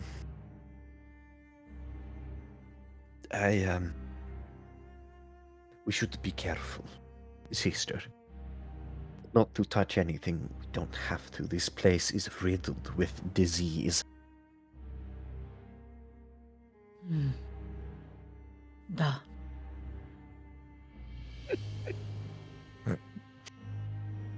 What does hemic rot do? Hemic rot, if it were to get on a person, or to be consumed by a person, it would begin to sort of fester and gestate. You would find that you would begin to suffer organ failure, particularly in ones that sort of filtrate blood. In terms of mechanics, if you get hemic rot, at the start of your turn, you have a set chance to gain a weakness token, which reduces the damage you deal. Ooh, very Darkest Dungeon-like. You catch blind, 60% chance to miss. Informing Hygel, she would rise to her feet and inform the others. Do not touch or eat anything here. She gives a particular eye to Snapjaw. This place is filled with disease, and unless you want to feel true weakness, the frailty of death, you should keep to your rations. Missing like the implication of that, Snapjaw just snorts and just agreed. We need to hurry and get out of here. Sure, whatever. Eats a mushroom. Yeah, whatever. You look over, they're already eating something they found on the ground. Oh God! Is this portobello? I took a bite out of the tree. Oh, I love shiitake mushrooms. For the next 30 minutes, dog, you're gonna be tripping balls. You're going to vibe hard as fuck, dog. It's fucking Snapjaw just waving his hands around like, I can see everything. It's so significant. It's so significant. So, Hygel. Yes. Move the hex. Roll the I encounter think we die. should go. No. We go back. Stop moving that other one. I fucking hate It's it. called a roving token for a reason. I don't some like of them, it. He's some scary of them looking. stay in an area. Some have particular interests. I don't like him. He's ugly. How can they tell where we are that far away, huh? They They're just know. moving towards us. I mean, have know you what? seen the two thick? Oh no! Right. He's ugly. I don't like They're friends, him. right? They're friends, right? Bro, I hate this Minesweeper. I hate this. He scares me. I'm flagging everything. Oh, fuck off. Fuck off, fuck off. Oh. No! Oh no. What does 100 mean? What does 100 mean? That's good. That's good. What does 100 mean? Good. DM cuts the music. Well, you see, party. You're I don't already even dead. hear music. It's the frogs, isn't it? Oh, well, for 100, you would wish it was the frogs. Don't be Why a is gambler. 100 something bad? Because you rolled a 3. What? There's no I think if you had rhyme or rolled a reason 12, in if situation. you had rolled a 12 and we got 100, it would have been something great. But It's the 100 3 opens puppies, up a clearly. bad table. It's 100 puppies. Okay. Perception check. First, yeah, go ahead and roll perception check. Okay. 100 puppies. Let's go. Very good perception check. More so keeping your ears open. Before we map transition, who has light sources on? Hi. Oh yeah. Why there's would one. you have Oh, light sources on? It's daytime. It's it's not. not. No, it's not. I thought it was just dim. No, No, it no completely daylight blocks gets out in all here. sunlight. Yeah. That's what it said. Like this hex and all the hexes around it. There's no sunlight. Oh, I think Orso would have his speedo lantern on. Yeah. What? Considering What did you just Don't call call it? it that. Oh. Don't. What did you just say? Don't call it that. Speedo lantern, because it's goes around the Speedo. waist. How about we just call it a waist lantern like the thing it's called? Yeah, no, that sounds too much like something else. Oh. I don't get it. That's fine. How about you call it a waist lantern? The thing it's Alright, called. waist lantern.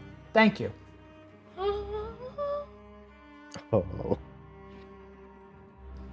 Y'all got me confused. What a save. Traveling into the very center, your destination as marked on the map, you would note, or rather, you would find yourself that the trees around you begin to part. They've been cleared somewhat.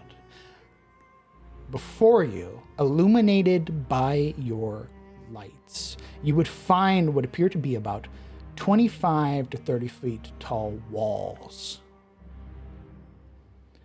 As well, they sort of surround this large swath of this open glade. We are going to map transition for what you see before you.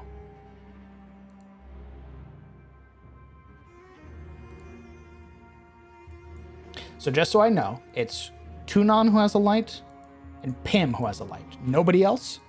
No, Snapjaw's got a light. Orso Snapjaw has a light? Yeah. Nah, after he realized it's still dark outside, he's like, yeah, no, I'm just gonna carry a light. Sorry, Orso, not Tunon.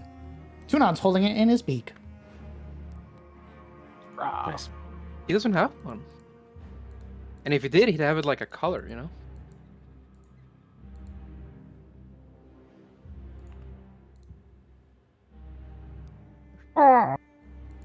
Actually, that'd be so cute. We're gonna die. Oh fuck, why am I in front? Hey, you guys, so someone did buy the we shovel, would be right? we would be switched. Go backward, hide. No.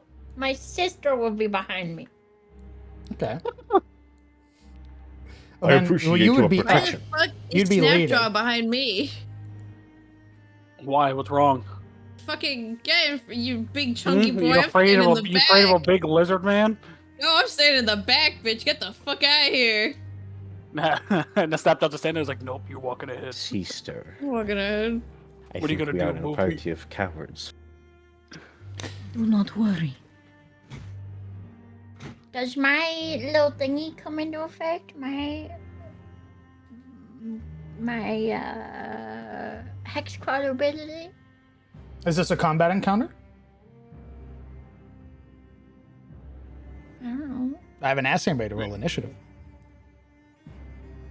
Well, also, this is the Yeah. first time all of our tokens have been on screen. Look at how pretty we all are. We would look pretty if it wasn't washed out in gold. We're really cute. Yeah, Look how washed out, pretty you're we washed out in are. lantern light. Hate it. Look how pretty we all are.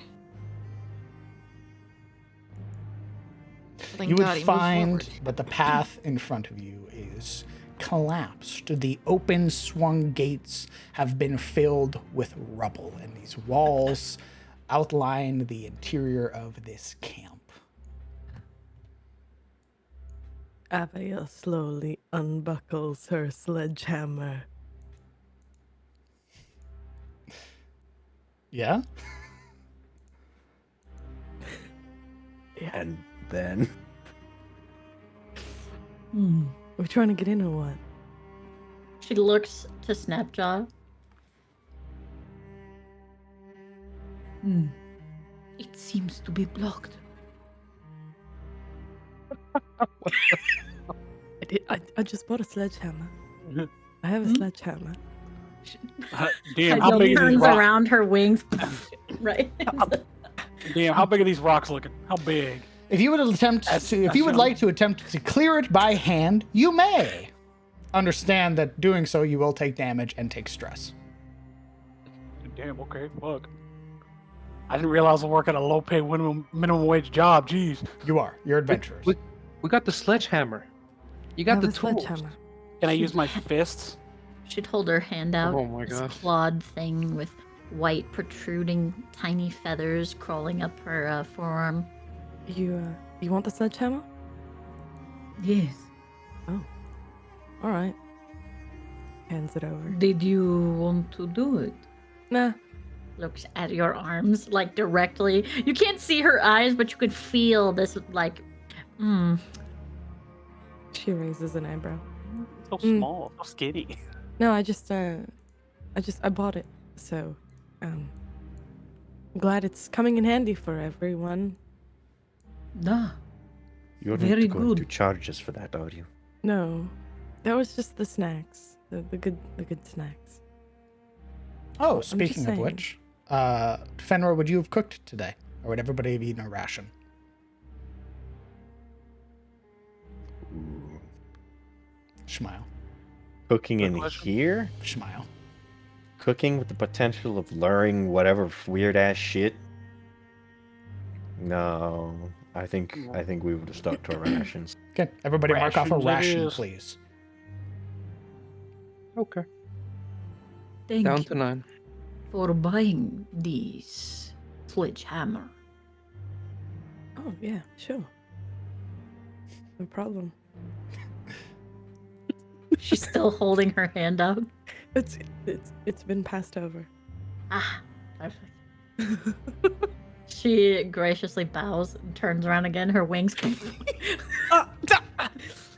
You're welcome. Hi, Joe. All right. The DC blockage is 15. Roll me an athletics check. Oh my god. Okay. DM? Yes. Can we fly over this wall? Damn you. Yes, you may. You too may. But you're not carrying everyone. No, but like, not as a way to like bypass the blockage, but she would. Ooh, she doesn't have a lantern, does she? Nope. You have echolocation though. How far does that go out? 30 feet.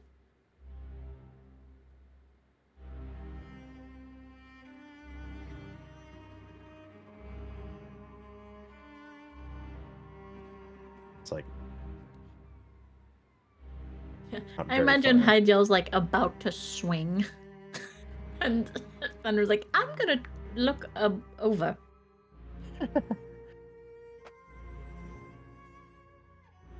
Does she? She will ask for a torch. Whoever's carrying one. I think it was. Aviel holds Orson. one out. She would take. It's not lit though. Oh.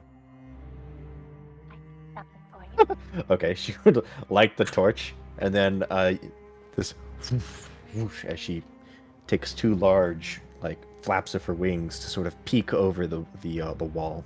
Okay. Flying up, getting 30 feet up, and then flying above that. Let's light a torch for you. And then I'll show you what you are able to see as you fly over the wall. What is that? That is your tremor sense. Oh my god, that's what so you're weird. able to see. Oh my god. See her. Holy shit, that's awesome. I can see That's you. so freaky. That is what you are currently able to perceive as you view over the wall, Fenra. Careful not to touch the wall full of weird mushrooms. She would kind of glide there for a moment, looking around.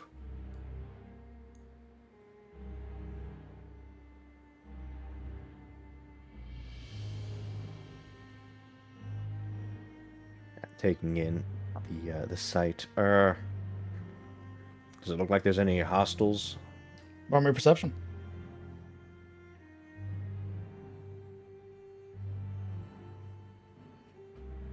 Actually, we're gonna flap over to like. Oh, we're flying in? No, but we're gonna adjust slightly to like fly over here. I guess the echolocation doesn't work to like walls and shit.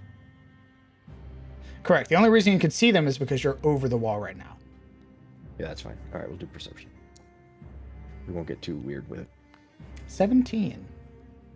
Is there like signs of things hiding in the shadow, or evidence that something recent has been wandering around in here?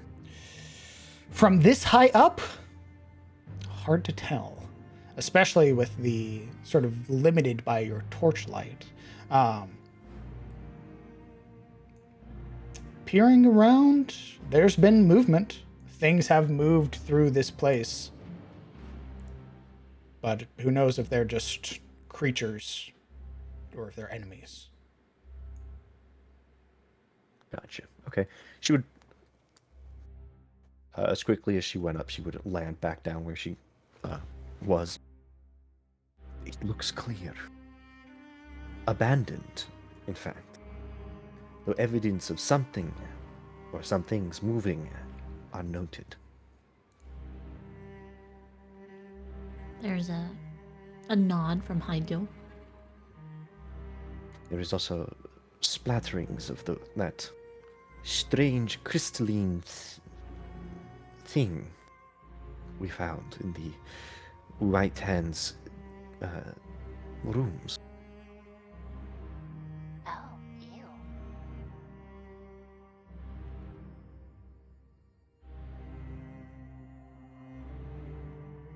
Should I proceed? Yes, sister. And with a swing, she will swing the sledgehammer. Athletics, please.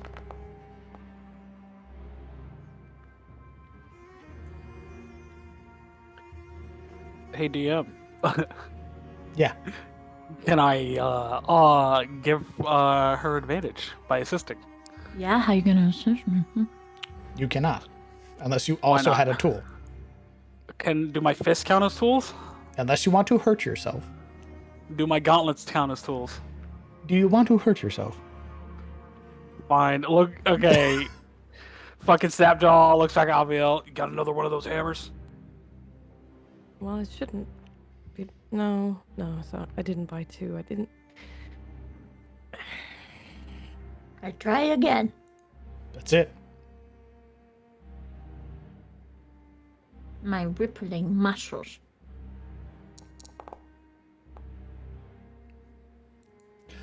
I'm growing.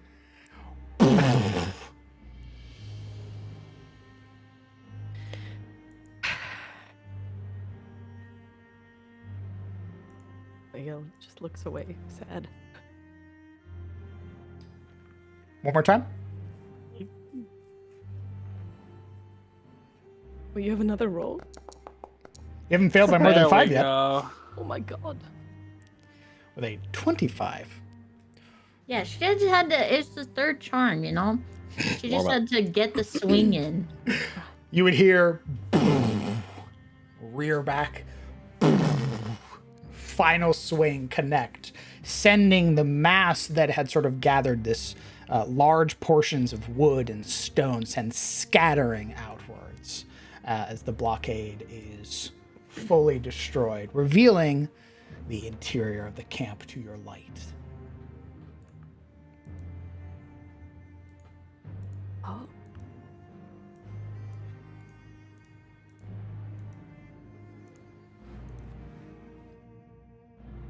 You're free to move around. You did it. Yeah, Hydwell would, after kind of what's the word where they like pose? Jojo? No, Prostrate. prostrate. Yes, the hammer like onto her, Or proper. like the head of it resting it on the like huge taloned foot that she has, and she'd look back to Avael. Thank you. We would Yeah. not be able to break through this without you. Oh yeah, of course. You can hang on to that if you want. No, it is Okay. yours. She'll Right. hand the handle back. All right. She takes it. If it's heavy, I can carry it for you. No, it's all right. He nods. I did buy it after all. That was gonna start taking some steps ahead. I would like to pet the owlbear.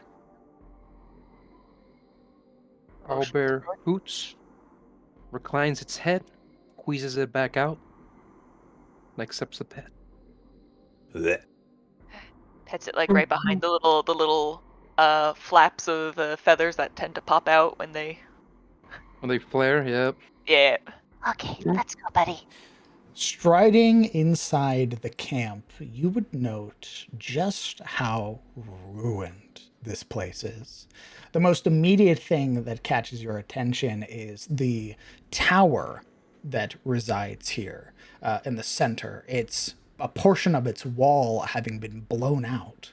You would see where rock and wood are sort of would appear to be charred or blackened by some explosion that has forced itself out, as well as just the ruined state of all of the buildings, the numerous trash piles that reside and have been sort of left to rot, the destroyed wagons and carts that lay just scattered across the ground.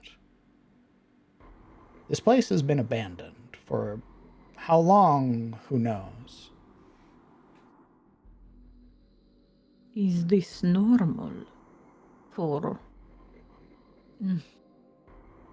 humans to live this way? None that I've ever seen. No, this place looks gross. Who?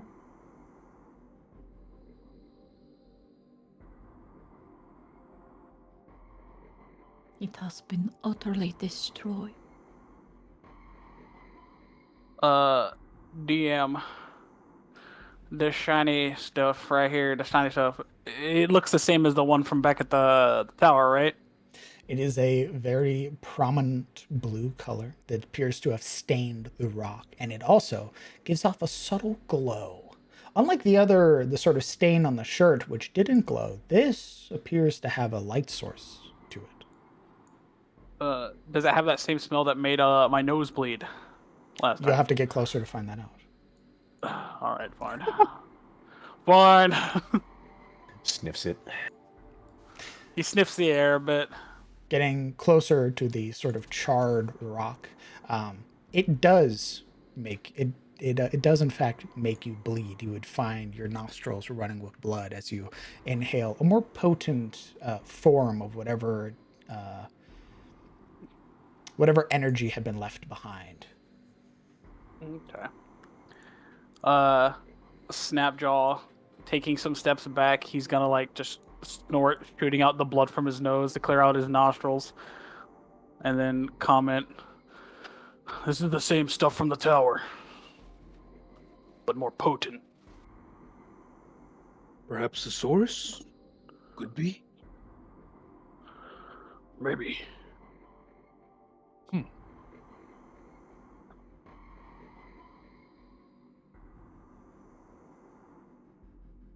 Why doesn't everybody roll me a perception check? Excuse me, kind one. And she'd pat the bear, owl bear on the head as she passes by. Who? Who?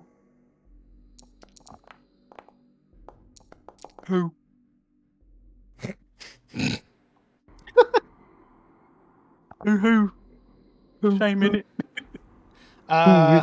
Everybody but bruv. Pagan. You all would sort of start recognizing the sort of like fungal growths that are present here throughout the camp.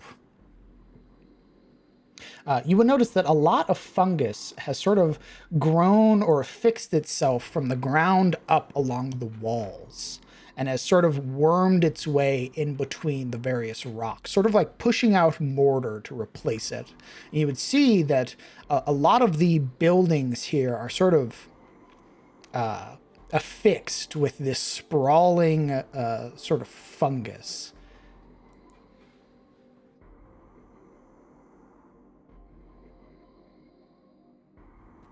Fenrir, being closest to the tower, would nudge her sister with the tip of her wing. Do you see that growth? Best. She reaches up and pulls her bangs apart.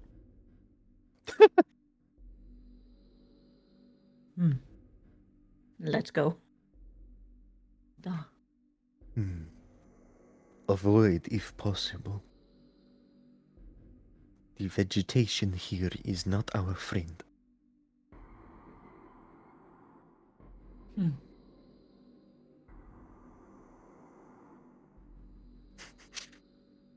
The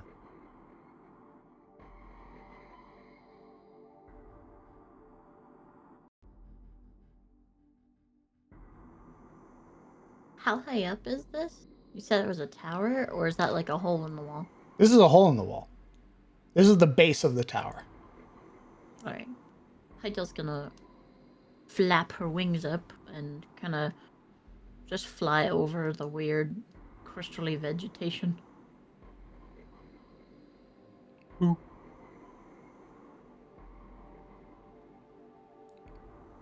And land down. Okay. And Fenrir will be shortly behind. Not so much flight as sort of an extended hop as the wings propel her into the tower. You would see the most immediate thing that catches your attention are these sort of glowing like shards here on the ground, much larger in comparison to the shard that Tegan had brought with them. These almost appear to be whole clusters. And you can see as well, they give off this sort of undulating light, but beneath it, what appears to be that similar stained coloration, this liquid that mars the ground.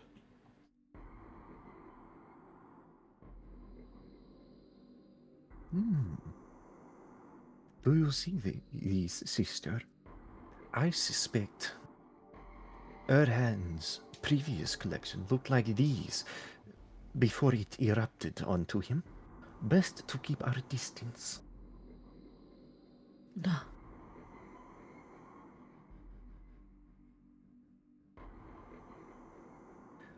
From this location, she would sort of scan around the tower, looking at all the different, what seems to be the most prominent thing besides the crystals in the room, the sort of scattered and rusty and abandoned, like, notes and scrolls and things. And, is that a chair? What is this?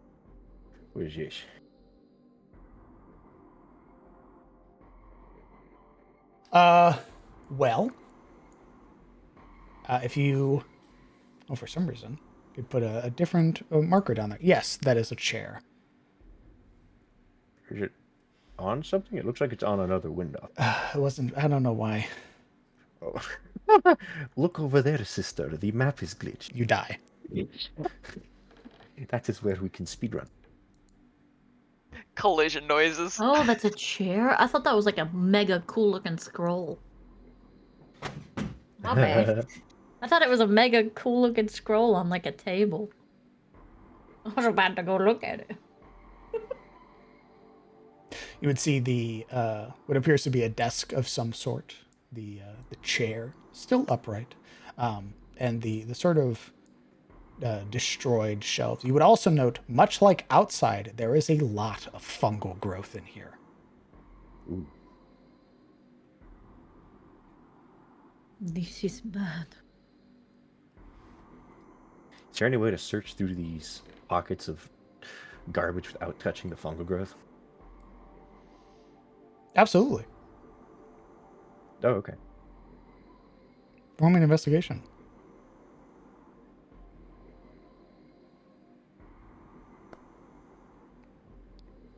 Okay. As you begin to search through the nearest pile, we'll put a pause there. What is everybody else doing?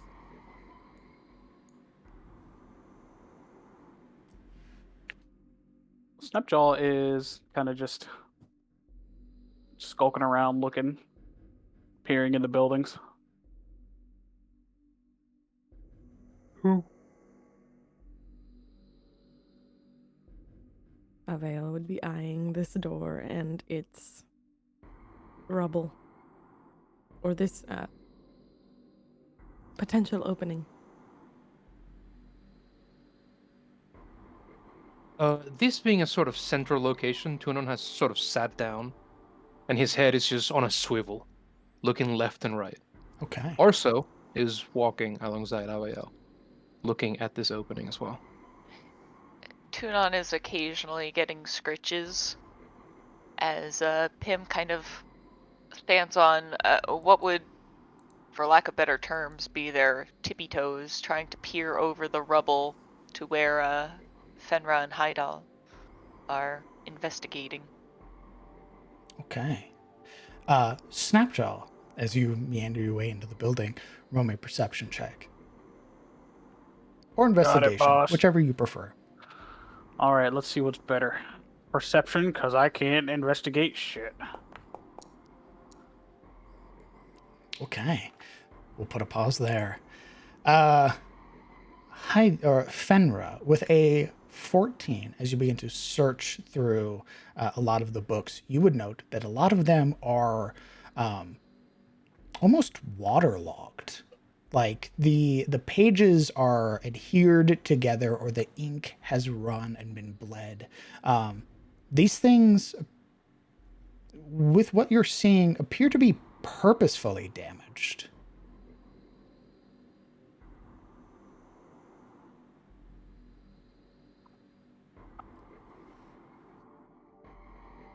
I don't suppose anything actually remained or survived that is legible. If it is, it's in a language you don't understand. A tut, and she sort of like brings one of the books up, pages falling out in slops. Do you see this, sister? These books are wet. Beyond wet, they are drenched to ruin. Why? I What think purpose would that serve? distraction. Contradictory to reading. Indeed. Not the actions of a sane person or one that meant well. Or a scholar, perhaps. Both of you roll me perception checks. Heidal explaining the painfully obvious. You know this. No one who likes books would kill books. What? No one. I don't understand. We are We are the opposite. We are opposite twins. That is how it works. Give me a moment. It's those bangs. Sister, I told you to cut those. I don't want to. I like. They make me mysterious, no? They make you blind. Eh. Okay. The things we offer. So, Snapjaw and Fenra, as you are in your buildings, you would both hear what sounds like a crack. Like this sort of sound. You would hear this low, sort of guttural breathing. As you both look to the source in your respective buildings, Fenra, you would see an entity whose entire body has been contorted. Their arms face backwards, sort of snapped completely, and are used to sort of keep themselves up. Their legs doing the same exact thing. You would see their head has been craned 180 degrees and snapped backwards. From their chest, a large pulsating mushroom, sort of the source of this raspy breathing as this creature's socketed eyes stare at you, its strange unhinged jaw producing more of these smaller mushrooms than the one on its chest. You both would see this, Snapjaw and Fenra, as this creature, seeing you, begins to scream.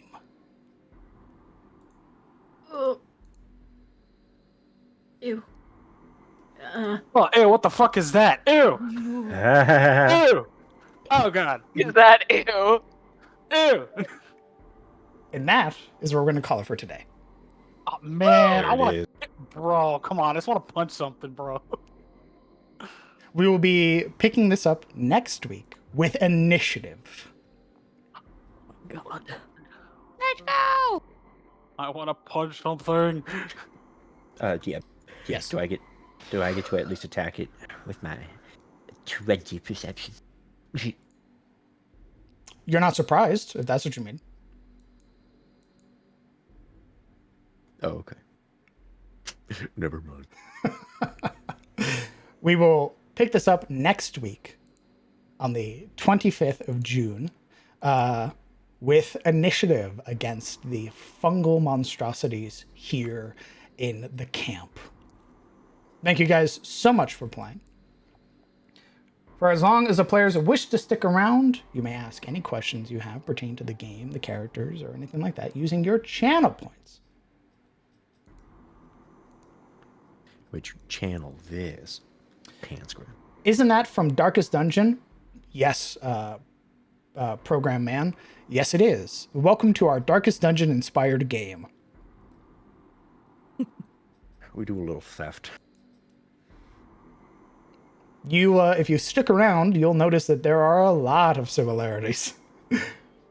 We use a stress system. We use a lot of the token systems from DD2, as well as the monsters.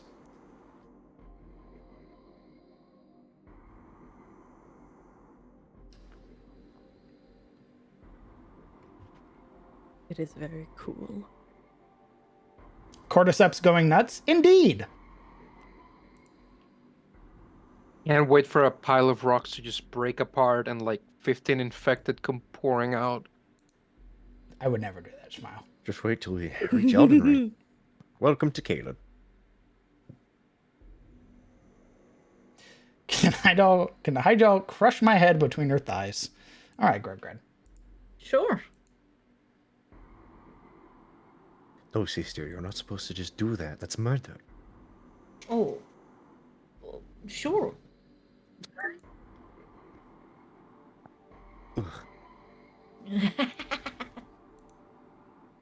What? He's what they were. What they want. You know those videos of people like with watermelons between their thighs and the watermelons just crack and explode and No, of all course of the I don't. watermelon just pops and spills out over the pavement. Of course I do. Be careful what you wish for. I've been meaning to follow this game, but I never could because of time zones, so this is my first. Oh, well, welcome. So which poor soul is going to be Pim's sleeping pillow? I mean, tent mate. Ooh, I don't know. Avia. Forever. Grabby hands, grabby hands. Who's going to be forcibly little spooned? I am I allergic do not to goat. sleep. I just meditate. Fuck you. You just have to get within arm's reach. It's all over. In a totally unrelated note, what's y'all's favorite edible mushrooms? I look at Hydro.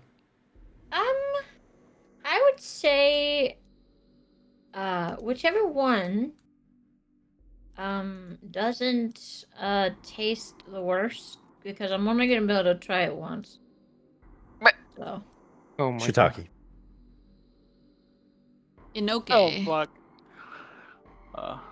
Jesus Christ. Sudoku Yeah, by what was mushroom. Hygel's favorite mushroom? Sudoku by mushroom. I make all my characters allergic to my same allergy because I You don't know how to oof. roleplay. I don't know how to roleplay what they Barbarian are. falls over dead. Oh, okay. Oh no. Did it. Heart attack Allergic to instantly. mushrooms here. Oh boy. I grab man. Hydel by the shoulders. You don't want to do that. This one time, don't do that. For the love of God. It's not like a heavy The allergy. mushroom man is looming behind him. Don't do it! It's a light allergy. A little sneeze. I just can't. I can't roleplay it because I've never had them. For a good reason. Ooh. I don't want to die.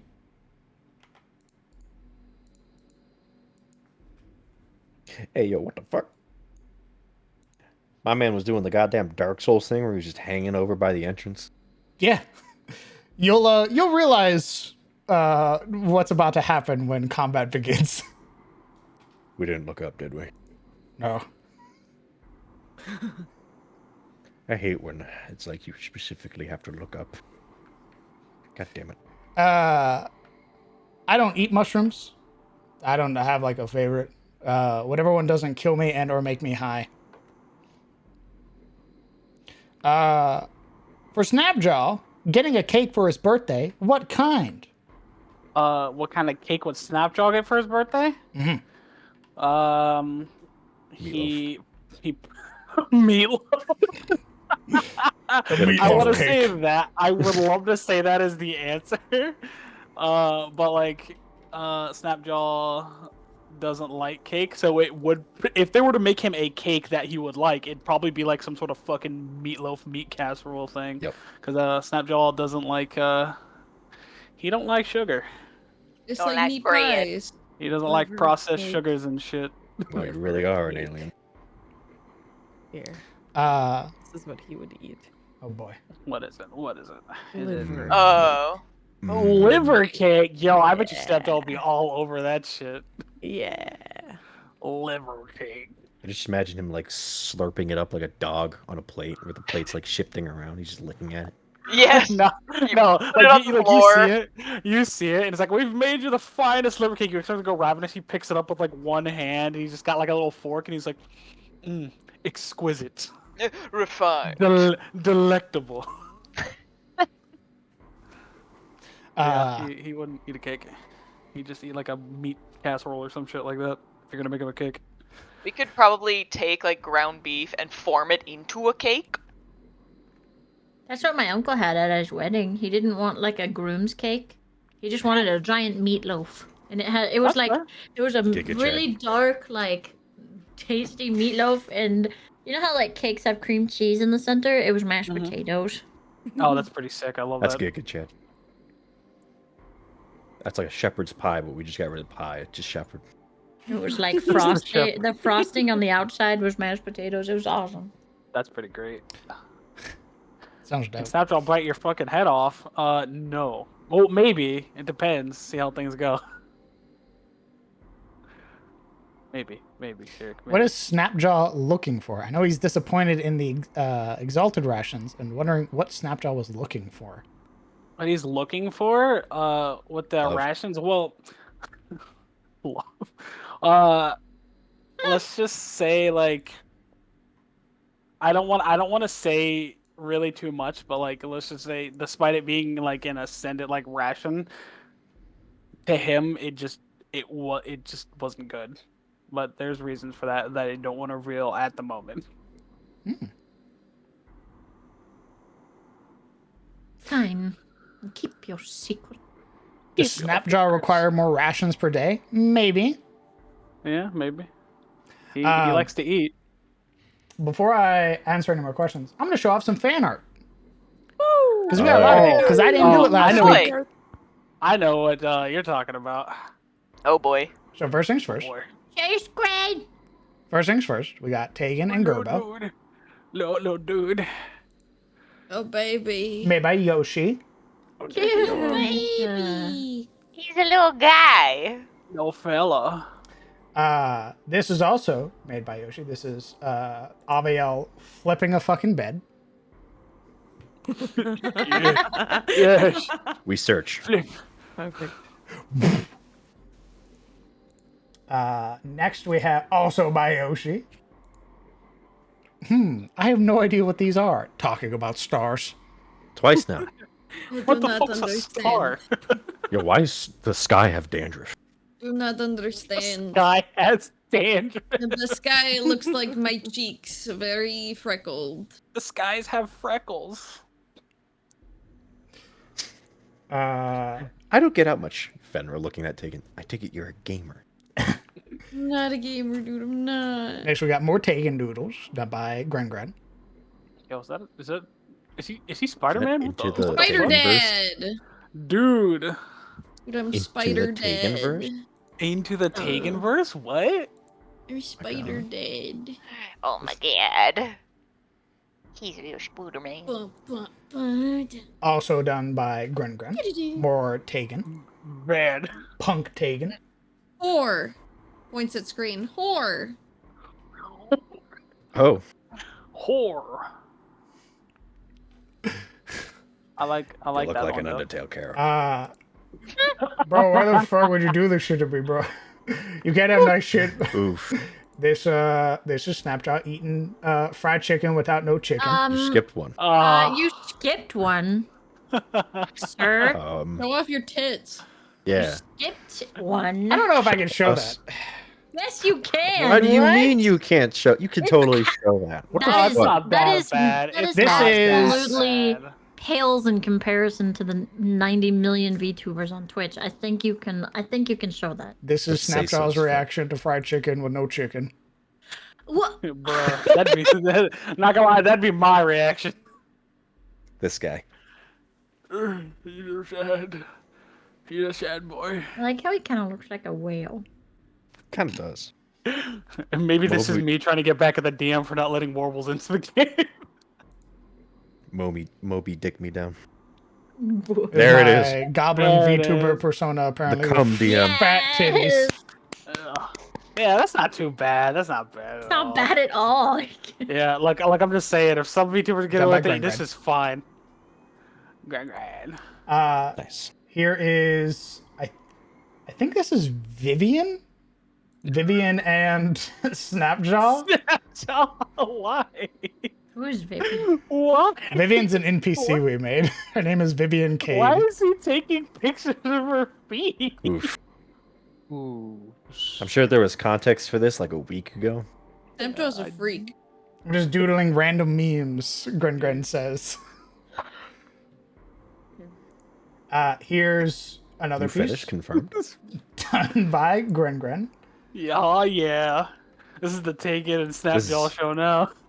This is Saying after he got pictures of feet. Blorbo with a blushy emoji. Blorbo.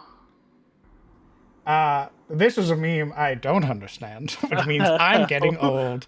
This, I assume, is Tegan and Snapjaw. No, it's your NPC. What's the jiggle skin, guys? The jiggle skin. What? No, that's I definitely do not Tegan. understand. It's not Tegan. Yeah, look at the little thing in there, the hair. What's that? What? That's a horn.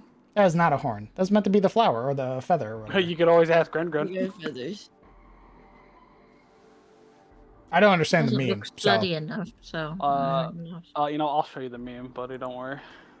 One, Show you two, after. buckle my shoe. Jesus, Greg. I don't know if I can show this one. You can show everything show that is that one. in there. Yeah. You can literally show everything in fan art. Hydro. This is a blend of Hyjal and Fenra, apparently, where Hyjal gets fat fucking titties. It's Hydra. That's- Holy shit. Despite right. that being Together we Fenra's are thing. unstoppable. It's We are- Fendril. Split at the egg. Oh, it Return now. is taken. Aha! We are meant to be. Sans forever. Tail. You two need to fuse now. You only need to do a Dragon Ball Z the fusion. idea. This is more pretty much. Hyjal. This is us combined. Oh my god. God, you got It's a fucking Hydra. thighs. Hydra. Momo hit the jackpot here. Gamer girl Fenra. This gamer girl. You're a gamer see. girl. This one's great. That's so great. This is next one. Hot older sister, gamer girl femcel. Jesus Yo. Christ. Femcel. I hate that. What's the fucking face? Sister. If he breathes, he's a thought. What's great is that this is completely backwards. But Fenra demanding to know when she's gonna get Hyjal's boobs, which isn't the case, I may add. Fenra got bigger titties. She wants smaller ones. That's Yeah, what she maybe she means by wants this. smaller Oh, ones. maybe. Yeah, maybe True. she's tired- Please, my back is killing me. Sister, I can't fly as high as you. I'm being weighed down. Hyjal, please, do you know what it feels like to fly? Every time they just... In very My baby. sternum is bleeding. I cannot fly, sister. This is the portly merchant who sold the cook's utensils, having thoughts about a different type of chicken wing. Oh. Duh. Duh. You woke something in him. Russian is now canon, by the way. Duh. Shit's no cat. This is done by Momo. I love this. No one knows I'm here. My guy looks like the fucking, like, one of the trolls. My man over here acting like Drax is like, if I don't move, they can't That's his see. I'm butt. invisible." Look how shiny it Shiny is. booty. You got shiny booty. Yeah, he And takes your baths. booty. A final piece done by Inkley, and it's fantastic. It is a wood wraith. Ooh. Yo, look at that thing. How much wood would a wood wraith face if a wood wraith lost their faith? Oh my god. That's what we would have been trying to fight, guys. And Oh my God, new that's terrible. final entry from Yoshi. It's Pam. Who's the victim tonight? Eat, sleep, game, repeat. Why is everyone a gamer in this party? Because, gamer. bro. We're all weirdos. We're all gamers. My God, this is... We're all gamers. We're all gamers now. Oh my God. What's It's Pim's a favorite party type of of video gamer game? girl. Oh, they're currently still Animal Crossing. catching up on. Well, they have their Animal Crossing, and then they're also playing like Cult of the Lamb because Him the motherfucker to play Animal Crossing one day and then GTA Online the next and start like yelling at people over the mic. I got an ion beam.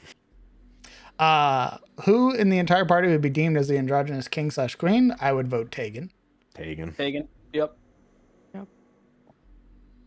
Hi. Actually, Huh? Ooh. I know. slowly pushed Tegan out of the way. Aviel. Aviel? Most definitely Aviel. Because Aviel bounces back and forth between sort of like how they present themselves. Tegan, I feel, still has like a very like, they sort of present themselves to be a little bit more masculine. Ooh. I feel like They're definitely in Aviel the sort of running, I'd plays say. both sides. I'd say Aviel's gender Tegan's is in the running. psycho. True. All right, now hold on. Now I'm throwing Okay, in a never third option here.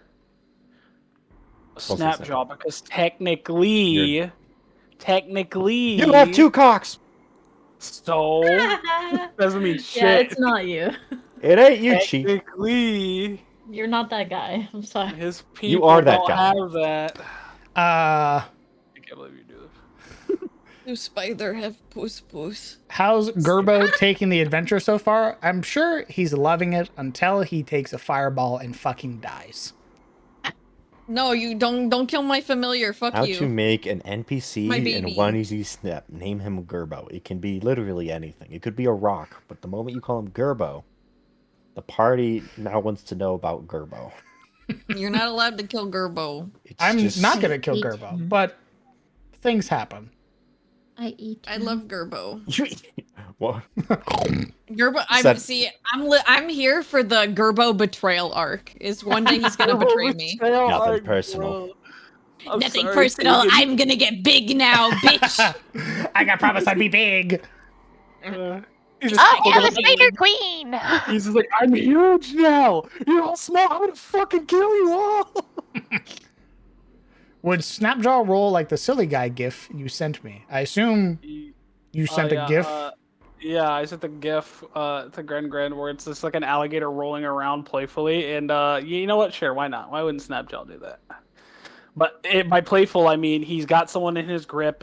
His jaw is down on their neck or something, and he's just spinning really fast in the water until the bubbles stop coming up. What monster do you think you get from the Darkest Dungeon game for rolling a 100 on the encounter dice? Well, Shambler. There's a few. We could go the Collector. We could go a Thing from the Stars. We could go the Shambler. And if we wanted to get really funny haha, I remember. I could throw in the 16 pounder. Oh god. Oh, I wasn't thinking about that. Come on, bro. You're missing one. The Crocodilian? No. Come on, bro. I know you're playing DD2, but like...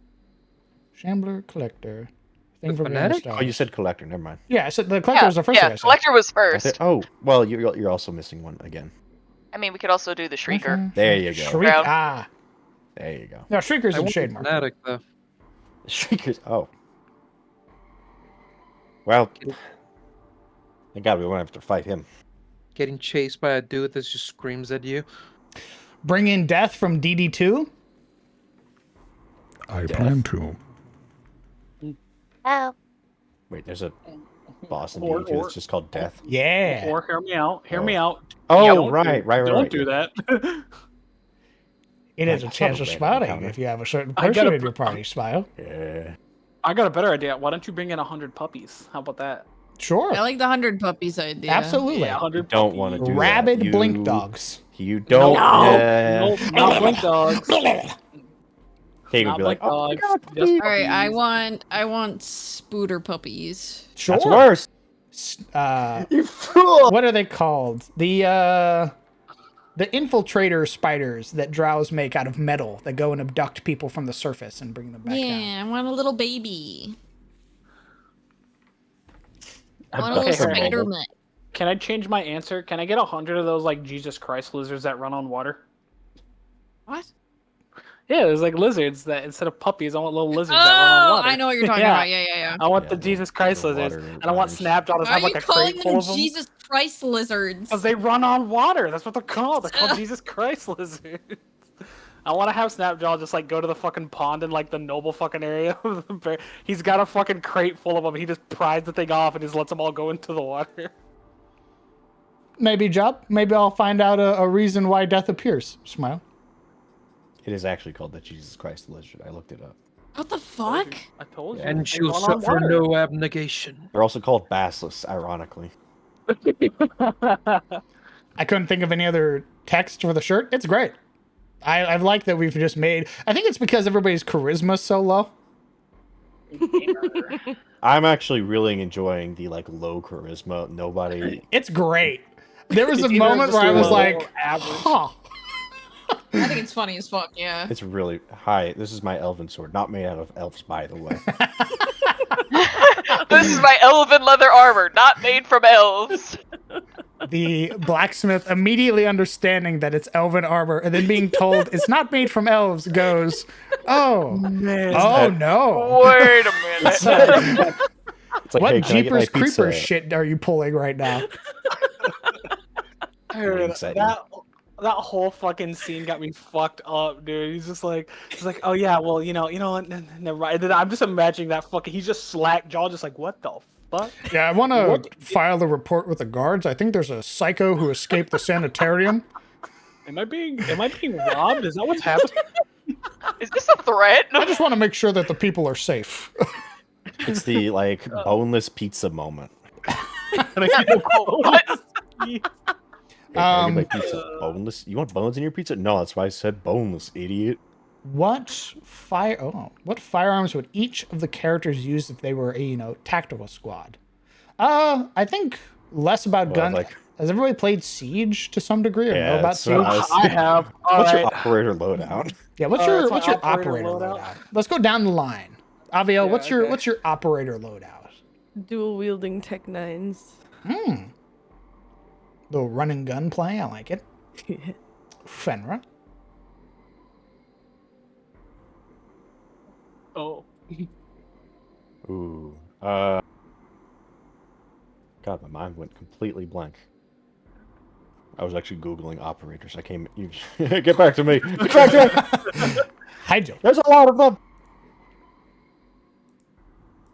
I would like Sledgehammer, and probably a commando with a vertical grip and a reflex sight, or ×1, whichever.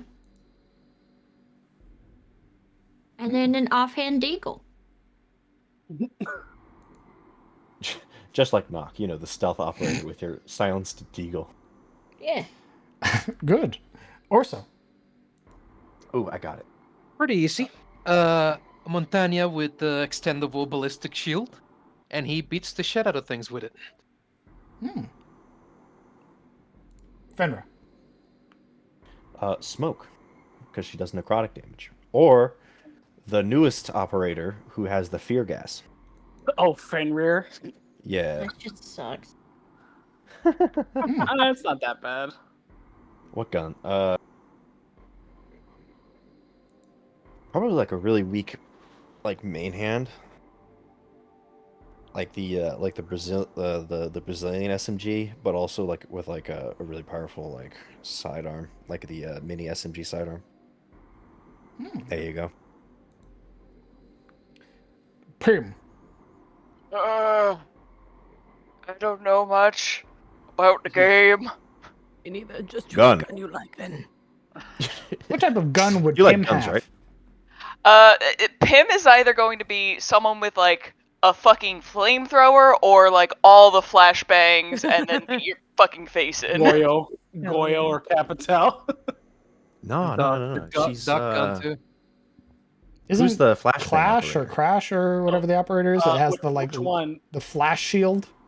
Blitz. Is that Blitz? Ooh, she would be Clash. She's super like the most annoying operator in the game. Yeah, that'd be Pim. No, I feel like The one that enrages the team as they're stuck. I feel like I figured out your least favorite operator. Bro, it's everyone's I least feel favorite like operator. Ovio would be Kavera. no, fuck, what is Nock? that? No. No. Oh my god, now my brain is filled with those. You're welcome. I've never played the game and I don't know what you're talking about, so I'll just accept whatever you say. I feel like they would be. What's that character? I'm thinking. Let me think. Snapjaw. All right. It's gonna be a bit of a mixed match, but it'd be Capital's M249 with critical grip, and fucking he would have Oryx's fucking ability to smash through fucking walls. But here's the thing. He wouldn't really use the gun much. He would just smash through walls when he hears someone on the other side and just fucking melee him to death when they hit the ground. Nice. Tegan. I don't know Rainbow Siege stuff, but sniper rifle. Collie. Or just like any type of sniper because that's what he No. is. He's a sniper. Or glass. She would definitely be Glass. glass because It'd be she could glass see because of the through ability, yeah. smoke. See through the smoke. She's the only one with dark vision.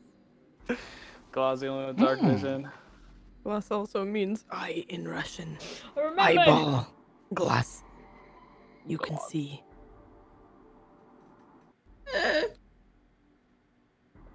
But gun-wise, definitely a sniper. Laws. What about you, DM? Doc. Are you running MP5? Yeah, so I can. I hate you. I hate you. I hate so I you. can spawn I hate you. peek I hate you. I hate you and all people like you. I think Aria would be Amaru. Amari's not bad. Liu Kang kicked through a fucking window. For each of the players, if you could change Crown's avatar into a version of Crown of your choice, and he has to use it for an entire stream, what would it be? Werewolf. Alright, hear me out. And you'll hate this one. But just Seth Rogen cosplaying as the Dio. Jesus fucking Christ. Just, hey, welcome to my street. My friend, no longer. Rip. It's a shame we have to find something else to do every Sunday now. That's so wild. How unfortunate. You guys know that game called My Name is Mayo or something like that? And then the mayonnaise dresses up. I want mayonnaise dressed up as DM. Mayonnaise? Yeah. What? It's just a jar of mayonnaise and it's dressed up like Mayonnaise. you.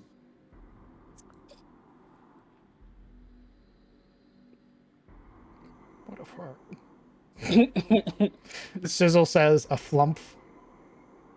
A flump. This is the Turn him flump into a gnome. version. A flump would be a good A flump would be very I cute. gravitate towards evil creatures. Flump. I'm just a good guy. I just think the bad guys are neat. I just think they're neat. The gnome version. Oh, man. Oh, God. Banned. Banned. I'm taking your crown job. Give me that.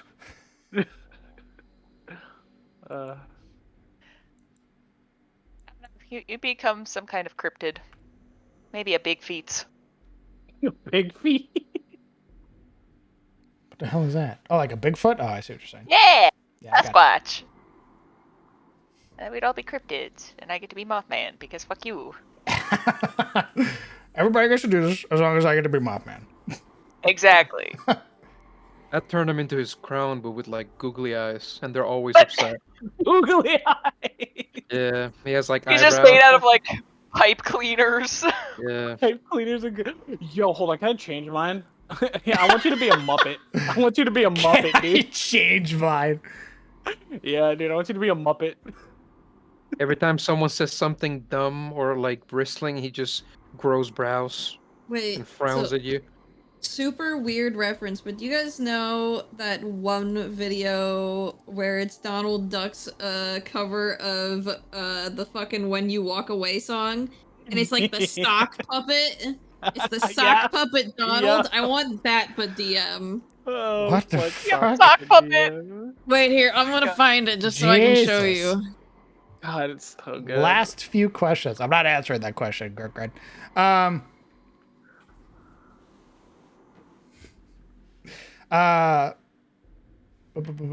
Have you ran for a party where everyone has high charisma? No, I have not. I ran for a party where most of the people have high charisma, but not everyone. Usually there's somebody in the party that has like a 12 or an 11, and they are definitely not the face. We all collectively think of Kellen. Did you guys to look in TOS talks? This is what I'm talking about. I know exactly what the Ashilde has an 11. Kellen has a 12. Marana Yeah, I knew has he had a 12. 16. Siluro has a 12. Oh, Silver's slow too. Oh, Not slow. Low I wanted to have charisma. I wanted to have a higher charisma. But that's just how it is, you know? It is what it is. I have to get used to flirting with you, Crowned. I hate it. What do you mean? You're flirting with the NPCs. Yes, it's still flirting with my friends. Flirt with me right now. Swoon me! Make me swoon! Seduce me! Seduce me! That was literally the gif I sent Crowned with the whole Marana date thing. I was like, well. Seduce me. Yeah, you think it's weird. Imagine going out and role-playing out through an entire date. Yeah. You just got to barter a little bit. Imagine like 4 hours of just that. No, I know how I flirt with my friends. I just gotta get used to doing it to you. It's not hard. It's easy. Just do it. What? He's got those Yeah, do kissable it. lips. Oh my god. Oh my god. Oh my god. In front of my mustache? Jesus. Especially in front of the mustache. I in front of Gerbo? How dare you? Gerbo. My god, Gerbo, avert your eyes. I go on a date and I forget Gerbo's on my earring. Oh shit. Don't tell your mom. You want to know the only good thing about Gerbo? Rather, What? where the name, or the only good thing of where the name comes from? Gerbo is a gnome name. So all of my spiders are gonna have gnome names. Is just The what I'm only understanding. purpose they Wait. serve is that they have funny sounding names. And I went, that'd be cute if a spider was named Gerbo. Did you turn all the You turned all the gnomes into spiders. You found out what happened to the gnomes. Would Pim join the Imperium or immediately go to Chaos? Oh, there's no way. I am very unaware of what that entirely Why aren't you means. up to the date with all Imperium of the of gaming Man. references? God! I thought you were a nerd. He's I Warhammer. am a nerd, just not here. Not It's this Warhammer. particular. I know it's Warhammer. I don't go Doesn't to like this school. shooty shoot stuff. Doesn't like I'm bad at it. Warhammer. So I- are we. We're bad at it. I don't have enough money for Warhammer. Come on. And neither do we. 3D printer. What? What's up? Sizzle is suggesting a wood elf because a wood elf hates both. Would you? There's your cop out. Like, fuck these guys. I'm out. Boosh. Last question. I'm gonna answer that for Sizzle because I don't think Sizzle's here. Fenra is not a gamer girl femcel. Neither of the Night Maidens are. Although Chaos Pim would be pretty terrifying. Sorry. It'd be a big O. What are they called? Chaos.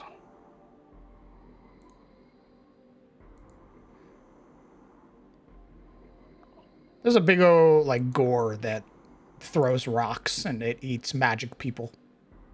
That's what I see Pim turning into. Yeah. It like specifically targets like wizards and puts the fear of God into wizards when it sees them. As you should. Puts the fear of gods into wizards. That's easy thing to do. Sorry. It has like it's called like Mage Sight. Actually, I made a version of it. Yeah, it has Mage Sight and Mage Terror. Any creature that is able to cast spells that starts its turn or enters a space within 60 feet of the Margul must succeed on a wisdom saving throw or become frightened and lose concentration on any spell or effect that they are currently concentrating on. Goes to bother mages. Hey, I have a 16 strength. I bet you don't. It's the soul of the spellcasters. Yay. Momo. What? What I'm race- allowed to ask questions. What race and class would you say all your players are? So the issue is that I'm still like hanging out with people. I'm still getting to know people. So people like Summer and Naomi, I'm not too confident on what they would be. Although I will say, Naomi plays Vazika very well. So definitely channels that gremlin energy perfectly. Give me a racing class now. I'm raccoons in a trench coat in real life. Let's see. Honestly, I would make Sizzle a...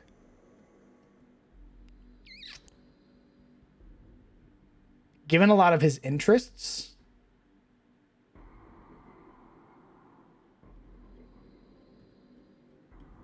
I would make Sizzle a Warforged. Oh. Ooh, that's spicy. It's because of Necrons, isn't it? Yeah. I knew it. I'd make him a Warforged because he's a pretty smart dude. I don't know what class I would make him though.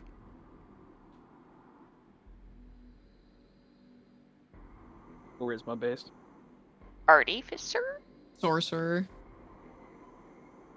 Ooh, Sorcerer is good.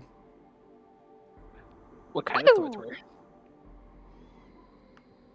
Yeah, I'd say a Warforged Sorcerer. That's a good one. That's pretty dope. Momo, huh? The obvious answer, of course, is Tabaxi Bard. That is the most obvious. Because, for those who don't know, Momo in real life does have tendencies like a cat, where Momo will be super nice to you and hang out with you.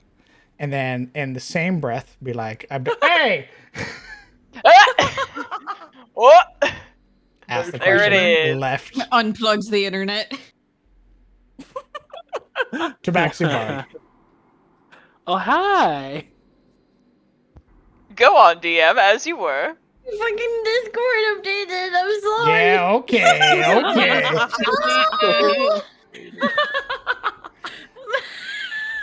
My ADHD and like need to distract myself from the compliments looked at my Discord and saw a little green thing and I clicked it and it booted me out. I'm sorry. No, I said it. It's Tabaxi Bard.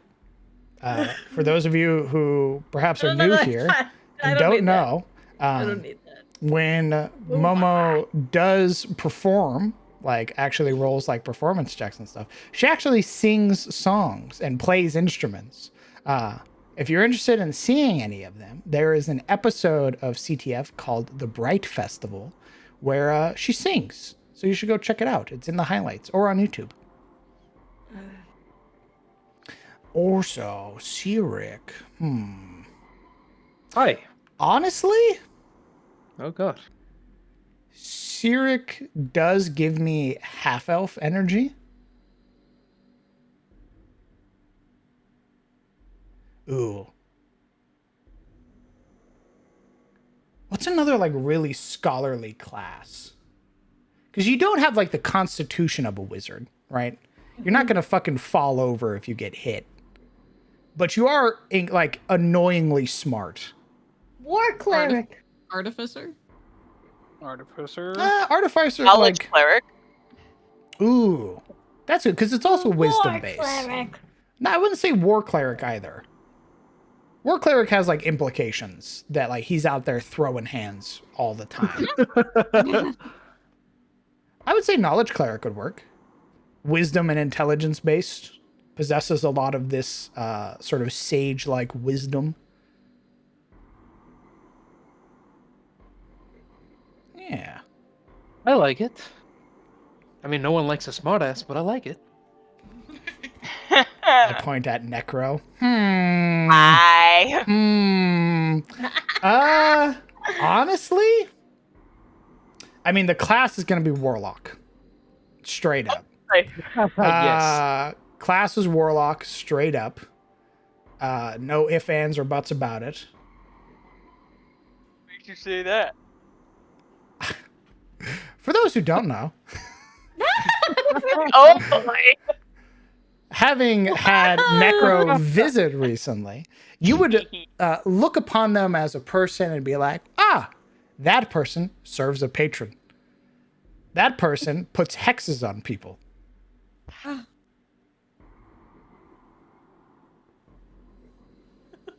He has little doodads of everybody with like needles and pinpricks and shit stuck in them. Like, I have all my friends right here. Opens coat, reveals voodoo dolls. Oh, fuck. My friends need to be punished. Shakes the pickle jar. Honestly, Hexblood Warlock. Oh, okay, okay. I love Okay, Hexblood. okay. That's so cool.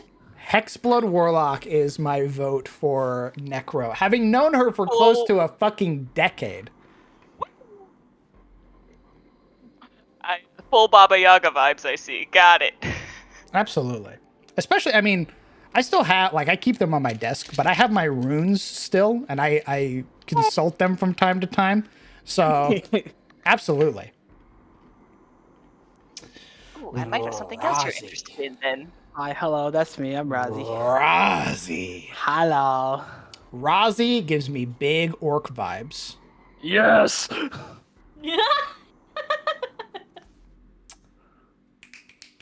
What class, though? Honestly, Orc Barbarian is the go-to.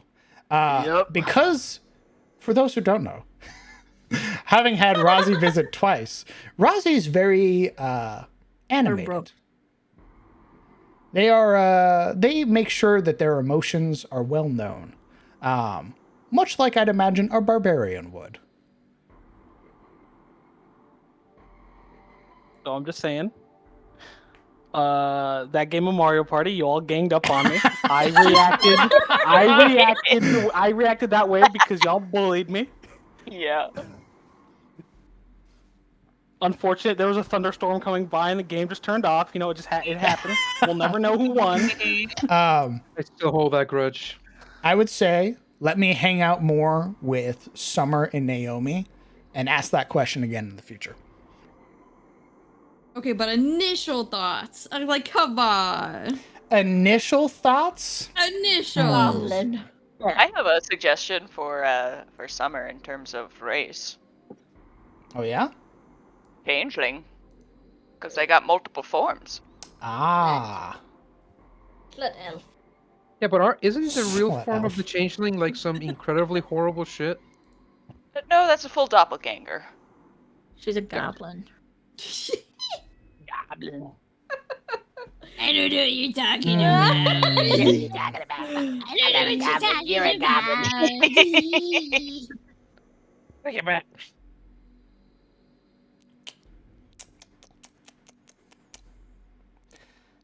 What are the ridiculously gorgeous humans? What are those like? Oh god, what are they? What's the race? ASMR? I think Naomi's an ASMR. Hmm. Oh my god. Just because I think she's True. ridiculously True. gorgeous. And she carries herself very elegantly. I love the way that she talks. That would be a wild party. Cry. Alright. You know what, Summer? What? Given what I've seen of you, your temperament sort of changes from time to time, and how much you throw up. What the fuck? Dude, I've just been having a sick week! I'm going to say Eladrin. Every week. Eladrin. I swear. It's also fuck you because my name's Summer is Seasons, fuck you. You're My Summer ass, dude. Eladrin. Smile. Job says you're a goblin druid. What the fuck? Why a druid? I fucking hate I think she's nature. a goblin. A goblin nature. monk. Goblin monk. What about DM? What's DM? I'm a human commoner. Nope. No, he's a we're deciding. werewolf. We're deciding. So first thing, I dwarf.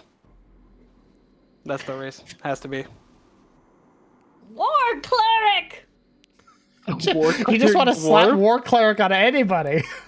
No, You are a dwarf. veteran. You did a You whole are a party. veteran. I didn't fight. I'm not a combat veteran. I served during He's a peacetime. veteran. He's a veteran. I was a corpsman. That's it. I didn't serve during like War combat. I didn't cleric. deploy or anything like that. Cleric. DM's a Either that or you're a paladin. I'm a 4E race.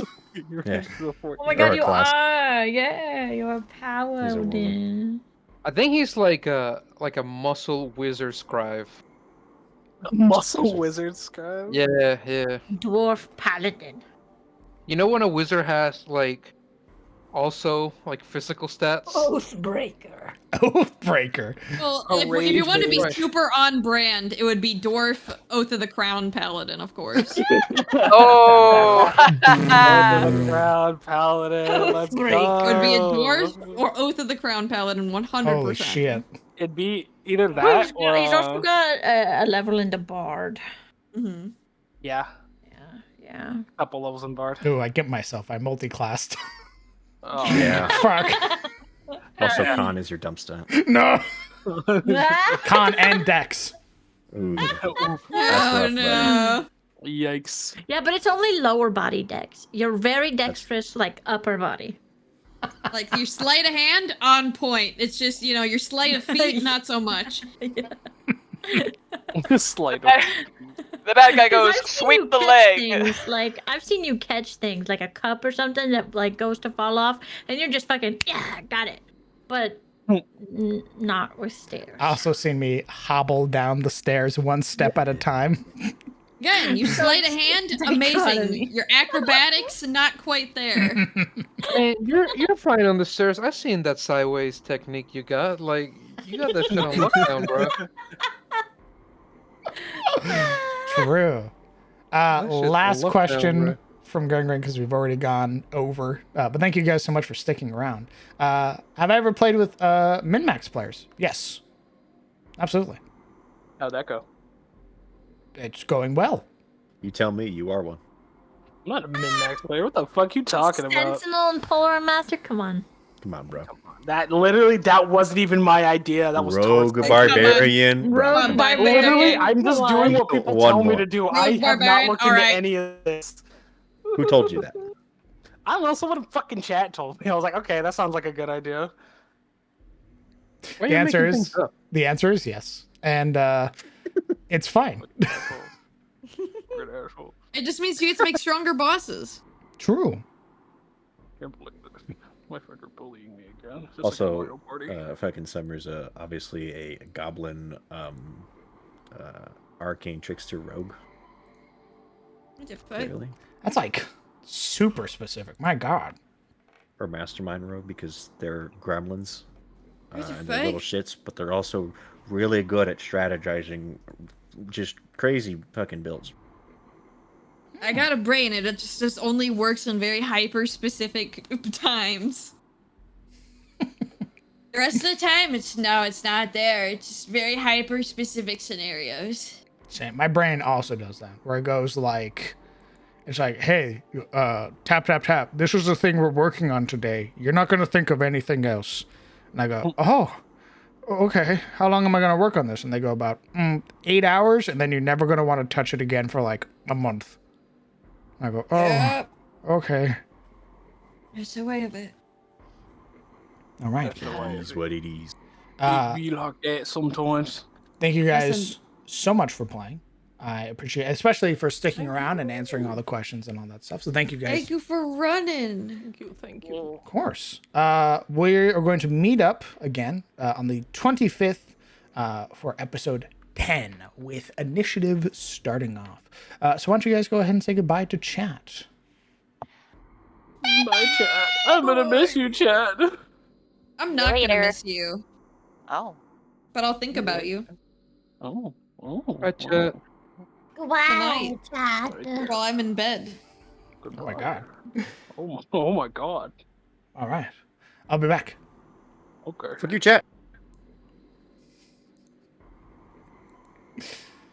All right.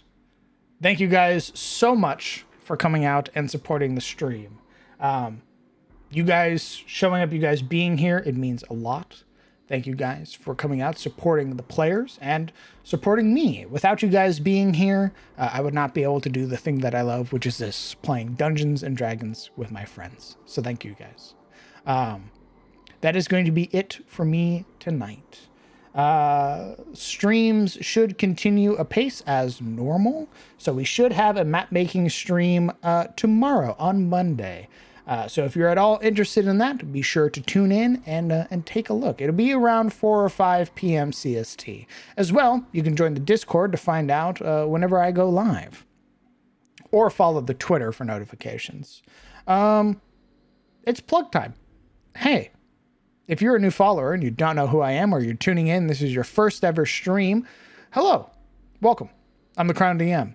I'm a 5th edition Dungeon Master, wow, I can't talk, who runs games in his own homebrew setting, the world of Adis. What you just saw was Tales of Sunfall, our Sunday game that starts at 11 a.m. CST every Sunday. It is heavily Darkest Dungeon inspired, as shown by our loading screen here. Our Tales of Sunfall, the half circle with 5 points of power, the Iron Crown. So if you're at all interested in the mechanics or anything like that, be sure to tune in. As well, you can watch all of the VODs or previous VODs here on Twitch or over on YouTube. As well, every Friday we do Cometh the Fall, which is a high fantasy adventure in the same setting, though more focused around like the mythics of being a hero and dealing with epic threats. Very Arthurian legend inspired. So if you're at all interested in that, be sure to tune in every Friday at 7 p.m. CST. As well, hey, I have a Patreon. Right now, there are currently 2 tiers. There's the support tier and the map pack tier. All of the maps that you see here on stream are made by me. As well, we just released a map pack for this month called the Corrupted Grove. The maps that the TOS game is about to go through. It is a 6-part map of fungal and infested forests. So if you're at all interested in that, you should give the Patreon a look. As well, should be releasing some other maps as like a little bonus reward for patrons. So thank you for all of you who come out and support. You guys are amazing, especially with Twitch doing its sort of recent changes. So more now than ever, I am deeply appreciative. So thank you guys so much. That is going to be it for me tonight. We are going to go raid. We're going to go pass down the love to another streamer. We're going to go pass down the love to Mr. Brunswick, who we've raided before, who is also streaming. So we're going to go do that.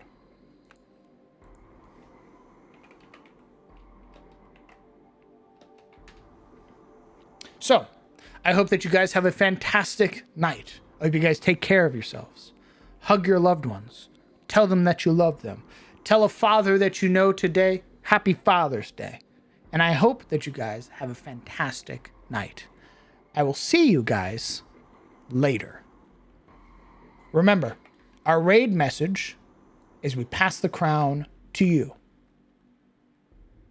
So let's go raid.